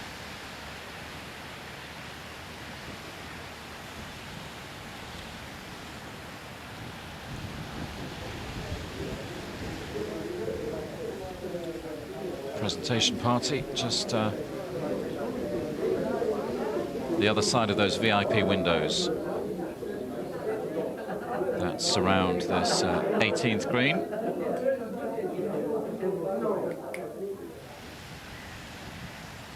And Nicole Brock-Larsen.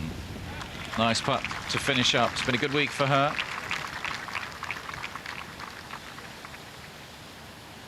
Yeah, currently in a tie for 5th place. That's a nice payday as well. Roughly 17,000 euros. Yeah, nice boost. Not enough to knock Amy Bolden off top spot of the Rookie of the Year standings, so that wraps up that race as well. Congratulations to Amy Bolden from Wales. And congratulations to Charlie Hull from England. Those are the order of merit winners this season. Charlie, for the first time in her career, the youngest ever winner of the Ladies European Tour ISPS Handa Order of Merit. What a season she's had, what a week. We'll be seeing a lot more of Charlie in 2015. Just 18 years of age.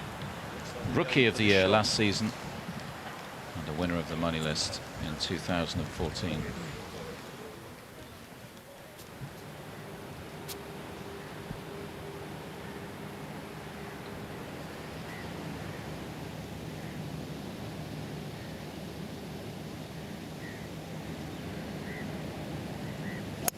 Melissa Reid. 191 to the pin.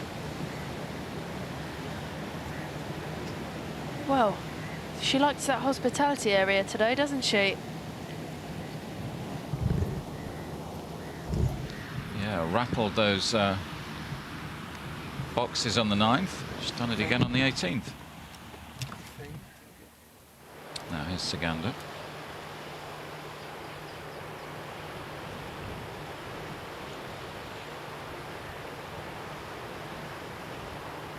.140 to the pin for the Spaniard.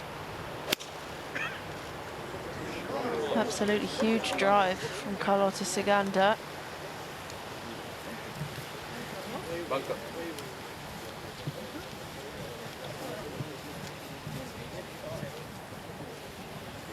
We will track that down in the next few moments.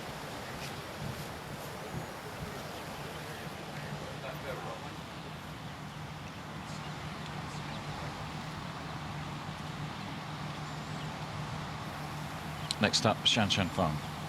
Just 106 to the pin.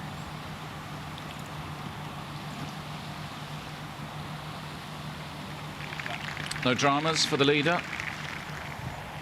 Moments away from claiming her second Omega Dubai Ladies Masters title. Champion in 2012, of course. A couple of putts will do it for 2 titles in 3 years here in Dubai.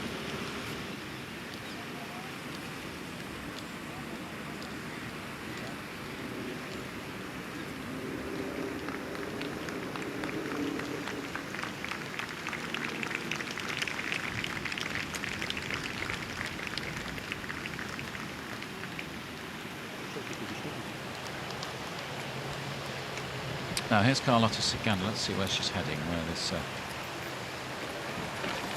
the ball stops rolling.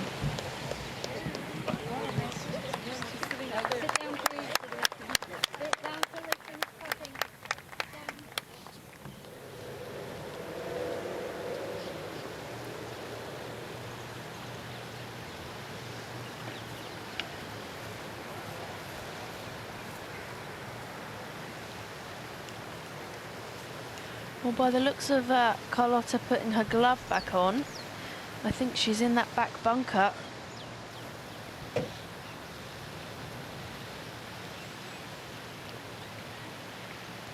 Caught a flyer from the rough.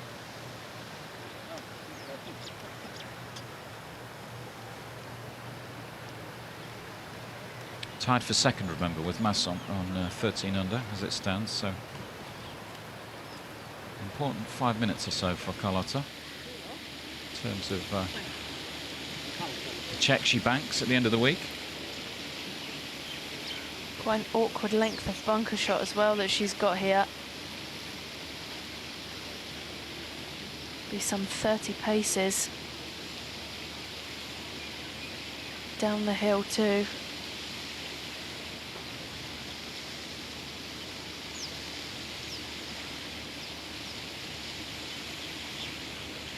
Just be looking to let this one run out down towards the pin.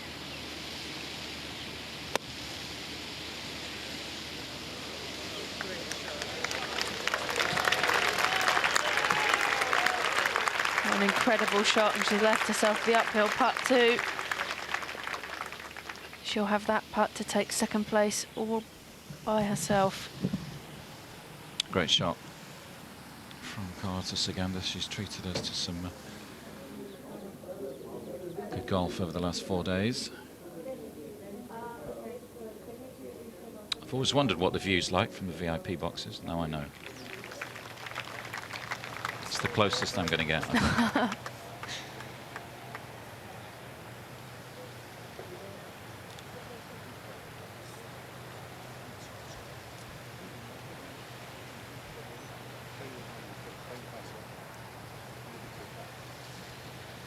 This was a few moments ago. Mel Reid with her third.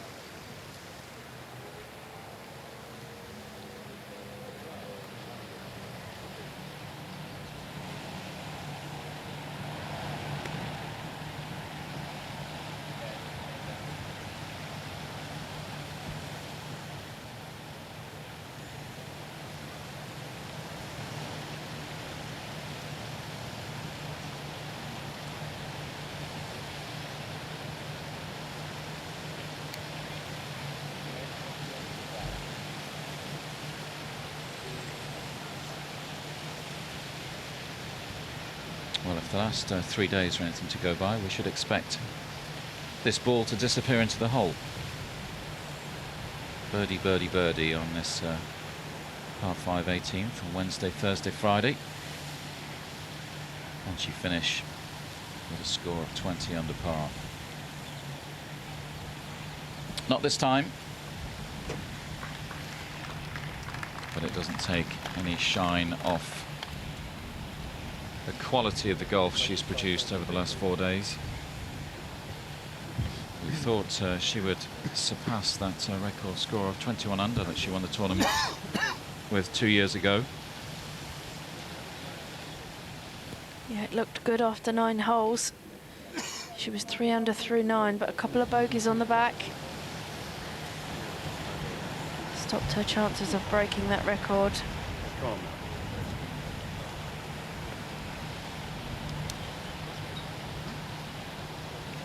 This will be worth some euros. Oh, it's a shame.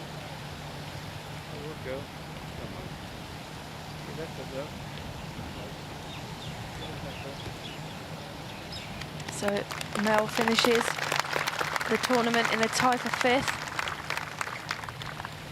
with rounds of 70, 69, 65 and 74 today. Yeah, not the round she was looking for today, but she will take the positive feelings from yesterday away from Dubai and build on those. I'm sure we'll see a lot more of Mel towards the top of the leaderboards in 2015 if she can reproduce the kind of golf she demonstrated yesterday. Looks happy back on the golf course again, looks focused, a different look about Mel Reid over the last 4 days. Yeah, it's great to see.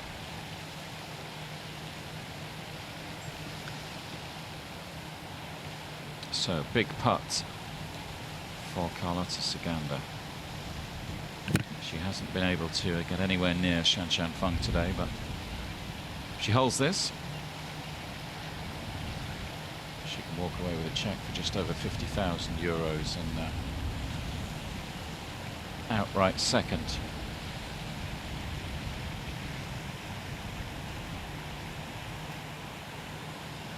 Sensibly taking her time. She knows this is a big putt.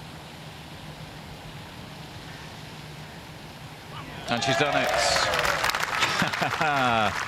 Lovely to see. A wonderful finish for Carlota.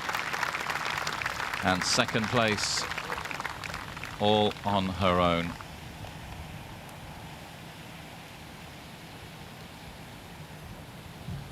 And all that remains is for Shan Shan Feng to put the finishing touches to another sensational week of golf here in Dubai. She's the champion once more. 2 titles at the Omega Dubai Ladies Masters inside 3 years. And both, it has to be said, by a country mile. She has blown the field away once more, as she did 2 years ago, Charlie. Impressive stuff. Yeah, she's been impressive throughout from the beginning of her round 1 on Wednesday. She went out in 3 under first 9 holes and really didn't look back from there. Nothing seems to faze her. She was co-leader on Wednesday night after round 1 with the European Solheim Cup captain Karen Koch. And then she was out there all alone and nobody really has got anywhere near her. Perhaps wasn't the quality that she'd have been hoping for earlier on today, particularly if you consider the quality of her rounds over the opening 3 days, 66, 67, 66, but I'm sure she won't be too bothered about that. It's another trophy. And a great end to her season. That's always a nice feeling when you can head into the off-season with a trophy. Gives you a good feeling about your game.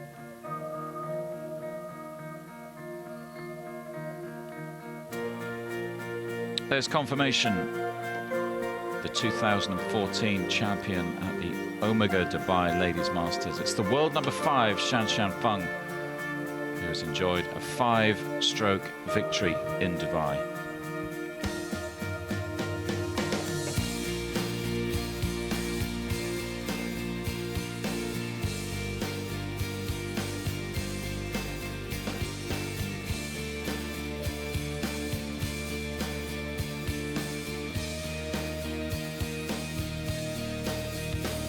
Siganda. That's a birdie putt on the 18th. Good round of 68 today, enough to earn her 2nd place. That was a fine birdie putt on the 18th. She knew there was a lot riding on that. Caroline Masson has to settle for 3rd place, but a great final round from the German, 67. Enough for 3rd place outright, and a total of 13 under par. Anna Nordqvist back in 4th. Another Solheim Cup star from Sweden. 12 under par, so 7 behind Feng. And then in the tie for 5th. Good rounds from Jorgensen and Liz Young today. A couple of 68s alongside Brock Larson, Charlie Hull. Tied for 11th, Minjee Lee. Good round of 68 for her today. A former world number 1 amateur. Pononong Fatlam, the defending champion. She was champion in 2013. Didn't quite manage a top 10 finish, but she treated us to some good golf, particularly earlier on in the week. Finished on 8 under. Ashley Simon, Gladys Nasira came close, didn't she? Made it interesting in terms of that race to win the ISPS Handler Order of Merit, but congratulations to Charlie Hull. She is the 2014 ISPS Handler Order of Merit winner, a year after she was crowned Rookie of the Year. And talking of Rookie of the Year, there's Amy Bolden, tied for 24th. Congratulations too to Amy Bolden from Wales. She is the 2014 Rookie of the Year on the Ladies European Tour. Fabulous season for her, particularly the 2nd half of 2014. It's been the perfect end for her. Big deal to win the rookie title on the Ladies European Tour. A little further down, decent weeks too for Felicity Johnson and Becky Bruton, tied for 31st, both 1 under par for the tournament. 4 players on level par after 4 rounds. Sophie Walker, Pernilla Lindberg, Jade Schaefer and Whitney Hillier.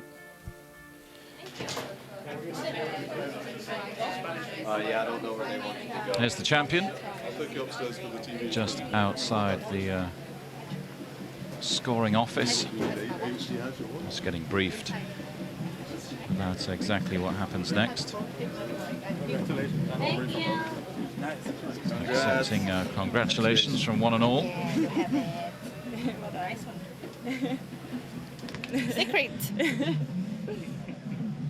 Secret. I'll take that while you're doing the TV. Okay. On you go. Yeah, well done.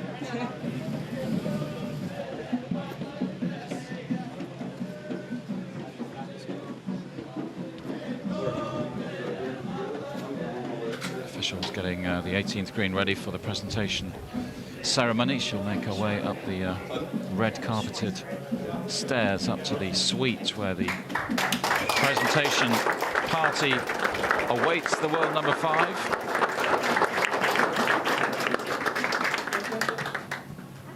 Of course, this should be familiar territory for Shanshan. She's in there somewhere. See the cameras flashing. And there is the trophy, and presented to Shanshan Feng by Her Excellency Mariam Al Rumi, the UAE Minister of Social Affairs. Another one for the mantelpiece. I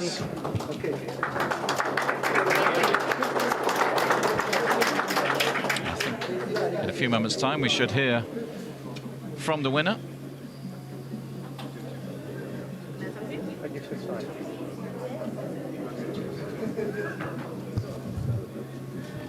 Here she is with Edgar Morse.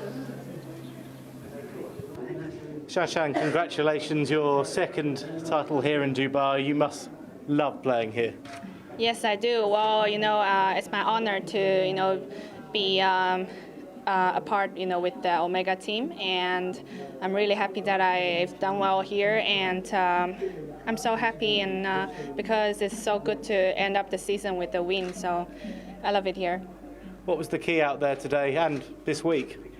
Well, I think I've had a very good week. The first 3 days, after 3 rounds, I was like 5 shots ahead. So today, I didn't have much pressure. So I was, what I was thinking was maybe to try to break my record, try to get to 22 under, but well, I didn't. But I still did well. Carlotta put up quite a strong challenge, didn't she, out there? Yeah, she did. When we had 2 holes left, she was only 4 behind, and I made like 2 bogeys on the back, so I was feeling like maybe I was slipping down, and she was like making birdies. And 17th was really important. I made a birdie and she made a bogey, so we were back to 6 between. So and then I had 6 shots into the last hole, so I was fine. You always told me you weren't a scoreboard watcher, but obviously you were well aware of what you needed to do out there on the closing holes. Yeah, because we were in the same group, so of course I knew, where she was at. And I did check the leaderboard when we had like 2 holes left to make sure if she was the competitor, I didn't know if someone would have a very great day and maybe just, climb up the leaderboard. I think we both did very well. Well, 19 under par, it's a richly deserved victory. Congratulations. Thank you.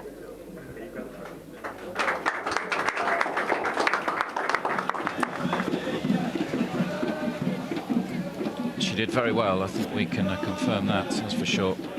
A modest response to her second Dubai trophy in the last 3 years. And finally, she gets her hands on the trophy for a second time.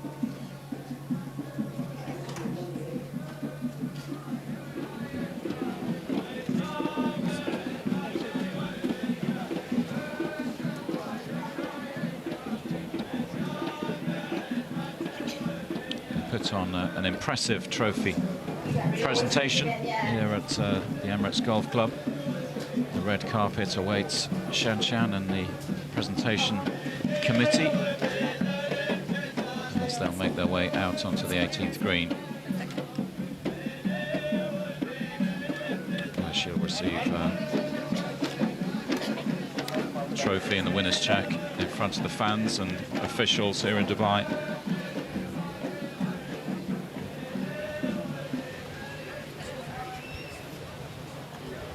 Interesting point she made about finishing the season on a high. I think it's always nice that for players, isn't it, when they've worked hard through the season. Just gives them a good feeling, I guess a good memory of the season. It's the last thing they remember, isn't it? Winning a trophy and climbing onto a plane with another trophy in the hand luggage. Gives them a good feeling going into January when they've got to start all over again. Yeah, positive thoughts to begin the 2015 season. Confidence is everything in this game.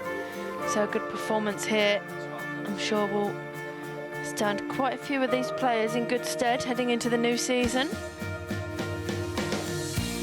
Another look at the final leaderboard. Just can reiterate that Charlie Hull has been crowned the 2014 ISPS Handa Order of Merit champion. She arrived in Dubai just over 22,000 euros ahead of Gladys Nasira in second. It was pretty tight over the first couple of days. Gladys gave her a run for her money. But congratulations to the 18-year-old, the youngest ever winner of the ISPS Handa Order of Merit, and I think we've got her close to the 18th green now. Charlie, you're now the Order of Merit champion. How does it feel? Congratulations. Thank you. Yeah, it feels really good. I'm really happy with my performance. I was just making sure I was getting that ball on the green on the last. I didn't want to have a hiccup to finish the year, but I'm really happy with myself. You started the year so well with that victory in Morocco. That really set you up for this moment now, didn't it? Yeah, it did. It was great to start the season with a win, and then I think I've had nearly almost every top 10 on the Ladies European Tour this year, and played well in the majors as well. So I had some great results, and it's good to finish with a top 5 finish as well. Starting out a couple of years ago, did you imagine this would come so quickly? I don't know really. Rookie last year, and Order of Merit winner this year. It's a great honour, but I'm really happy for one of my best friends, Amy Bolden, for winning it as well, Rookie of the Year. So I'm so happy for her. So what are you targeting next? I don't know really. Try and win some more tournaments for sure. Well done, Charlie. Thank you. Cheers. Yeah, congratulations to Charlie Hull. She joins an illustrious list of winners on the Ladies European Tour Order of Merit list. Last year, Suzanne Pettersson. Before that, Carlotta Ciganda. The likes of Leanne Pace, Sophie Gustafsson, Gladys Nasira, of course, who finished in 2nd this year, 2008. She won the Order of Merit. Laura Davies, of course, on a number of occasions, but over the last 4 days, it's been all about one young lady. It's been Shan Shan Feng, and let's finish off our broadcast late on day 4 in Dubai by just enjoying some of the highlights that the Chinese world number 5 has treated us to over the last 4 hours or so. She's been supreme from start to finish, hasn't she? She really has. Every single aspect of her game has been right on point all week. And even when she looked like having a wobble a couple of times, she always rescued it. Single bogeys on the card only. Just the 4 of them in the whole tournament. And the putter was so hot all week.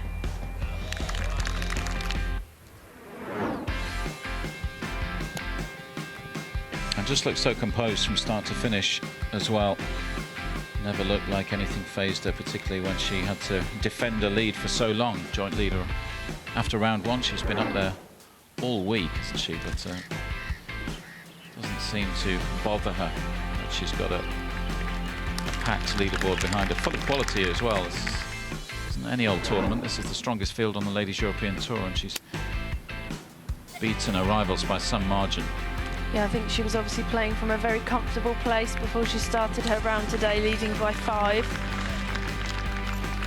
Didn't really have anyone breathing down her neck, and she could just go out there and enjoy it and play the solid golf that we've seen her play all week. But just so impressive with these irons. So many chances within 10 feet or so. And her short game was delightful too.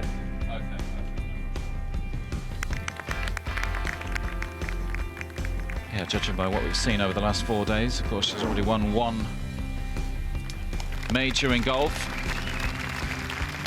I would hazard a guess we might see her with another major trophy in her hands in the not too distant future, of course. A big goal of Shan Shan's will be to perform well at the Olympics as well in a couple of years' time. It's taken very seriously in China. She would dearly love to get her hands on an Olympic medal, but for the time being, she can concentrate on collecting the trophy and a winner's check, because she's earned it this week as the sun sets on Dubai.